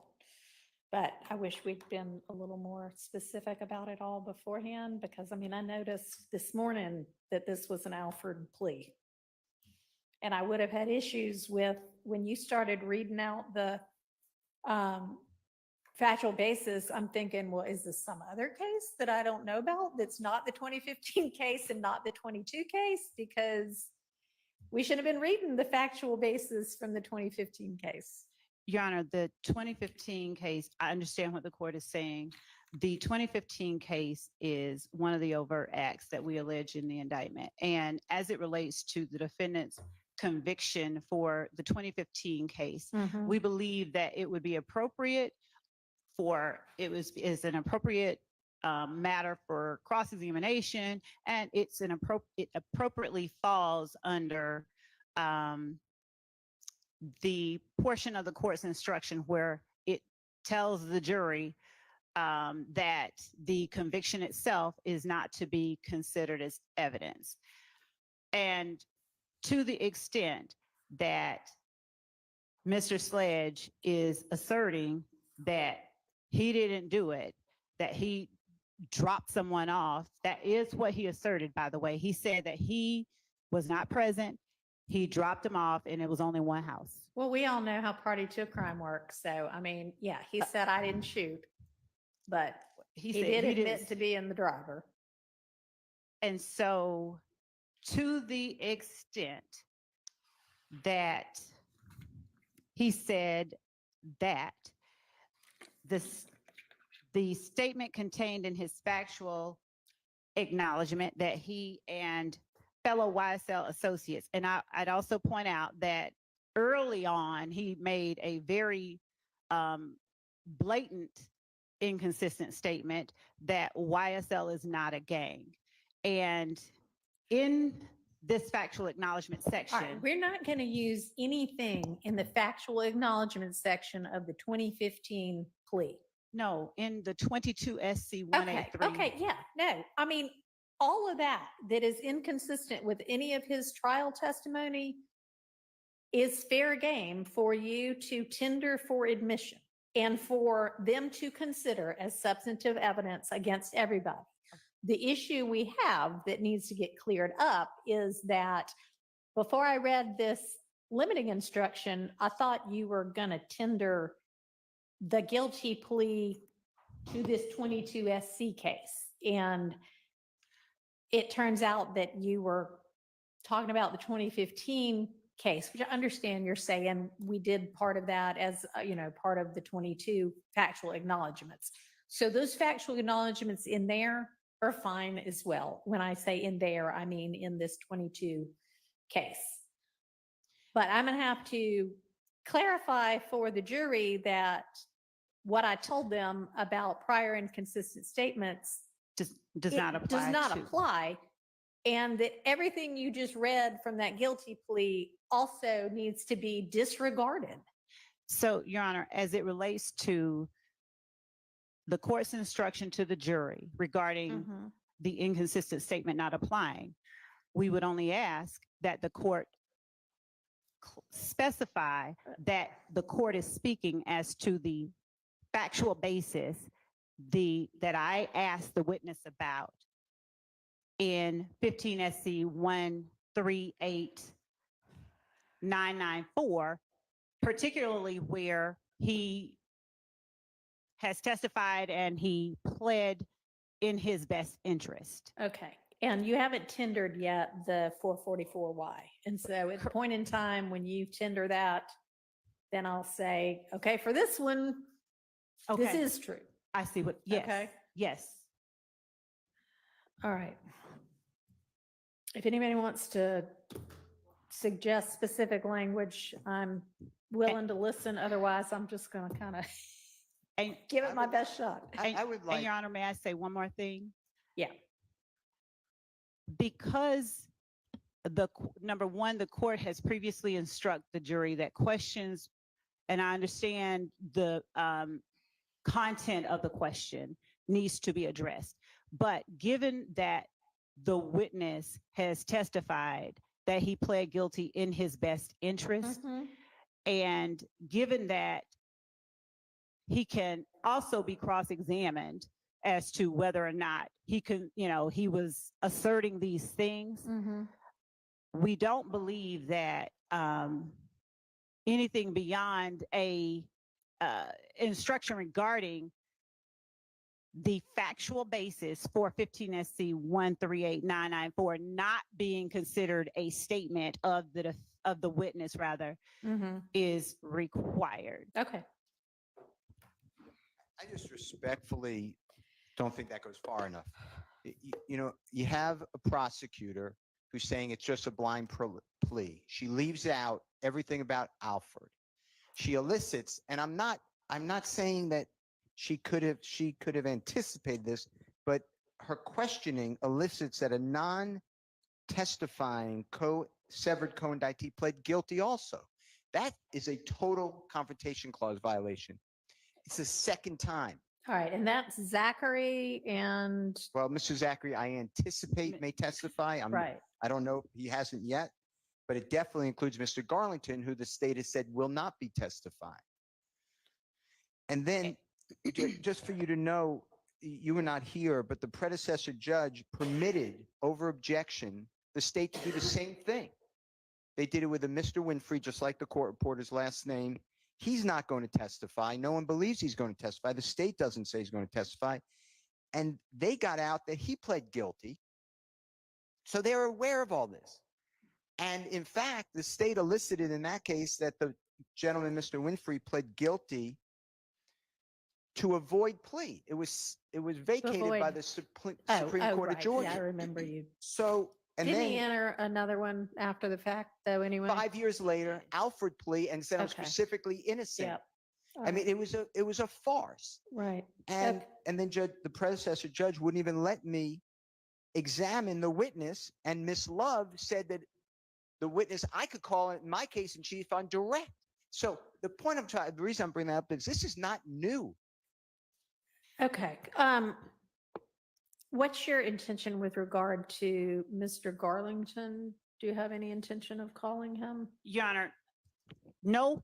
And Mr. Steele is absolutely correct in terms of the witness testifying about Mr. Garlington and Mr. Zachary and his doing that. There's nothing that indicates that the only reason he did that was because they pled guilty. So that is not, in other words, his statements that he gave to the jury about Mr. Garlington pleading guilty and all of that are not something that I asked him about or expected No. him to be talking about. Right, okay, but nonetheless, we have that now before the jury. We would so- ask that the court tell the jury to strike, disregard, put out of their mind anything about the Mr. Garlington pleading guilty. I'm just gonna say anyone other than the witness on the stand. Okay.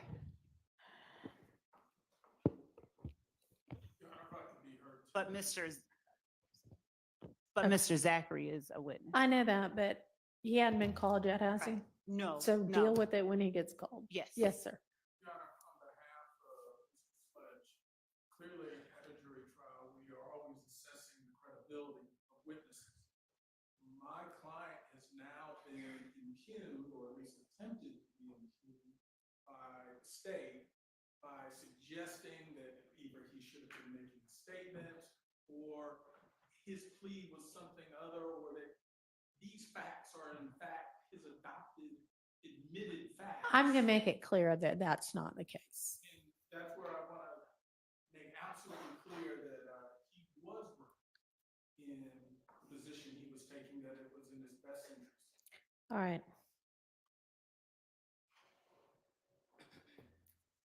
Anything else before we get the jury back in?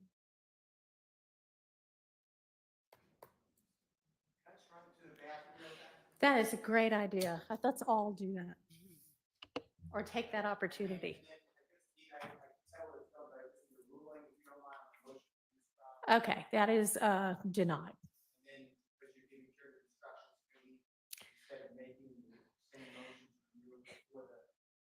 Next question, can you just acknowledge that I would have done that and still the motion for mistrust? Yes. All right, let's take 5 or 10 minutes ourselves.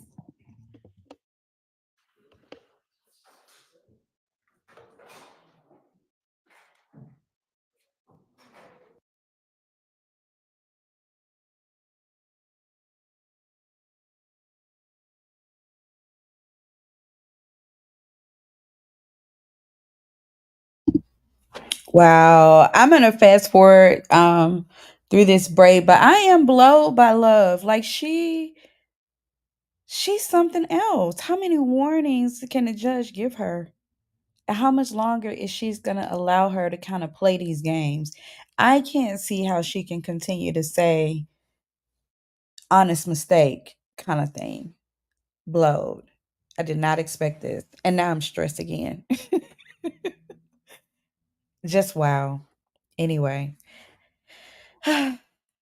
Let's see if the 5-minute break kind of cools everyone's jets, because I would be upset. The one thing I can say is, at least with all of these different mistrial things and the way the state has handled this entire case, if there is a conviction, it cannot stick. I mean, I don't see how an appeal or whatever you do could not be ignored, given all these violations of rights. It's crazy. It's insane. Anyway, let's get them back from break.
To say something.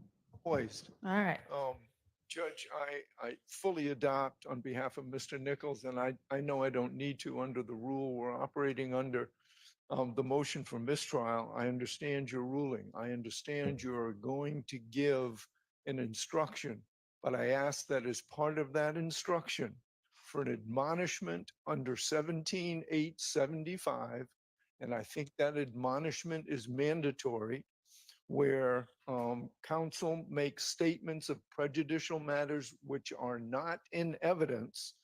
And I believe that this applies to this particular instance under these particular circumstances. So I'd asked the court to admonish counsel. Yes, in front of the jury, obviously, as part of the instruction. All right. Give me a second to get signed into Lexis and take a look exactly at what the statute says.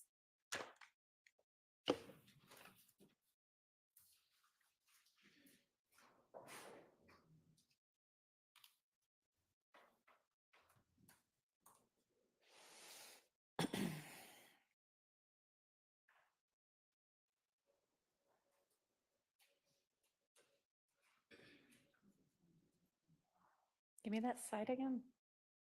1775. I left out a number.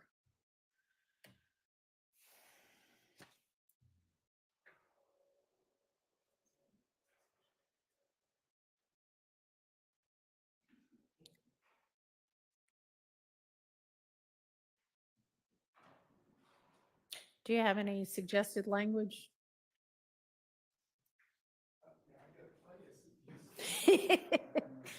I'm sure you do. That would be appropriate for the court to give at us as an admonishment. I haven't, we can come up with something. All right, well, let's endeavor to do that right now.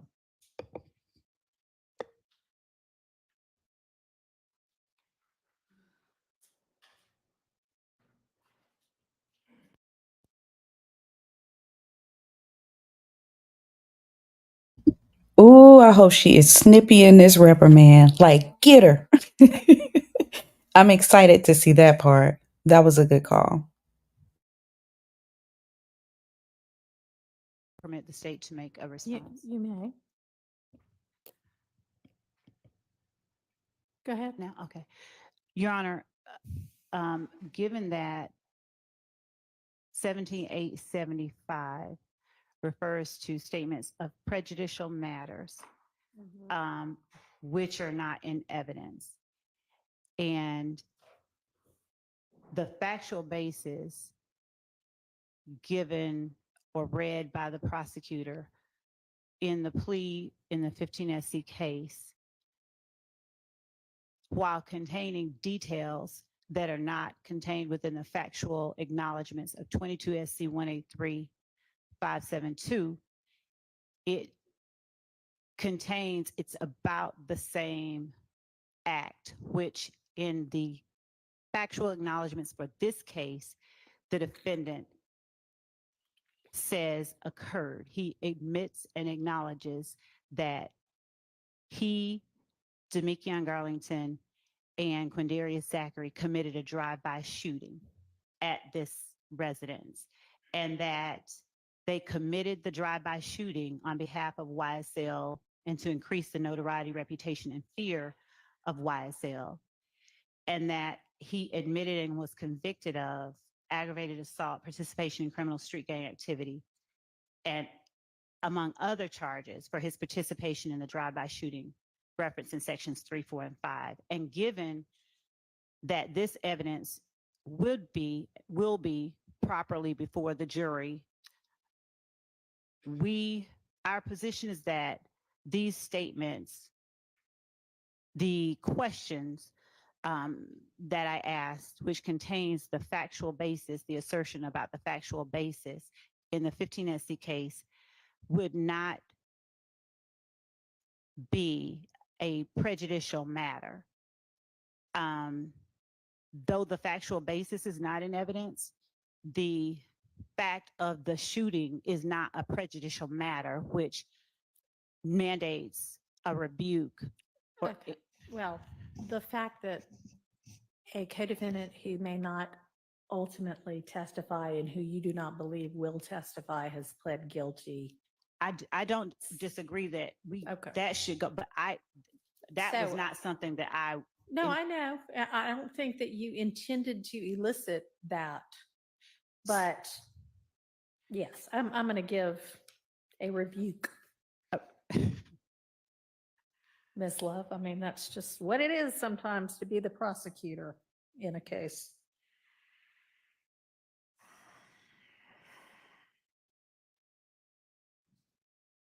Gotta have a tough skin. Suggested language, Mr. Harvey or others? Need for some smarter colleagues to give me some suggestions, which is everybody in these three tables.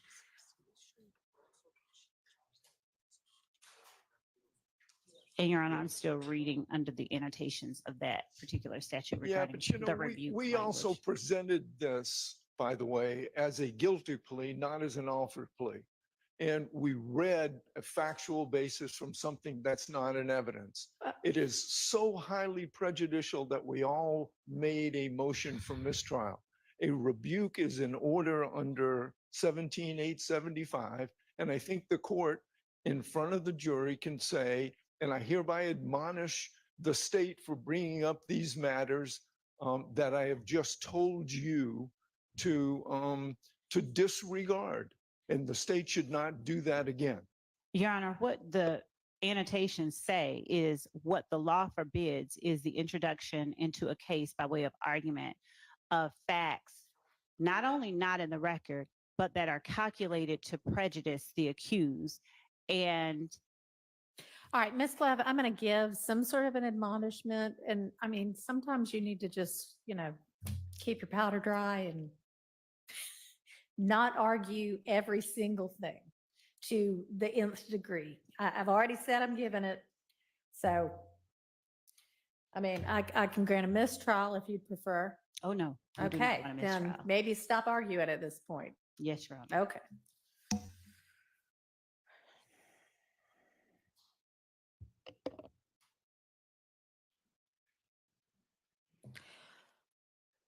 Now, in terms of her having presented it as a guilty plea, an offered plea is still a guilty plea, so I don't find there to be anything wrong with her having references in a guilty plea, but, we already talked about the whole factual basis thing, so I won't rehash that, but, okay.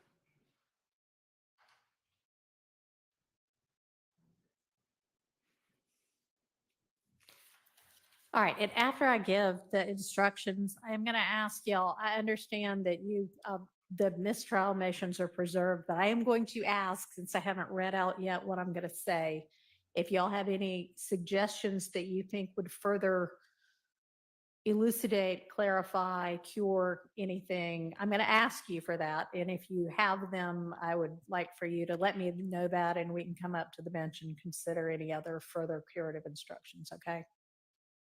All right. All right, let's get the jury back out. And I mean, I don't know that we need the witness in here for that, but Will the court prior to go ahead. Will the court prior to bringing in the jury, would the court be willing to read the What I'm going to rebuke? say, well, I don't know what the rebuke? I mean, it's probably going to be something to the effect of, after I explain to them what they're not to consider, I also admonish and rebuke you, Miss Love, to pay careful attention to how you ask questions and to what you put before the jury. Mr. Harvey wants more. What else? I'll consider it. You should be banned from asking any more questions ever for the rest of the. Well, For the rest okay, of my life. reasonably speaking though. That may be going a little bit too far. But that's already been asked for, by the way. And that the court, in giving these instructions, intends to rebuke the state for asking those, for eliciting that improper testimony. So, Your Honor, it wasn't improper testimony. It Okay. was the question. Improper statements of the state. That's the whole point of a rebuke. That's the whole point. And we would ask that the court just, if the court is going to read, that the court reads only what the court initially said.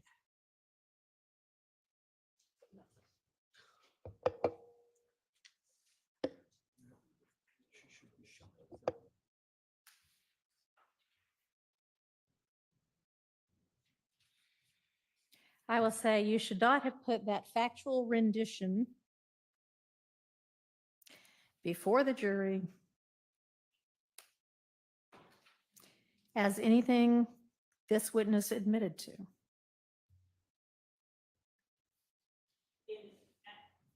Mm-hmm.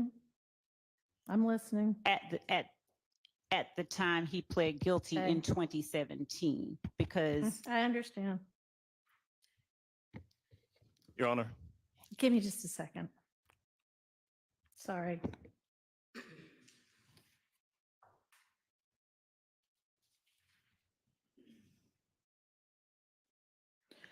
Yes. let me request that the court consider including in its admonition the following language if the court deems it to be appropriate. Somewhere in there, the presentation of that evidence that I've described was improper and was not in keeping with the law and the prosecutor's ethical obligations.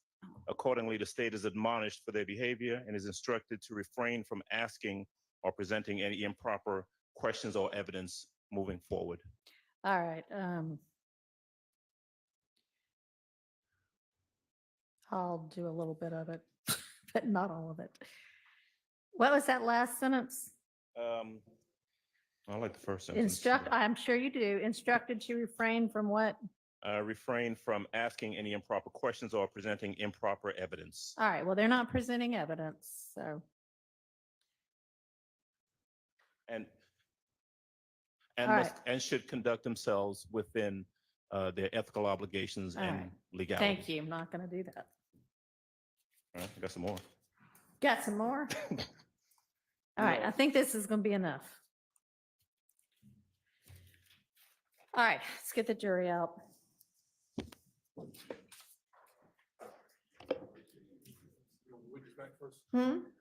I mean, do y'all want the witness in here for this? No, Your Honor. Okay, let me ask you a question. Have you or somebody instructed, maybe even Mr. Wright, the witness to not talk about anybody else's plea to anything? Can Mr. Wright just do that? All right, let's get the jury out.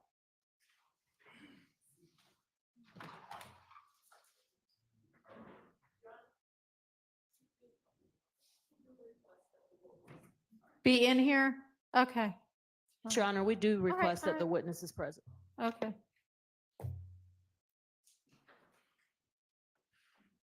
Somebody let them know that. You can hurry. I mean, I've already said for the jury to come in, so.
All right.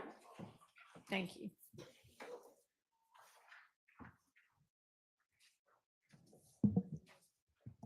All right, ladies and gentlemen, I've got some further instructions for you with regard to some of what you just heard. So I gave y'all an instruction that if this witness provided testimony that was inconsistent with a guilty plea admission, that you could accept that guilty plea admission as substantive evidence against any of these defendants.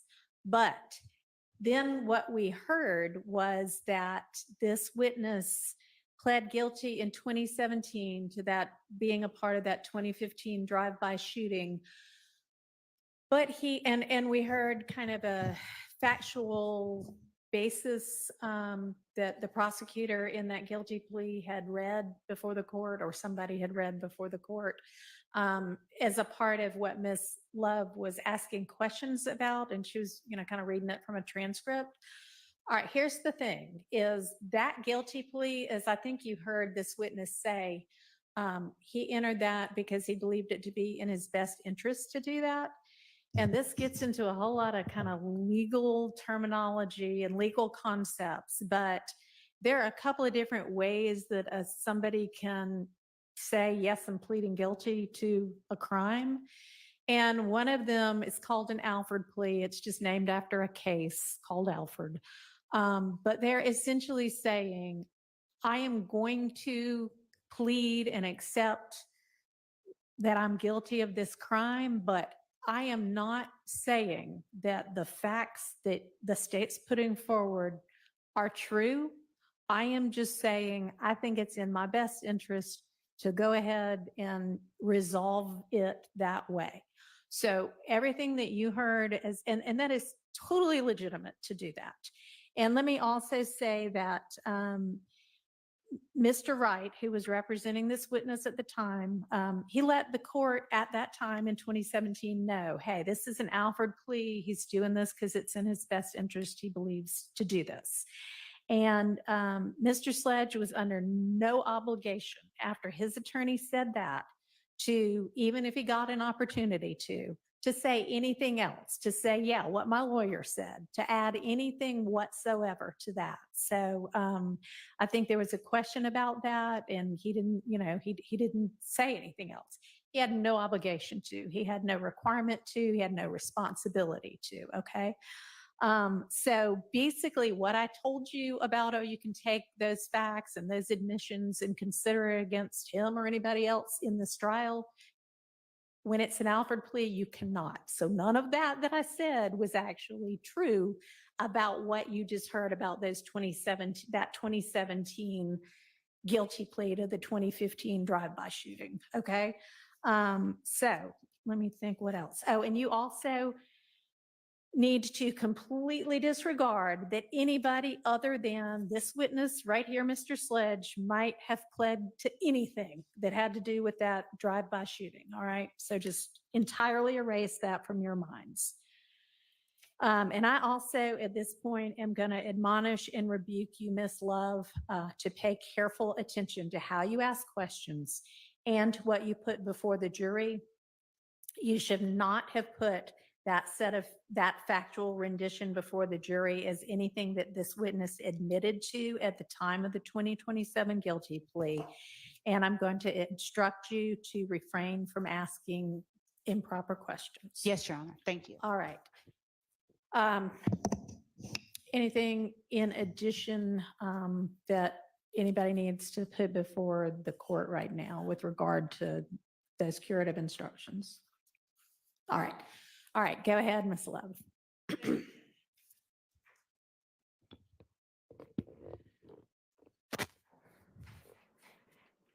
Mr. Sledge.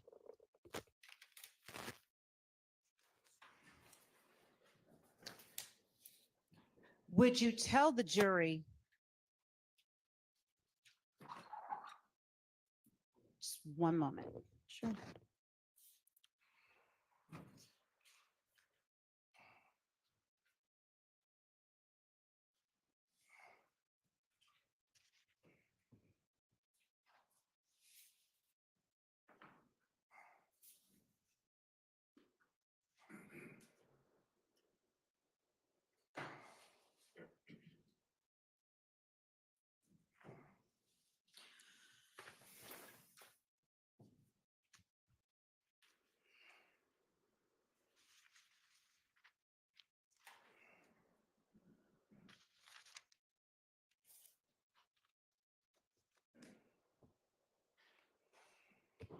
whether you are familiar with the person by the name of Antonio Sumlin, who goes by the name Obama.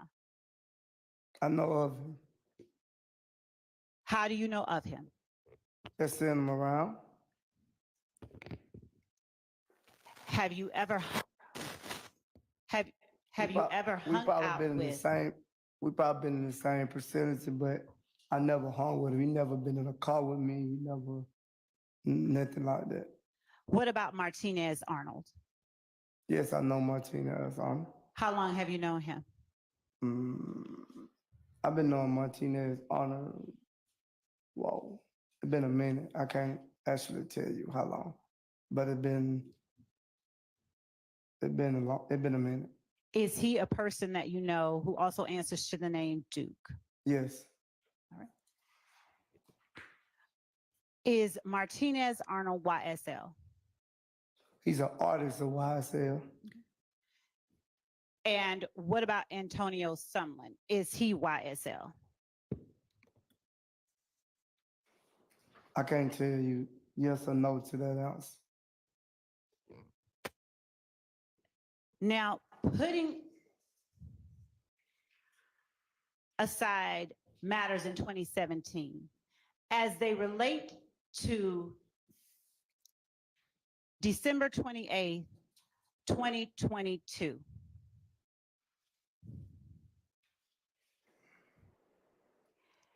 at any point, did you make an assertion while speaking with the state through your attorney that YSL is not a gang?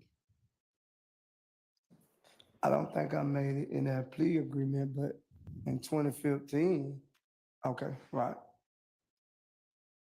In 2022, December 28th, 2022, at any point, did you assert that YSL is not a gang? No.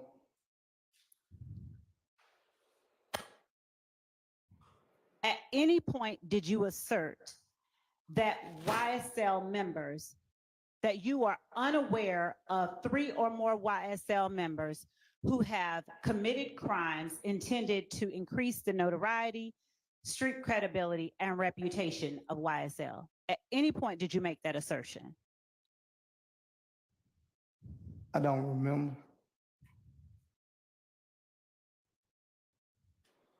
Is there anything that would refresh your memory? Yes, if you have anything that can refresh my memory. What do you believe would refresh your memory? I can't say whatever you have. If I can look at it or go over it, and then I can. Yeah. Would looking at 444Y refresh your memory? Yes. Your factual acknowledgements, okay. Approaching the witness with 444Y. All right.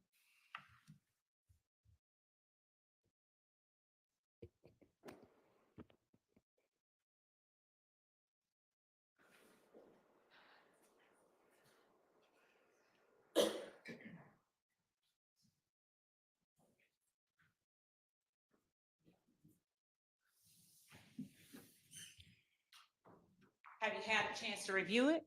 Yes. Does it refresh your memory? Yes. Okay. So at any point, did you assert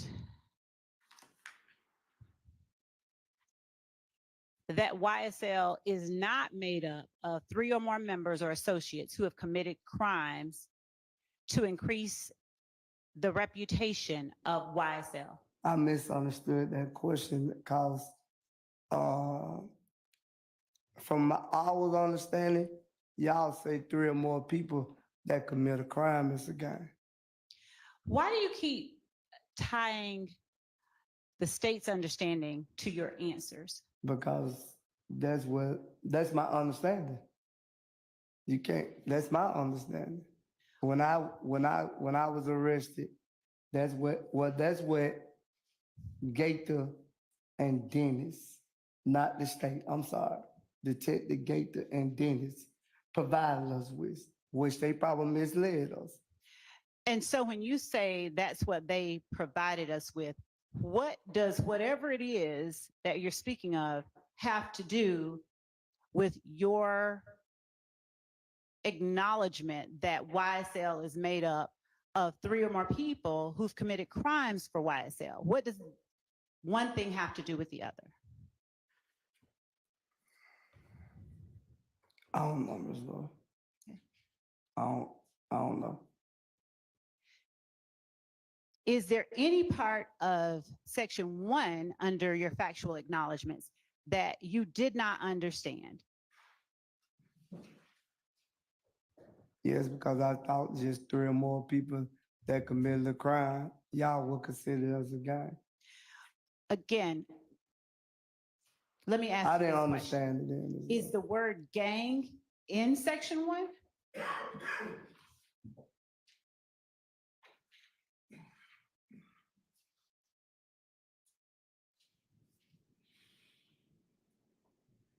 Yeah, but it said identify. I'm sorry, what are you Colors, saying? it said, when you identify, it said identify, when you identify gang members, you identify with colors and hand signals. So that's why I took it as a gang.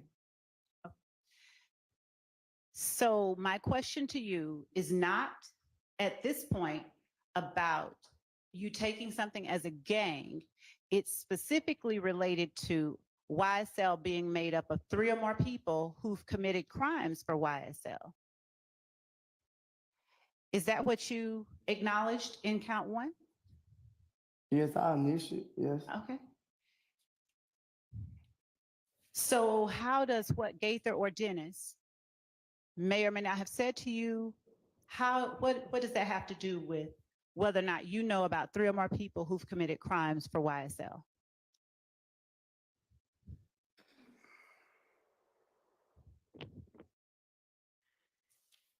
I can't say. You also said you've been a member of YSL since 2012. Your memory was refreshed. Yes, because as it went on, it started as a neighborhood gang, but It as started, wait. I'm a sorry. neighborhood gang, What are you saying? Spell what you're saying. GANG. Okay. What started as a neighborhood gang? Why is it? All right. What do But you mean when you say gang in that sentence? You ain't let me finish the first. I promise you I will, just if you don't mind. Can you tell the jury what you mean when you say gang right there? What it said, gang. 3 or more people. Keep going. It's a gang, you say. No. I can't testify, so it has to be you and your I words. just said 3 or more people is a gang. So when you say that YSL started as a neighborhood gang, what is it that you mean? That it just has 3 or more people? Yeah, because, well, I guess, from my understanding, I guess.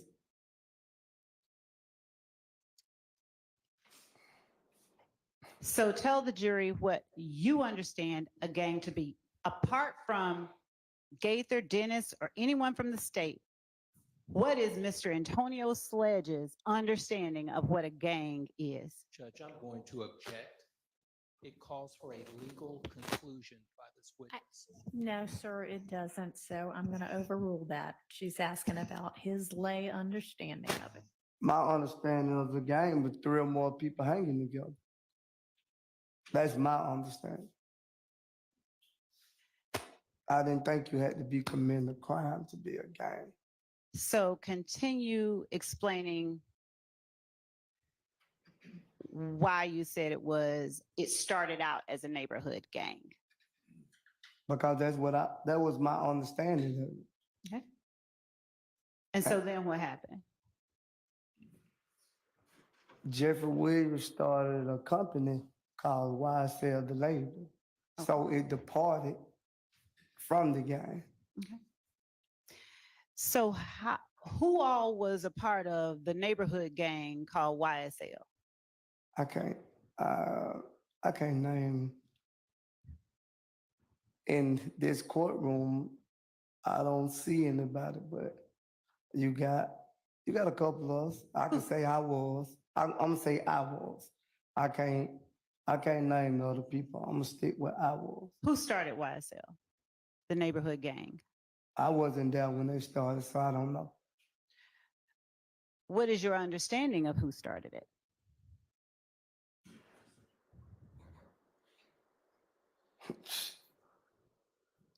Mondo said he started. He ain't on this case. Why do you mention that Mondo isn't on this case? I'm just saying, you said who started YSL the game. Okay. You, s- So is he, Mondo, to your knowledge, also YSL, a YSL gang member? I don't know. I never hung with Mondo. I don't really even know him. So who did you hang with as part of YSL, the neighborhood gang? Well, I guess you could say Stevens. I don't want to name the other people they did. I don't want to name the deceased, if that okay with you. Is Stevens the only living person that you know of who was a member of YSL, the neighborhood gang?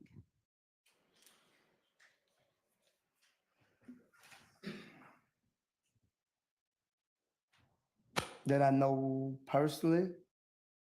That you know of who was a member of YSL, the neighborhood gang?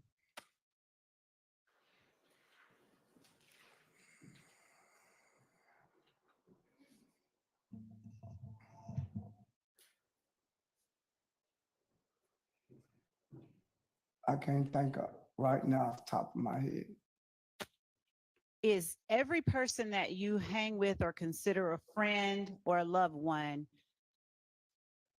a member of a gang?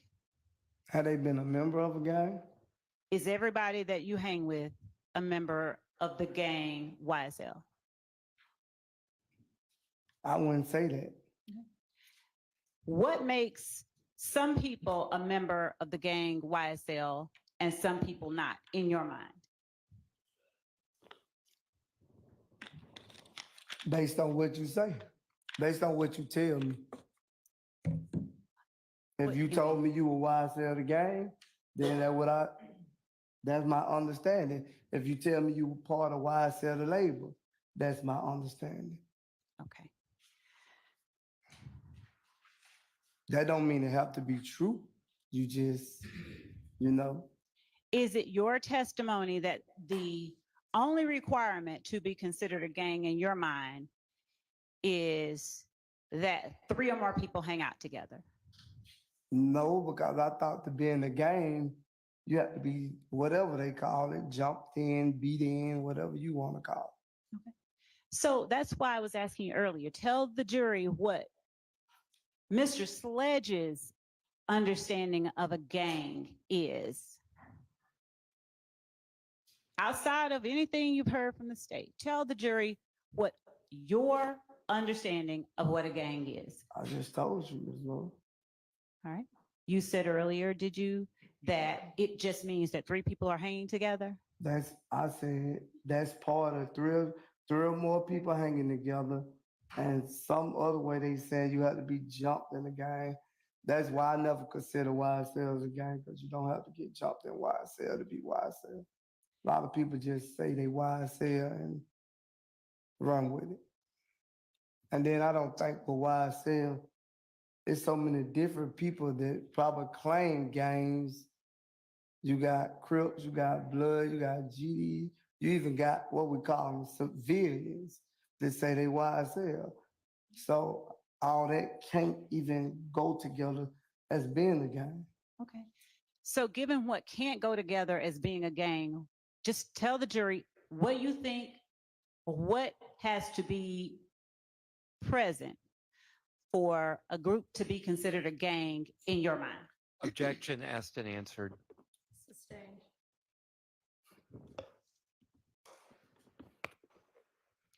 I'm going to show you what the state has labeled and previously provided to the defense, but I will provide again as State's Exhibit 410 Yankee to State's Exhibit 442 Yankee.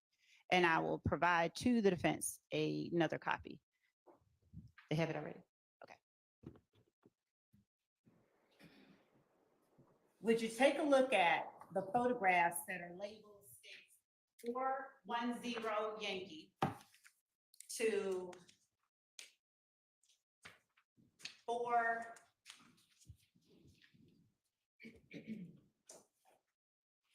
Let me actually enumerate. So 410, 411, 412, 413, 414, 415, 416, 417, 418, 419, 420, 421, 422, 423, 424, 426, 427, 428, 429, 430, 4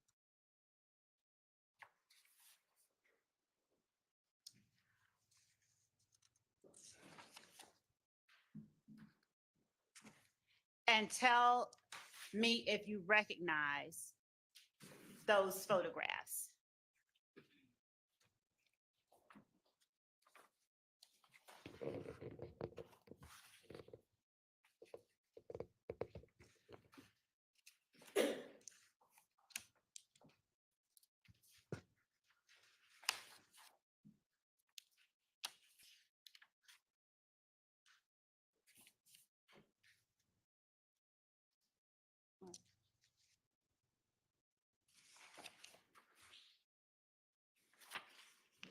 And Your Honor, I did not yet say 425, so I've not tendered 425.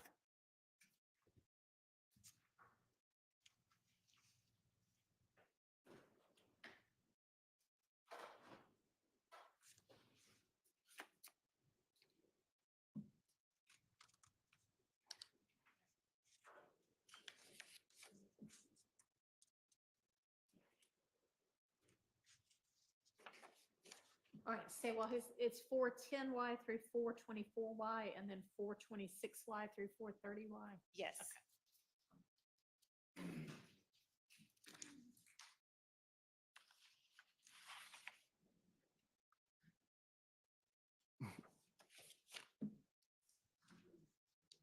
I can't see 427.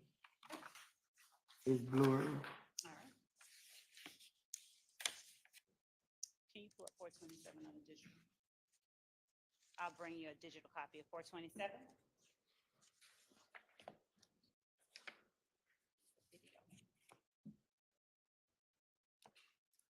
So for now, Your Honor, we won't All right. consider 427 until I present that at a different time.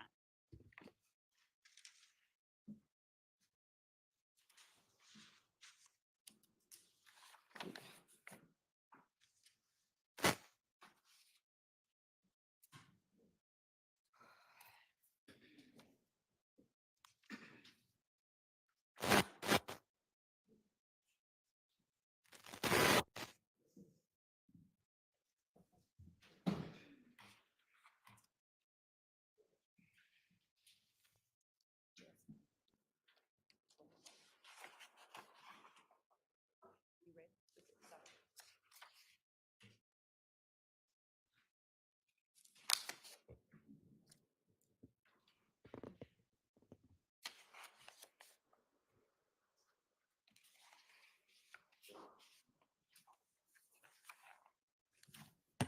Have you had a chance to look at 410 through 424 and 426 and then 428 through 430?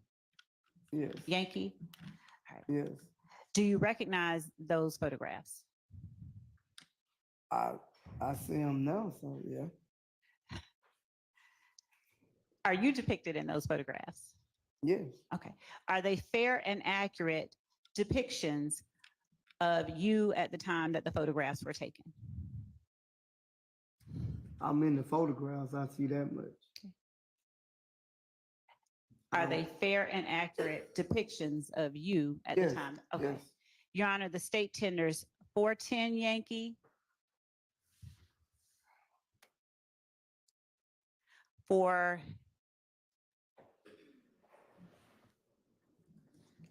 411 Yankee, actually 410 through 424 Yankee, 426 Yankee, and 428 Yankee through 430 Yankee. All right. Is there another? Got it. Understood. Are they admitted, Your Honor? Did the court say yes? Yes, they're Okay, admitted. thank you. All right, so Mr. Sledge, I'm going to start out with 410 Yankee. And I'm going to display it on the screen right over your right shoulder. I can see it right here. Okay, and if we could just blow that up.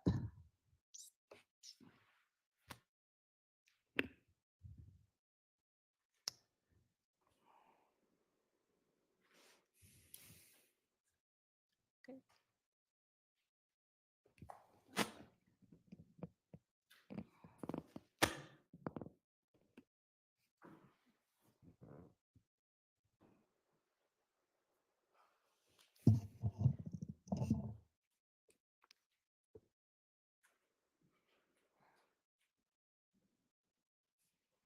It ain't right. No more.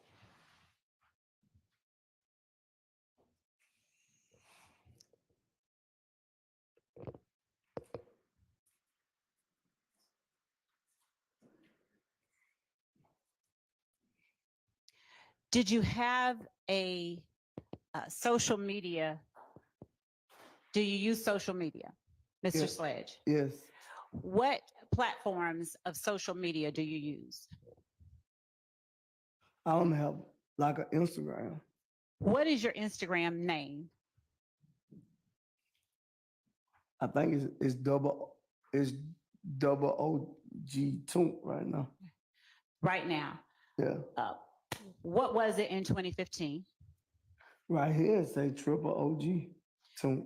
And does right there accurately reflect what your Instagram name was in 2015? Yes. All right. What types of things did you post on Instagram? I post a lot on Instagram. Pictures of me and friends, probably sometime my kids. Okay. And everyone having different reasons for posting. What reasons? What are some of the reasons you would post on Instagram? It's a website. It's an entertainment site. Okay. Did you sometimes post messages on Instagram? Maybe. Looking at 410 Yankee. All right. What message did you post on the picture in State's Exhibit 410 Yankee? YSL, fuck the rest, love. Fuck the rest, love. And what is next to the word love? 100, 2 green heart, 2 green snakes.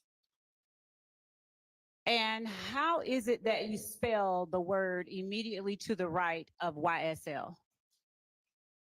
How did I spell it? Yes, how did you spell it?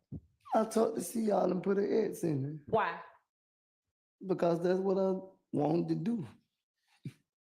Why did you want to do that? Why did I can't do it? You can. I'm just asking why okay. you wanted to do it. There was no reason. It was random. Okay. Would you tell the jury who all is depicted in State's Exhibit 410 Yankee for the record? I can't name all them people right now. I can only name the people I know. Would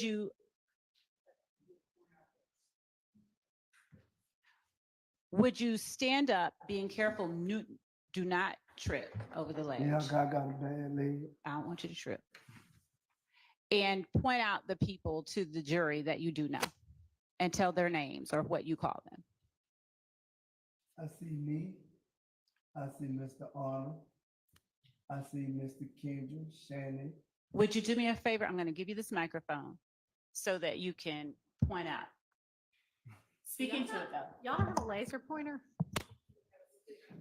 We had a pointer. I mean, a laser pointer would be a better idea than a stick, but either would be better than just. Your point, I'm not saying I don't know these people. That's okay. Me, Arnold, Stevenson. I think, yeah, that's Roscoe. Garnington. Let's go with what the pointer is. Can you see that white pointer? That's Garnington. Okay.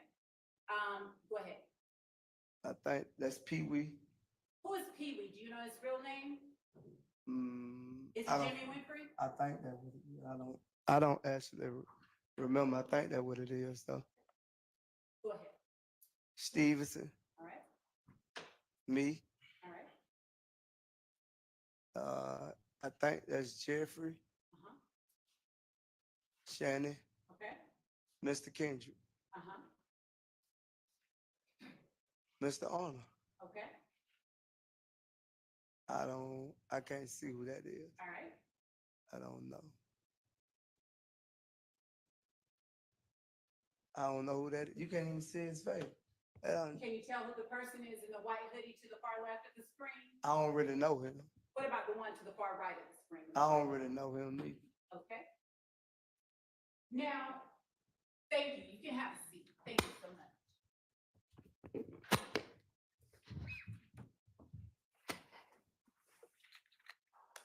Is the date and time reflected on that post April 28th, 2015 at 11:58 a.m.? I don't see the time, but I see the, oh, yes. Yes, that's the time of the day. All right. Now, do you have any reason why you posted this particular picture with that particular caption on April 28th, 2015? I don't have any reason. The person who's over YSL, the label, right there in the picture, All right. he have a YSL shirt on. The person that's over YSL, the label, has a YSL shirt on? No, I said that Mr. Jeffrey, who owns, well, who's over YSL, the label, is right there in the picture. Is it your testimony, or you said earlier rather, that Mondo said he started YSL, the gang? I never said the label. I said the gang. That's what he said. I didn't say he started. I said that you said Mondo said. I heard Mondo say he started YSL, the gang. So from your understanding, is there anyone other than Mondo who started YSL, the gang?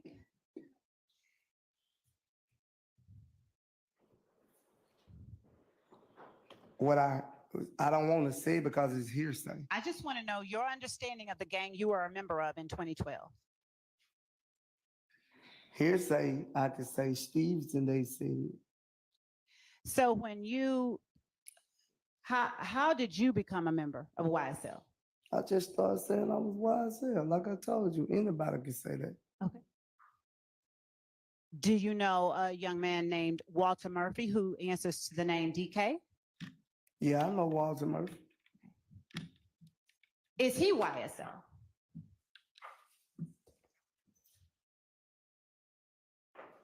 I heard him say it before, so I guess.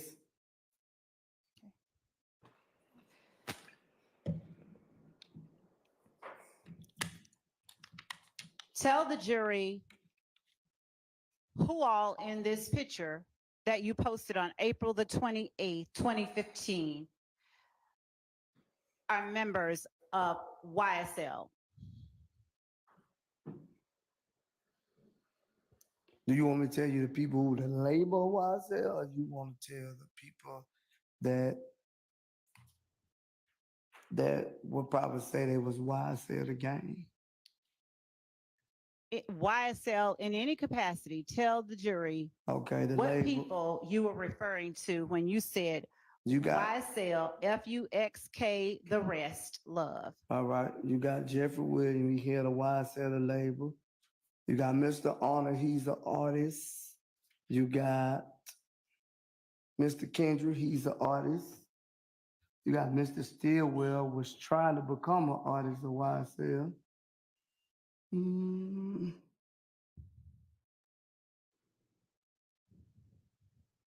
And YSL in any way, label, gang. Who in this photograph would you consider YSL?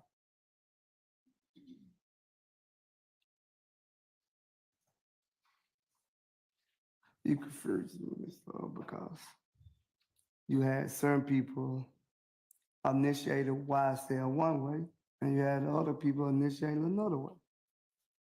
So I can actually say, since they not part of the label, and they probably will consider themselves, well, I don't know where Roscoe really was, but he considered himself as the label. So I say me, probably at the time, I worked it for the label, but I could say, I guess Stevenson, Gunnington, they never worked for the label. So, and I told you the other ones, I don't know. What is the one way that some initiated themselves and the other way that others initiated themselves?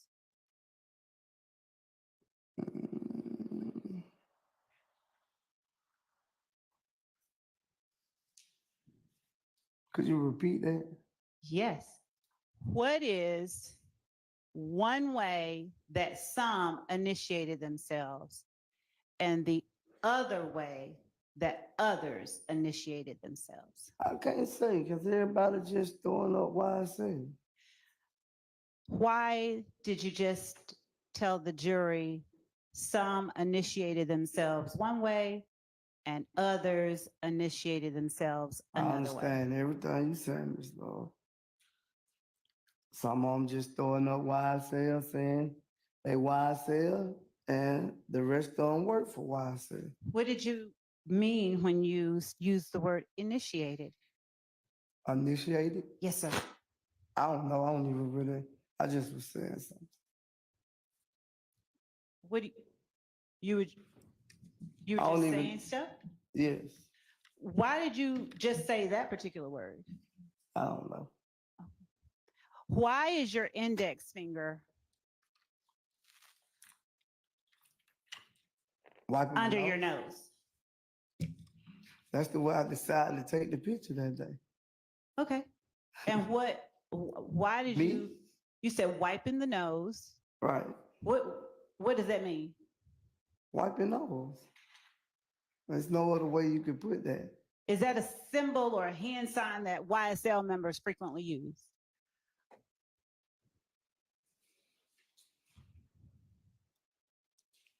I guess. Okay. Those two green hearts, why did you choose to post green hearts next to the 100s after you said YSL, FUXK, the rest love? I guess because I wanted to use the green hearts on the stakes on this post at that time. Are green hearts emojis that YSL members typically use to represent themselves? I don't or think to show love for YSL? To show love, but I don't think YSL the only people that use the green emojis. That's fair. That's not what I'm asking. I'm asking, are those hearts, specifically green hearts, emojis that YSL members frequently use to either show love or to identify themselves? To show love. Okay. Do you know why the hearts are green that YSL members typically use? No. Is green a color that is associated with YSL? Maybe. Maybe? Yes. How long has it been associated with YSL? Since you were a member in 2012? I don't I don't know. I don't think, because I don't even think the green emoji was on the phone in 2012. What about the two emojis next to the green hearts? What are they? They snakes look like. Okay, you posted it, right? Right. So what But did you I'm post? I'm telling you, they look like green snakes right there. Why did you post two green snakes next to the two green hearts after YSL FUXK the rest love? I like the emojis, Miss Love. Are green snakes emojis that YSL members typically use when communicating with one another and making postings about themselves? I wouldn't say, because I seen LeBron James use the green snake emoji, Kobe Bryant. I don't seen a lot of people use the green emoji. Understood. I am talking about YSL members. I guess. Okay. How many people on your post that is depicted in 410 Yankee actually have record deals or had record deals in 2015?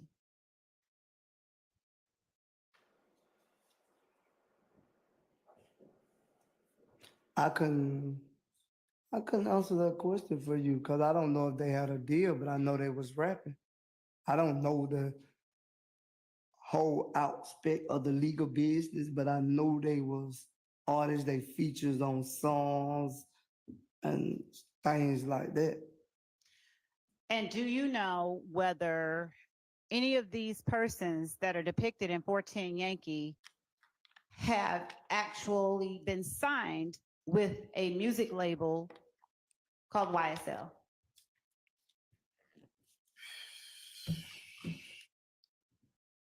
I never seen the paperwork, but they say they was. How many?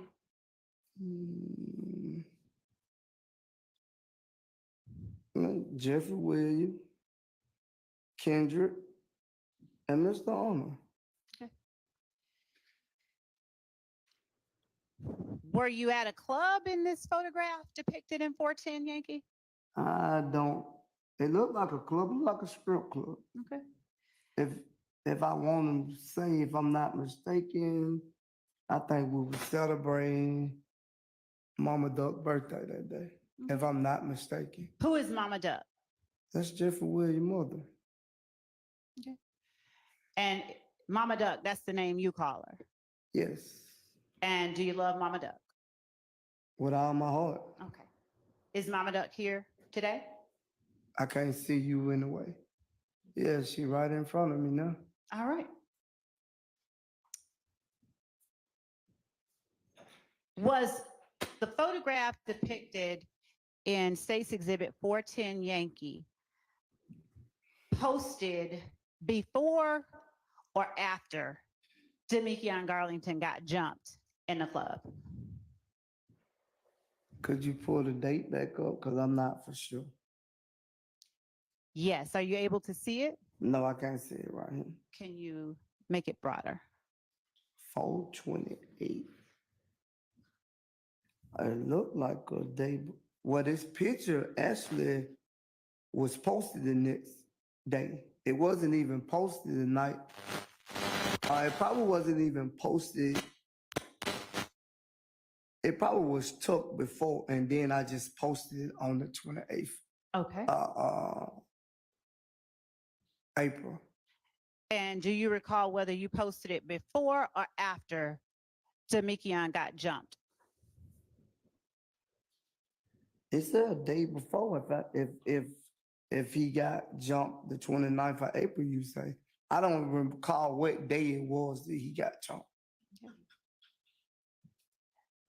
Do you recall whether it was posted before or after you, Garlington, and Zachary did the drive-by?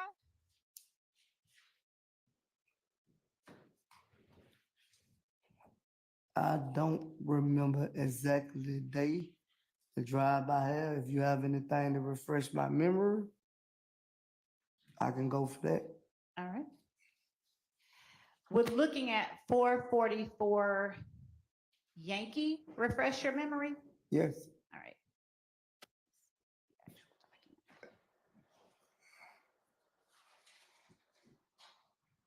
Showing the witness approaching with 444 Yankee. That's the key deal. Why you bring them? They don't have the date on them, do it. Does looking at page 3 of 7 for counsel's sake, That can't be right. what can't be right? The date can't be right on another day it happened. April 28, 2015 Cause there's cannot no be way, right? there's no way we could be in two different places at one time. Well, that's the day I posted it. That's why I said it probably was the same night. Okay, That probably just the day. And that was that morning okay, that I posted. all right. You trying to confuse me. I promise you I'm not. I promise you will. All right. Well, are you able to see more clearly the timestamp? Yeah, I posted that at 11 a.m. Okay, And the crazy part about the date's gotta be wrong, Ms. Lord. why do you say that? Because the shooting was, I wanna say 2, 3 in the morning, so that would have been the next day, Okay, not the same day. It wouldn't have been the 28th, it probably would have been the 29th. okay, So that's why you trying to confuse me. okay, So So- you wrong. okay. You realize I can't give testimony? You right. Okay. So moving on to State's Exhibit 411Y.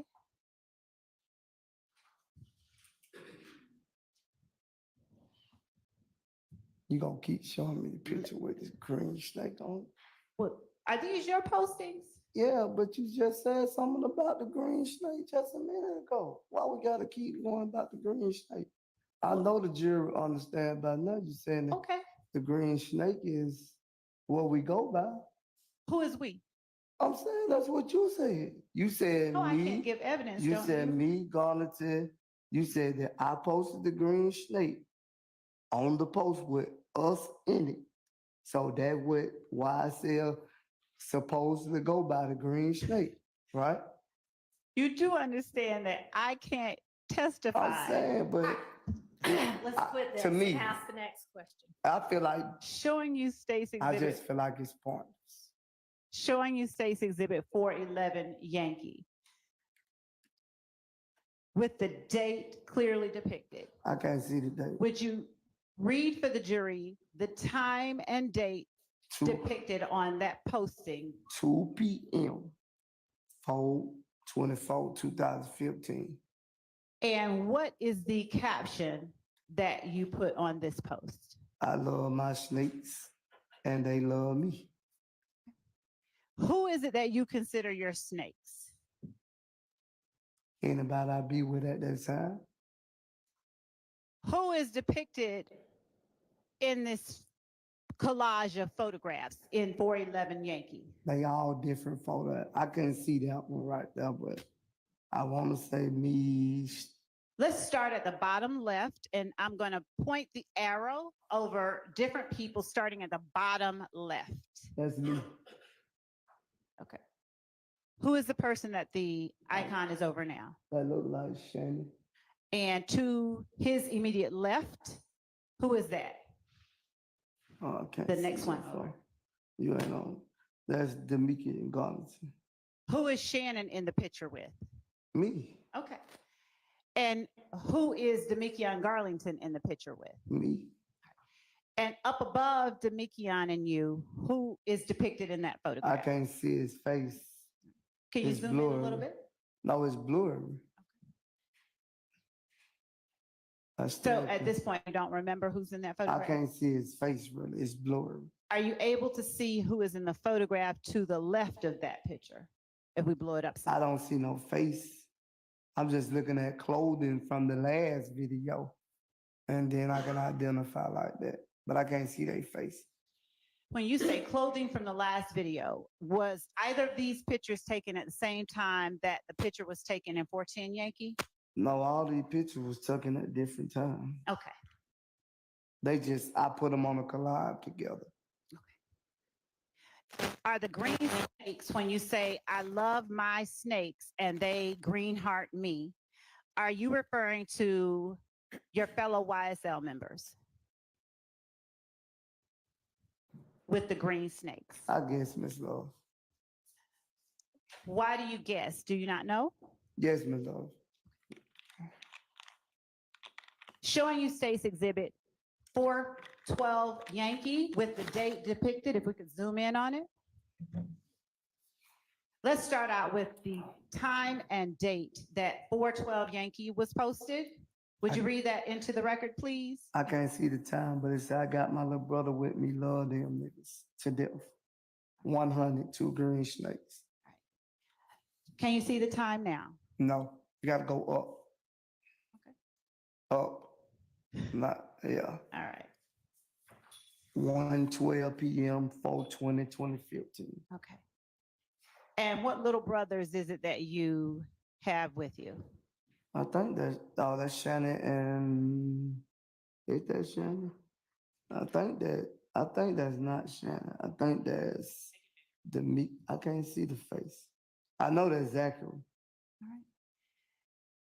Now you also have 2 green hearts. I'm sorry, snakes. Are those 2 green snakes at the end of that? Yes. And are these people in this photograph with you also considered your snakes? Yes. Or- All right.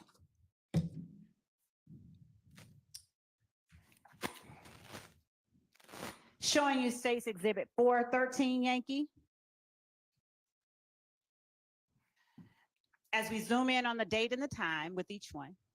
Did we already see this picture? Would you read into the record what the date and the time are for State's Exhibit? Me and the YSL family, 2 green heart, 2 green snake, 100. Okay. And what date and time? Time Did you post it? 4:53 p.m., 4/18/2015. All right. So you could actually see they all different dates, but the same picture. So I don't know what date they was taken. Okay. I'm asking about the date that they were posted. Posted. Oh, okay. Okay. I'm going to go to State's Exhibit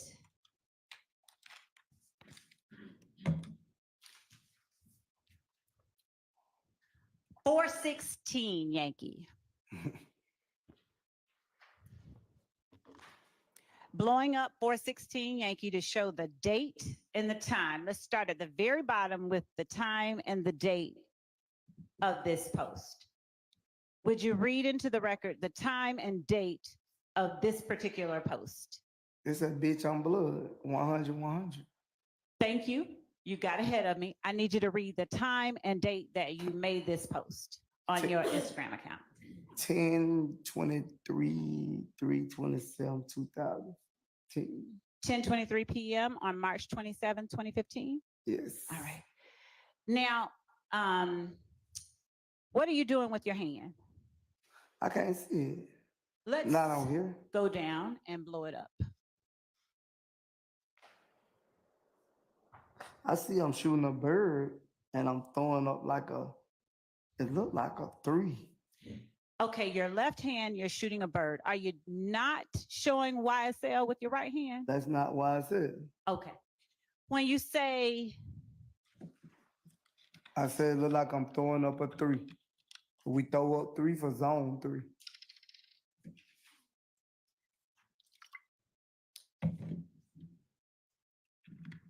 how do you spell, you said that says bitch on blood. How do you spell bitch in 416 Yankee? I took the S out the C. I replaced the C with an X. Why? It's just something we do. Who is we? People in general, I seen on the internet do it. I can't say Pacific, I've seen a lot of people do it. Have you seen members of YSL do it besides yourself? No. Okay. What do you mean when you say your blood in 416 Yankee? I said I'm blood. I never, What do you mean when you say you are blood? I affiliated with the blood gang. All right. Did you also affiliate with the blood gang in 2012? No, When did you begin affiliating with the blood gang?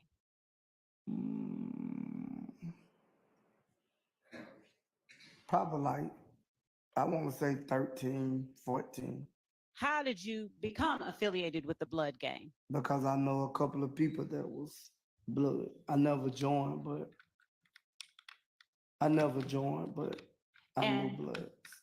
What about the Bloods make you consider them a gang using your definition? I heard around the blood with blood gang, so Going to State's Exhibit 417 Yankee.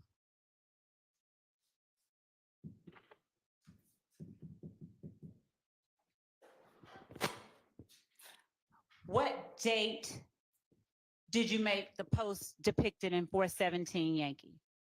3/23/2015. Who, showing the photograph, the pictures, tell the jury who is depicted in 417 Yankee. Me, Shannon, and Stevenson. But I should have been saying on that post, me and my blood brothers, because I look at them like my blood brothers, my little brothers. Going from left, no, stay on the picture. Going from left to right, the person on Shannon's right, who is that person on the far right with the black and white? That's me. What are you doing with your hands? I'm throwing up 2 guns. What does that mean? I don't really know. I used to carry 2 guns every day before you guys made me a convicted felon. I couldn't tote guns anymore. Why are you holding up that particular hand sign to depict 2 guns?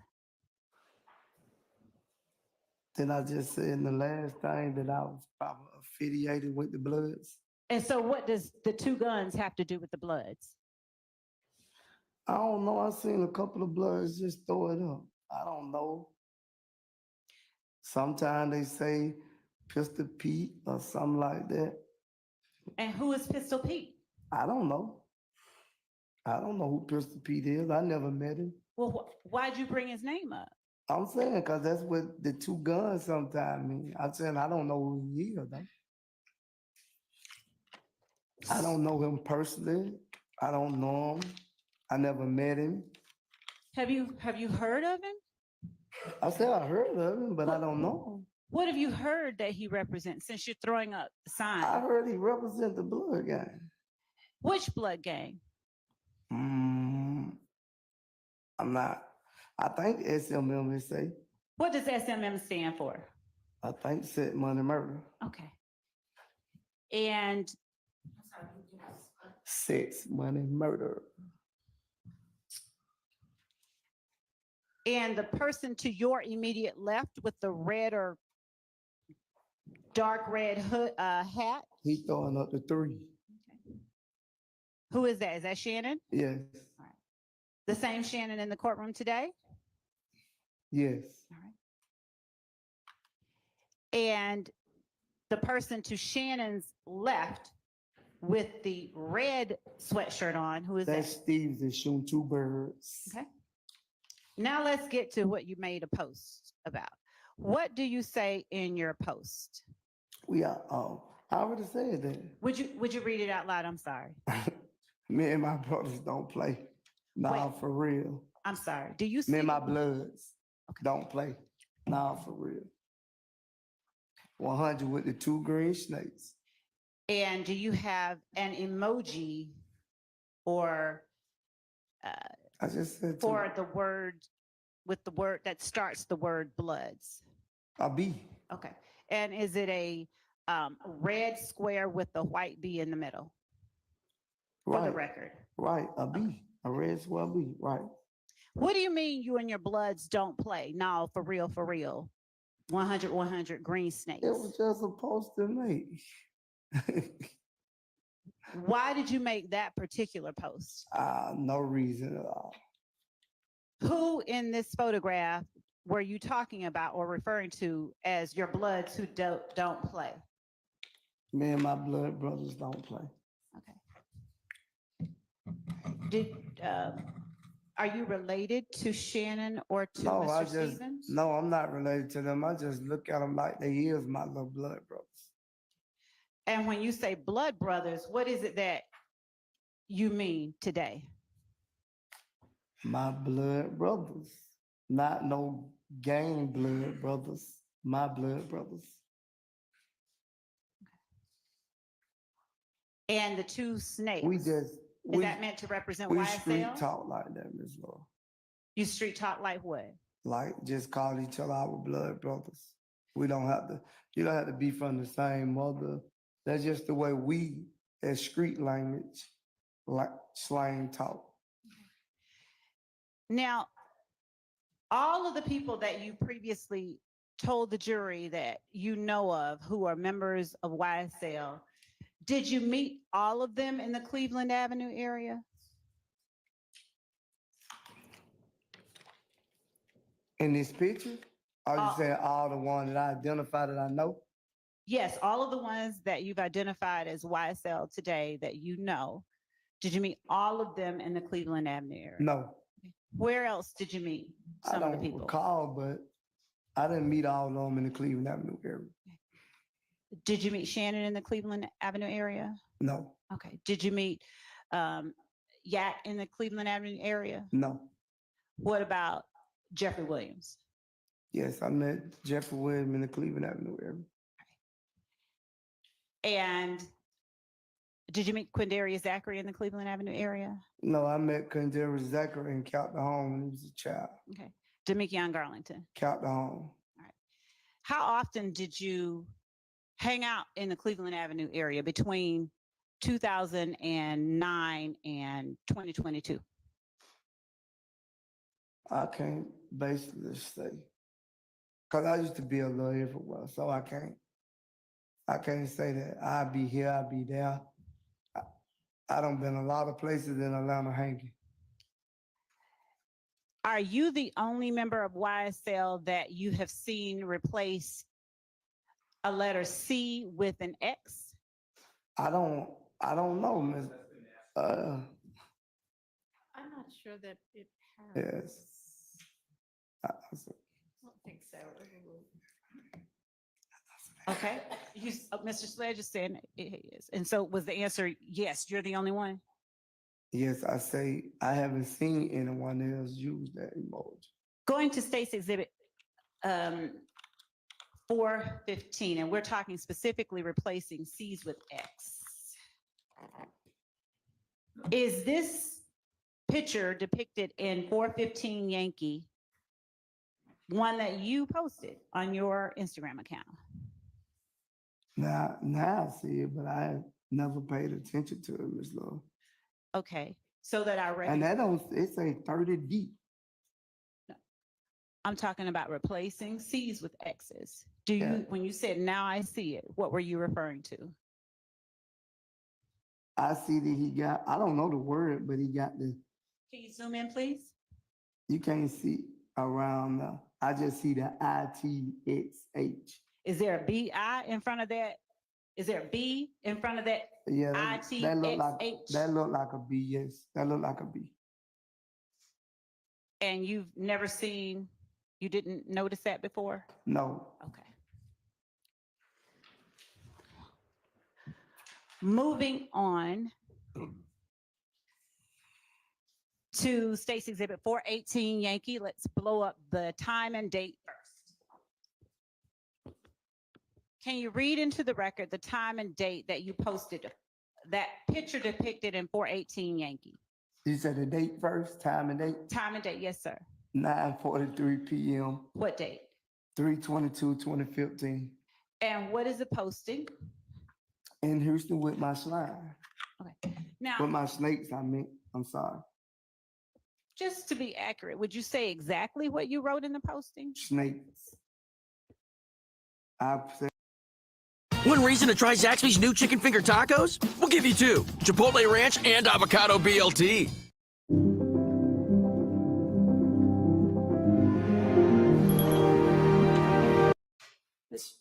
Mr. Short, we accidentally started without you, so sorry about that. I thought everybody was here.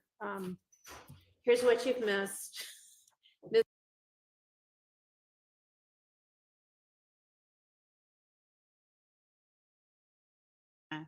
No, we didn't really talk about it.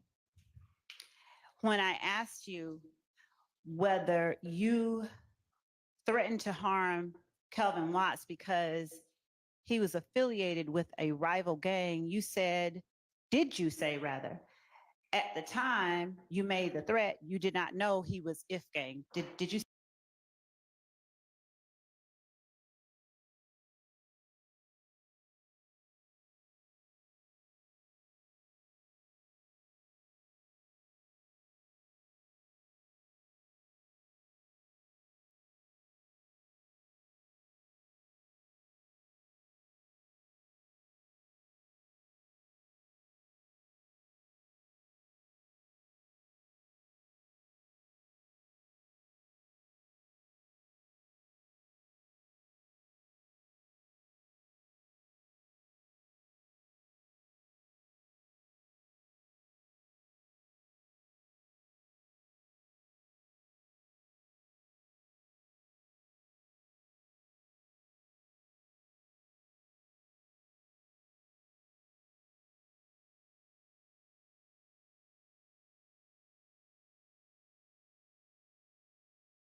Snakes. Okay. And what did you mean when you wrote that post? We just Houston. With what shit? Just with the shit. Kicking our shit. And what did that consist of?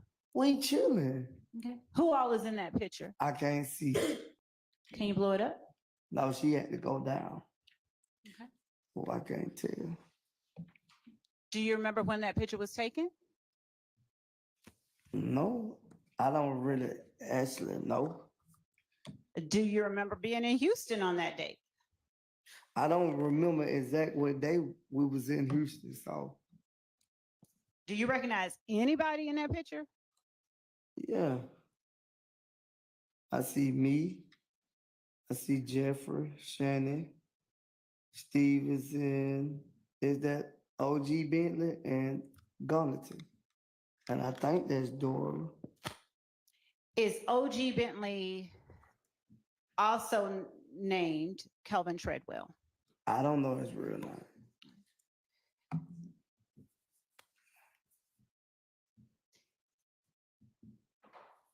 The person directly in the center on the top row that the icon is over now, who is that? I don't know him. Do you know a person by the name of Demise McMullen, who is also known as Nard? I don't actually know him. Do you know of him? I don't heard his name, but I don't actually know him. Have you ever hung out with him? I don't recall.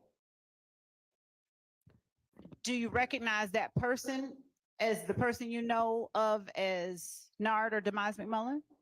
I just told you I don't heard of him, but I don't know his real name, whatever you just said. Is that person the person that you know of as Nard? That you're standing next to in the picture? Yes. Okay. So the one that we just were looking at, that is the Nard you know? Yes. Okay.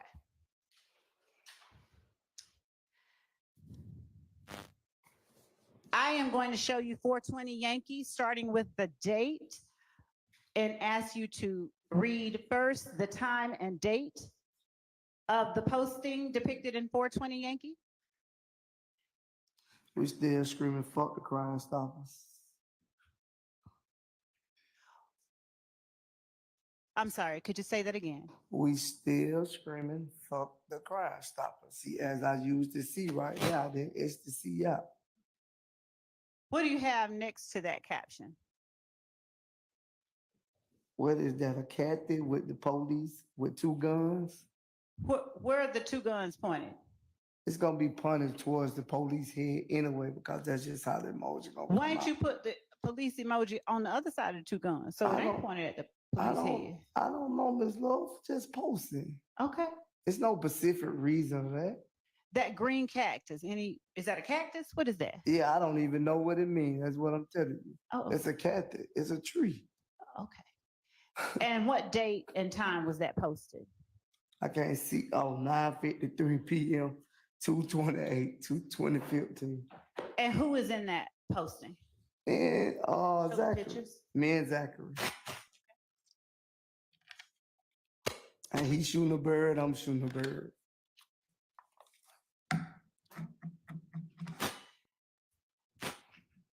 What did you call Zachary, as you said? What you mean? Lil D. All right. Was he signed as an artist under YSL?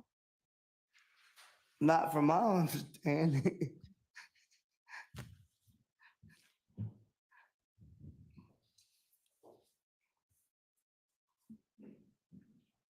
Sure.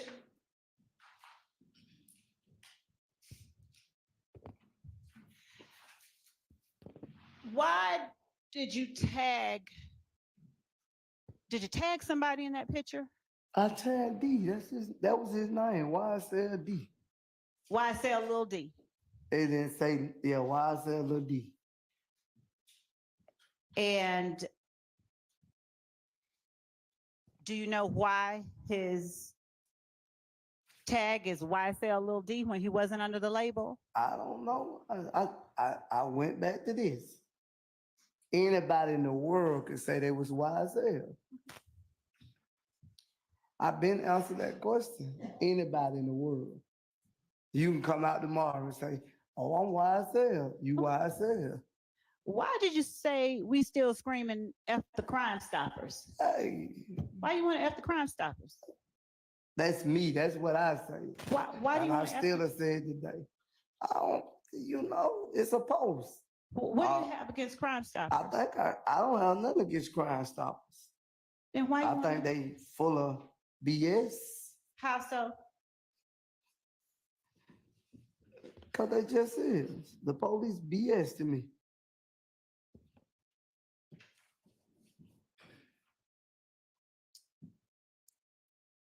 Showing you states 421 Yankee.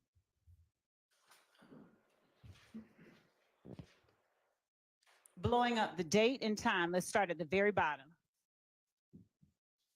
What date and time did you make that post? It say 5:00 p.m., 2/26/2015. All right. And what is the post that you made? Could you read it That's a exactly as it's song. written? It's a song. I never switch up on my brew. I'm not a dub. And do you use a red square with the white B in the middle for brew? It just look better than using the regular B. Why didn't you use a C?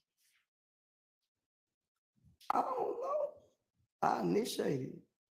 You what? I initiated the C. I swapped the C out for the B.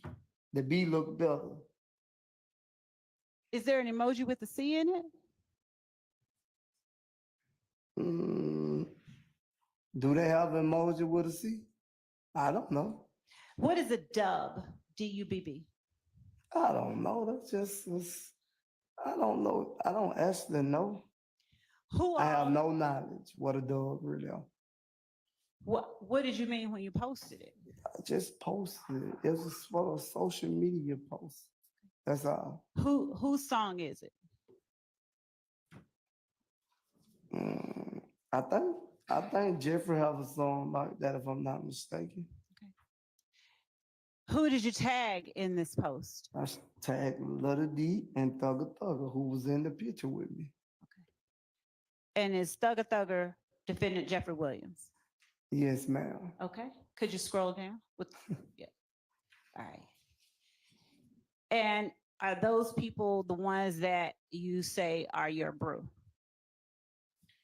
That's what the post say, yes. That's what I said, Ms. Lowe. And do you have any reason to be saying when you say switch up, what do you take switch up to mean? What did you intend that it convey when you I will made that never post? stop, I will never stop loving my brothers. Thank you.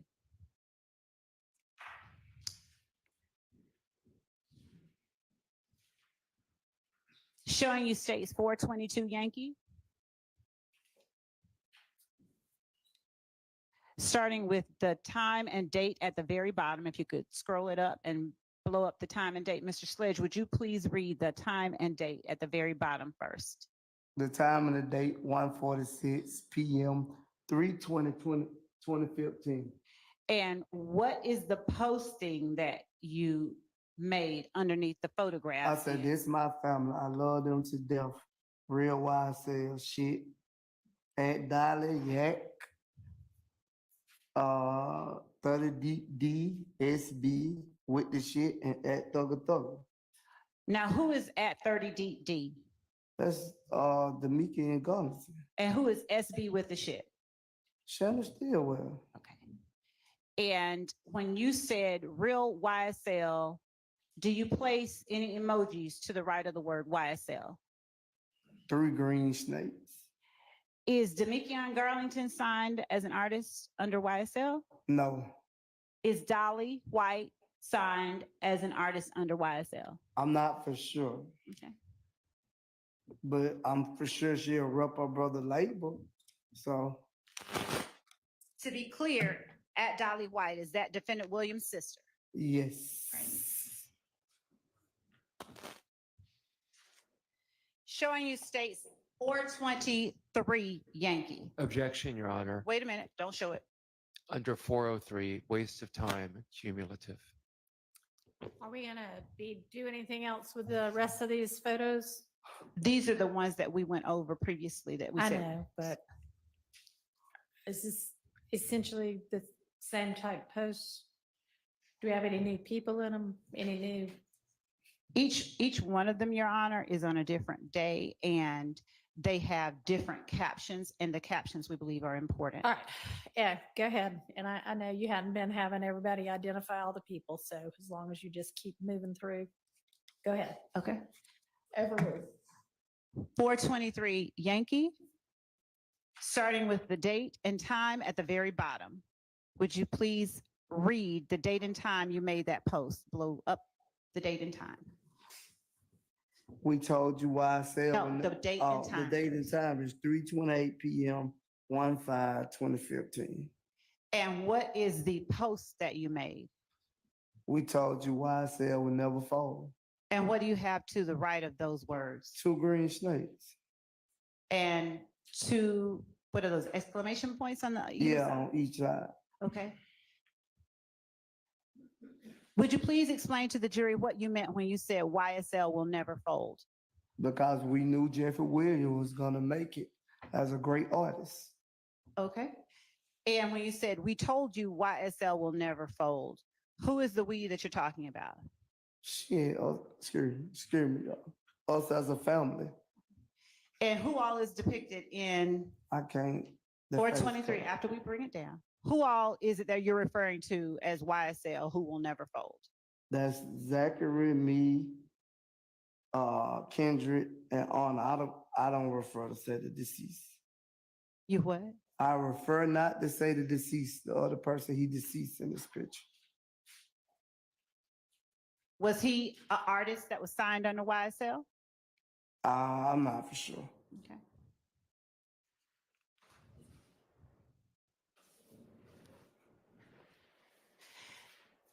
Would you explain to the jury what the dugout is? The dugout was a gambling spot. Is They it? sold food. It was just a little hangout spot. Did YSL members hang out at the dugout frequently? Not just YSL people hung out, though. It was a variety of people, but you only gonna take pictures with people you know.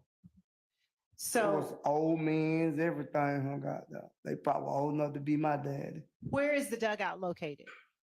I don't know exactly the street. Is that McDonald Boulevard, if I'm not mistaken? Is it in Lakewood? Is it in? It's not the actually in, area? it's the Lakewood, you can say Lakewood or Summerhill. Okay. Which one, it's in between.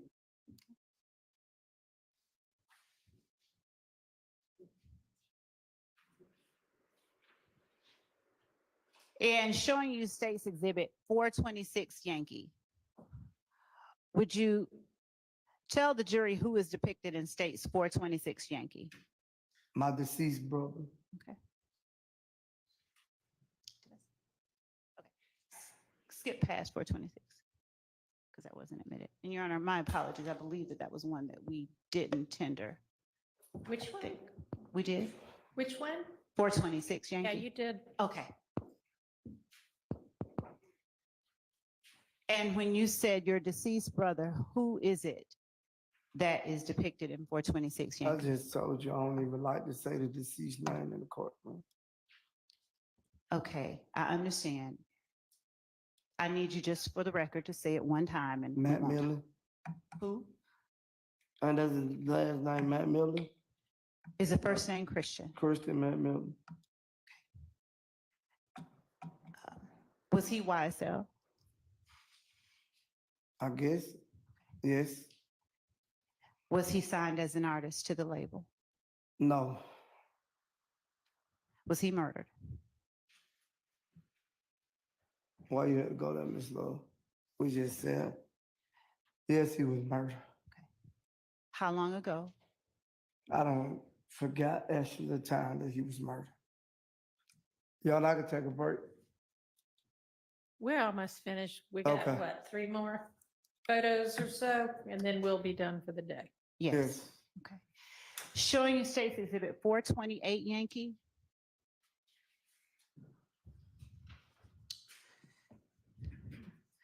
Would you tell the jury who it is that is, first of all, is this a post that you made? I don't know. It say money too, so I don't know. Was that you? I never noticed me having an Instagram now. Okay. So I can't. Are you known by any names other than Antonio Sledge? I know by a couple of names. Are you called Took? I'm not the only two. Are you called Mook Took? Yes, you know that. And what is it that is stated underneath the photograph of you and Mr. Zachary? I can't identify. It's not shown. Can you scroll up and make it bigger? She probably just can pull it up. Yeah. All right. Free little D like right now. All right. And what's the last word? Fuck. I And can't how see the is words. it? Fuck 12. Who is 12? The police. All right. That's who lock you up, though. Okay. And that's an emoji of a police car and a policeman. Right. Right. Showing you States 429.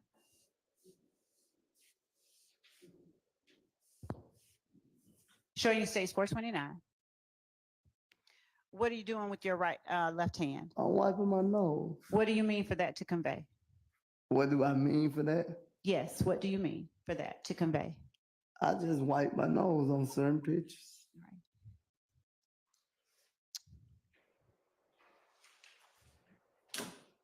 Your Honor, at this time, I believe it's a good stopping point. If the court's okay. You've gotten through all of the photos The ones that I'm going to that publish. that have been admitted this Yeah. afternoon. Okay. Yes, I haven't published all of them, but those are the All ones right. that I was going to publish. Okay. We're going to break for the day. Mr. Sledge, we're going to need you back here at 9 a.m. in the morning. Yes, ma'am. All right.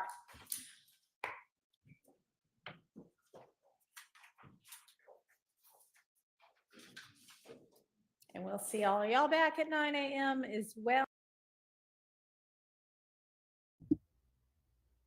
I'm a little disappointed. Jury won't like her for that.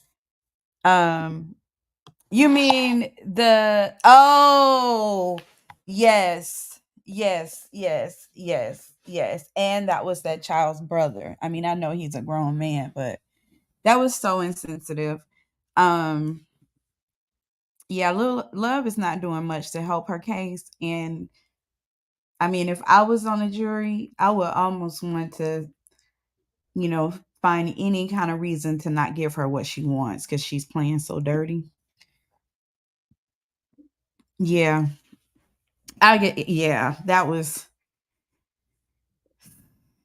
it's always so hard when you get reminded of like the pain that they go through and losing these people and, people that they obviously love. And I mean, I hope the other witnesses that she has have a little bit more because they only were supposed to have about 3 hours for him and they would be done with him. So I think that she's about done with him.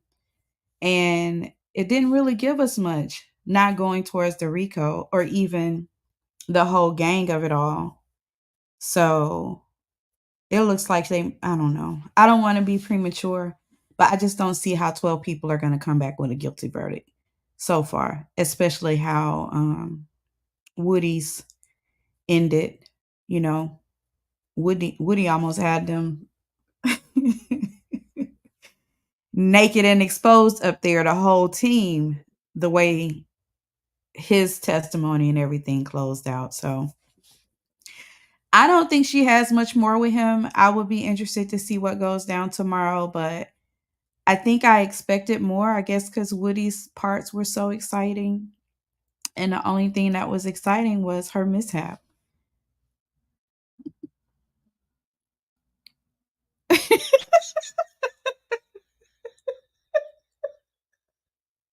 Right. She may as well stop arguing against it, right? Even Judge Whitaker was like, listen, do you want me to go ahead and give it to him? Is that what you want? Because I'm over it too. So, I read her because I was wondering why. I know that she's a state employee, and I know that Judge Whitaker has a responsibility to be fair and impartial, even when her, her opposition on the other side is pushing for her to be really reprimanded. She, she seems to be coy about it. Even though she knows that rule about the reprimand piece, it took the attorney to bring that up for her to entertain it. And that's kind of like her style, I guess. She kind of lets it play out and they have to do their work except for she helps the state out, in certain areas. But I was looking at her record, like what I wanted to see was her bar number so I can see if anything happens with that. And I haven't found that yet. I don't know if that's public record. It should be. But she has it like she's head of the gang unit and she was, she's an award-winning attorney and she obviously has a reputation that is following her and I wonder if that's why she's given her so many passes. I can't understand it because she already gave them that fine line when they were in their non-jury week and the whole Brady violation and all of that piece. And that's in writing because they had all of those motions when they have been, filing motions for them to fire her, and Hilton just kept firing them. So she's already gave them a very firm warning.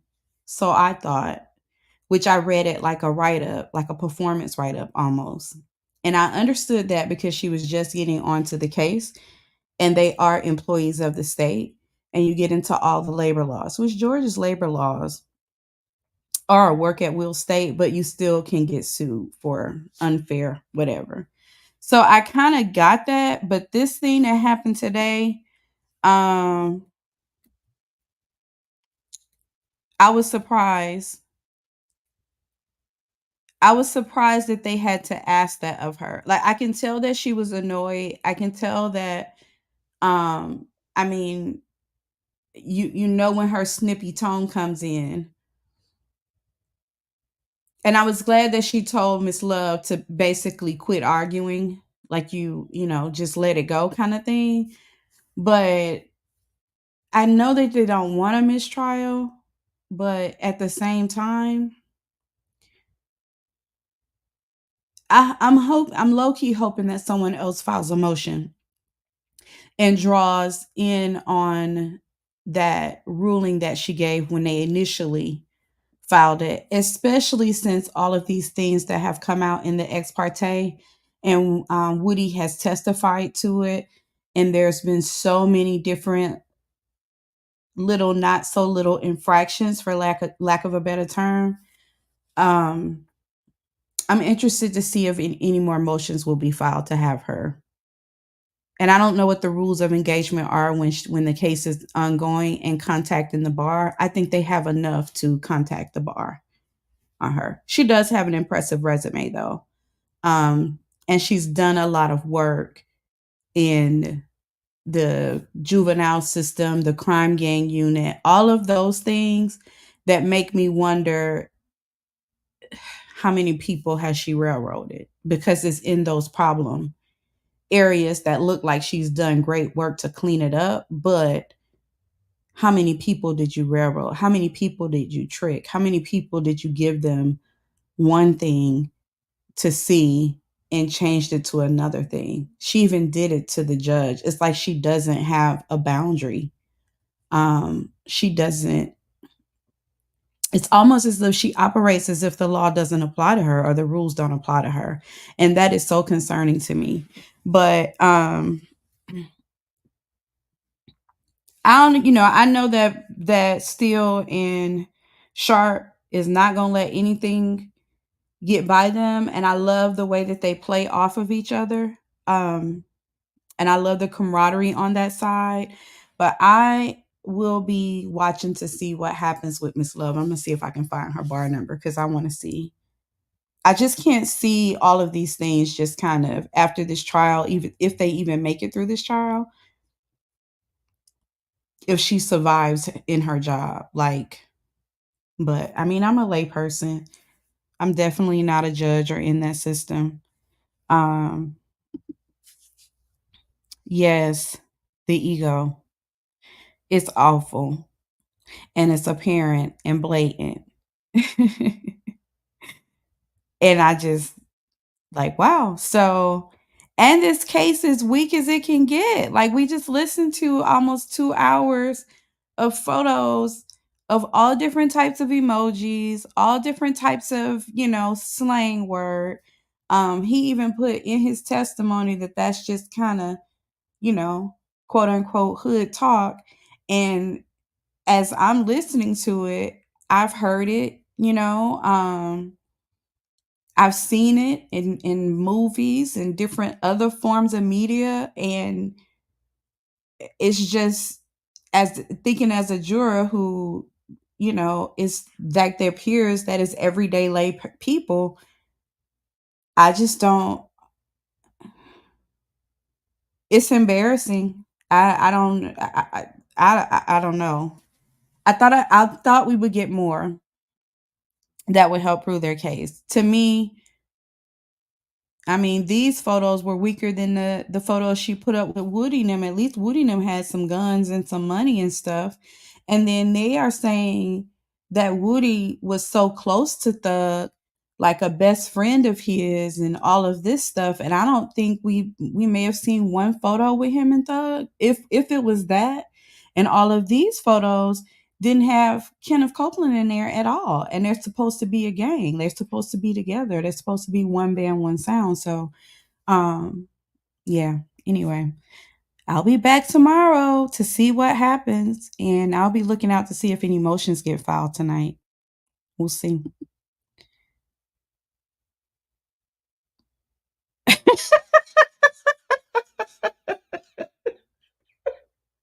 Right. These are serious people. You have a couple of people with a little bit of red in it, so that's over there in the blood gang. And Child, YSL, and then it was another one that she threw in there or something. Oh, it was the X things. The X, like in that word, the itch. I say itch bay to keep from saying it the front way. And I probably should stop saying that. That could be somebody's gang lingo, and I can find myself in trouble with my YSL purse. It's insane. But yes, Fannie Willis is supposed to be the one who dated Nut. Excuse me, who dated Nut. And that's supposed to be the whole reason why she has made this big, big thing. And she obviously wants to make a name for herself. That's why she went after the whole, I say 45. I try not to say the former president's name, but it's a mess. And I mean, I'm here for the mess. I'm learning so much. And right. Right. It's so crazy. And you know that social media will censor your words. Like it will censor. Sometimes it'll reject your words and things like that. So I mean, there's plenty of explanation as to why these, different exchanges, and it's subject to interpretation. It doesn't make it fact. And that seems like how they've kind of built this case around what they interpret it to be and presenting it as facts. And that's not the way the law works. So, um,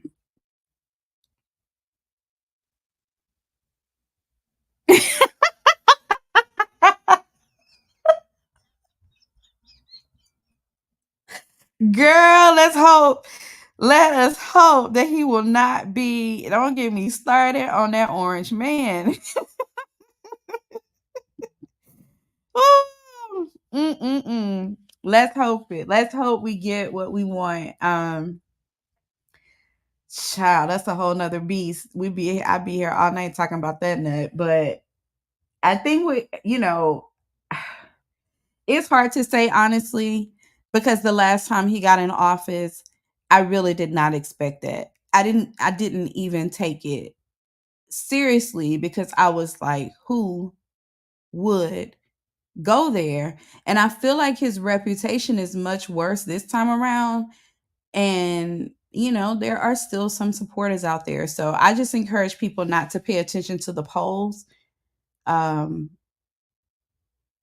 just don't pay attention to the polls, because that gives people a false sense of security, like they don't have to be active, and everybody needs to be active. If they're 18 or someone that's 18, get them registered and get them out there. So that's been kind of like my campaign. And check and make sure that your registry is still good, because in Georgia, someone has gone in and like unregistered people have been having to redo their register thing to vote. It's a mess. There's all kind of little tricks going on. So the orange. Oh, that's a good one. The real atrocity is having to be married to that fool. Poor Milani, or whatever her name is. Child. Mm-mm-mm. Yeah, we got to get out there. We have to get out there and vote. And I'm gonna tell you, this is so crazy. I was when he posted that, it was a picture that he posted after the whole, got shot in the ear, not shot in the ear, glass, whatever, like that whole stage of a thing. I still say that's what it was. And it was like this picture, and his fist was up and the flag was behind him, and he had the blood and all of that. And I was just like, oh my goodness. And I can see people, I just identifying with that imagery like it's something powerful. And it scared me. And when I tell you, I was in my prayer closet and I was going in. Like, you would have thought God was my child the way I was talking to him. Like, it's got to stop. What are you doing? Like, are you even seeing this? Like, you absolutely cannot let it go down like this. Like, it concerned me. And what settled in my spirit was it would be the women. That was kind of like what settled. And I'm not gonna say, because I'm not a person that say, like God speaks to me or he said this or that, because it just doesn't go there for me. There's a blockage there. And I'm not saying that it's not true. It's a blockage there in my spiritual walk. Because the renewed part of it is still very new. It's solid, but it's very new. So I assume that to be like Stacey Abrams, how Stacey Abrams, what she did in Georgia, like the women banding together and about the AB rights. I have to censor my words because it's still YouTube. That imagery, it was scary. And it did not. That's true. That's true. He did. And so I was that's kind of like where my mind was at. Like, okay, the women are going to have to do it like we always have to do it, right? Like we're just going to have to get out there, boots on the ground, and make this thing happen. That's the way I interpreted that. I kid you not, it wasn't an entire week before I think that moment that me and God wrestled, well, I kind of wrestled him. I won't say he wrestled with me. That's not what he does. But I think that was like on a Tuesday or something. It was like midweek. And by Sunday, Biden was stepping down and what's her name? I can't think of her name now. Kamala Harris was coming forward. That floored me. I never even imagined that would be the scenario, but the support and the champion behind it and the way everyone is coming together, I believe that's what we need for sure. And I'm just hoping that the momentum stays. And I love, love, love that we are reaching this point in time. With every fiber in my being, I am using every bit of weaponry I have to make sure that God hears these petitions. And I'm reading stuff on that in the Bible now. And it's just coming across as something else that I'm studying, and I'm just kind of hitting these points. But I'm getting confirmation that it's time. I'm just not mature enough in my faith to really see it or trust it for what it is. I'm still very immature when it comes to this part of my spiritual journey. I'll just put it that way. But yes, I was worried. And to be honest, Amy, it's not even for him for me, he is just this idiotic man who does not have self-control. And he likes chaos. Like it's almost like he thrives in it, and he likes to say and do things to stir that up. And in another world, it would be harmless. But given his lineage, and that whole underworld of people, and I'm speaking of the the guys who many years ago they hid themselves in their I want to say capes, but that's not what it is. They're hoods, the hooded people. He has that bloodline, and I know that there are spirits attached to that entire space, just like we have our own spiritual energy. That is also an energy. And for some reason his representation gives a license for hate and violence and that kind of thing. And I did not like seeing that while he was in office. Like it was getting worse and worse and worse. The brazen attacks. It was and that concerns me for our children. Because if he gets back in office, he's going to make sure that there aren't any choices for it anymore. They'll just give us what they want. They'll give us who they want to represent. That is the way that they want this country to go. So, and I didn't expect to get on that kind of tangent, but yeah, even this stuff that's going on in Georgia, it's bringing me back to all of those spaces, all of this exposure. And so I'm here for it. And I hope that this is a time and space where God's words are coming true and he's finally sick of it. Because honestly, when I saw that, I said that it's going to take him to step in. And I always speak of him as a full blown real person, but that's kind of how I see him sometimes, but it's going to have to take him. So let's hope and pray that we get what we need, because that joker, I don't want to see him in office. Anywho. Oh, good old Georgia. Child. Let's see what they do tomorrow. It's what we need. Something has to change. The lies and propaganda. Yes. Yeah. Yeah. And honestly, I think it's going to take us a while to get to the full, if we even ever get to that space of getting the full truth, right? But I think that the majority of the people realize that change has to happen. The old way does not work anymore. And I also feel like that particular party, because of their grooming and their lineage and how they, that whole good old boy system, it's like they've almost run out of good people.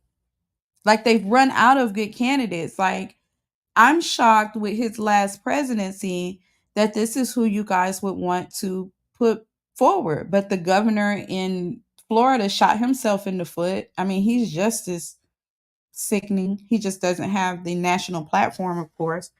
So it's almost like they have to raise up some, some good candidates. They've run out, and they seem to be operating on privilege, like they just have it like that, kind of.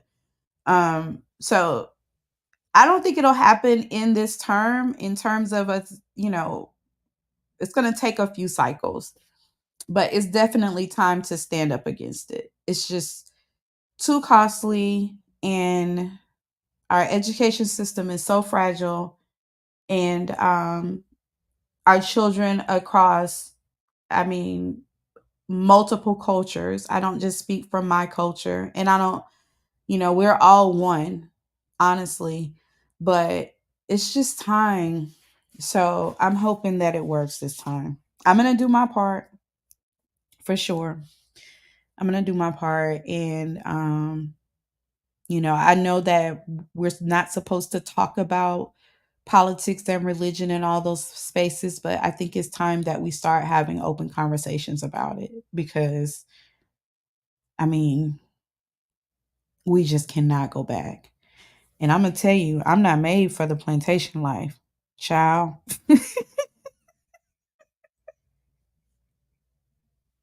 It ain't no way. I can go, girl. It ain't no. Ooh, child. It's no way. So I think, we'll be okay. From what I've been seeing, I think we'll be okay. The only thing that concerns me, and that's what I keep reminding my guy about, is the trickery. So the exposure is needed. And we need eyes in places and bravery in places that no one would even know that it exists. Like, that is what is needed, because they're not above stealing and cheating for it, to win this election. So we'll see. It is beyond time for unity. I so agree with you. And it's a pleasure just to be in conversation with someone who, feels that. And I know you and I are not the only ones, but it is comforting to have a conversation with someone who doesn't look like me, that feels that way. So I appreciate you just, sincerely, I appreciate you sharing that. That means so, so much. And I think we'll get there. We all have a responsibility. And I've had my own experiences that should probably have me more prejudiced than most. But my heart will always prevail. And I am committed to doing what I was taught to do. Like, I'm firmly committed to that. So even if I can't trust man, I trust God and I trust myself and I trust the people who raised me. So, anywho, we will get there. And which, listen, their debate, girl, look, I think the debate is it the 10th or the 11th. I want to see that debate, and I think it's another date that I need to mark. I think it's 2 things that's coming up around that. I need to check my calendar and make sure I'm locked in. So, you're so sweet, girl. It's been a journey, honey. It has definitely been a journey. And I'll get into some of that stuff in this, on this channel. We'll get into some of that. Right now, this trial has me occupied, and then the things that I'm doing on the other side, plus all of my little projects. So, but we'll definitely get there. It's a lot to share that I think will be beneficial because it can't be just me. Anyway, I appreciate you so much. I will be back here at 11:30 tomorrow. And I ain't even really all that excited considering how today went. But I'll be here because I want to see how this thing rock and roll. I want to see Thug go home. Like, I really want to see him go home. Just from all the stuff that I saw with Woody and his case, and all of that. I'm not so invested, and I'm not emotionally invested in Thug. It's just the way that they've kind of gone about it. And the rest of the defendants, I don't really have, like, I couldn't even tell you, whatever. But I want to see him go home just so they can be looked at, just so the state can really be looked at and how they've wasted everybody's time, money, and resources. So we'll see. Oh, yes. Ooh, I wonder who is going to be the bad lawyer. It's going to have to be Sharp because it sounds like this testimony affects his client, but I don't know because you never know with these guys. So I'm definitely looking forward to Cross. And we may get to see that tomorrow afternoon. I don't think they have very much to go with him. It's just supposed to be a few hours. So we'll definitely see. I will be back tomorrow at 11:30. I so appreciate you. And we'll be back with our coffee and our tea. So see you tomorrow. Thank you so, so much. Good night.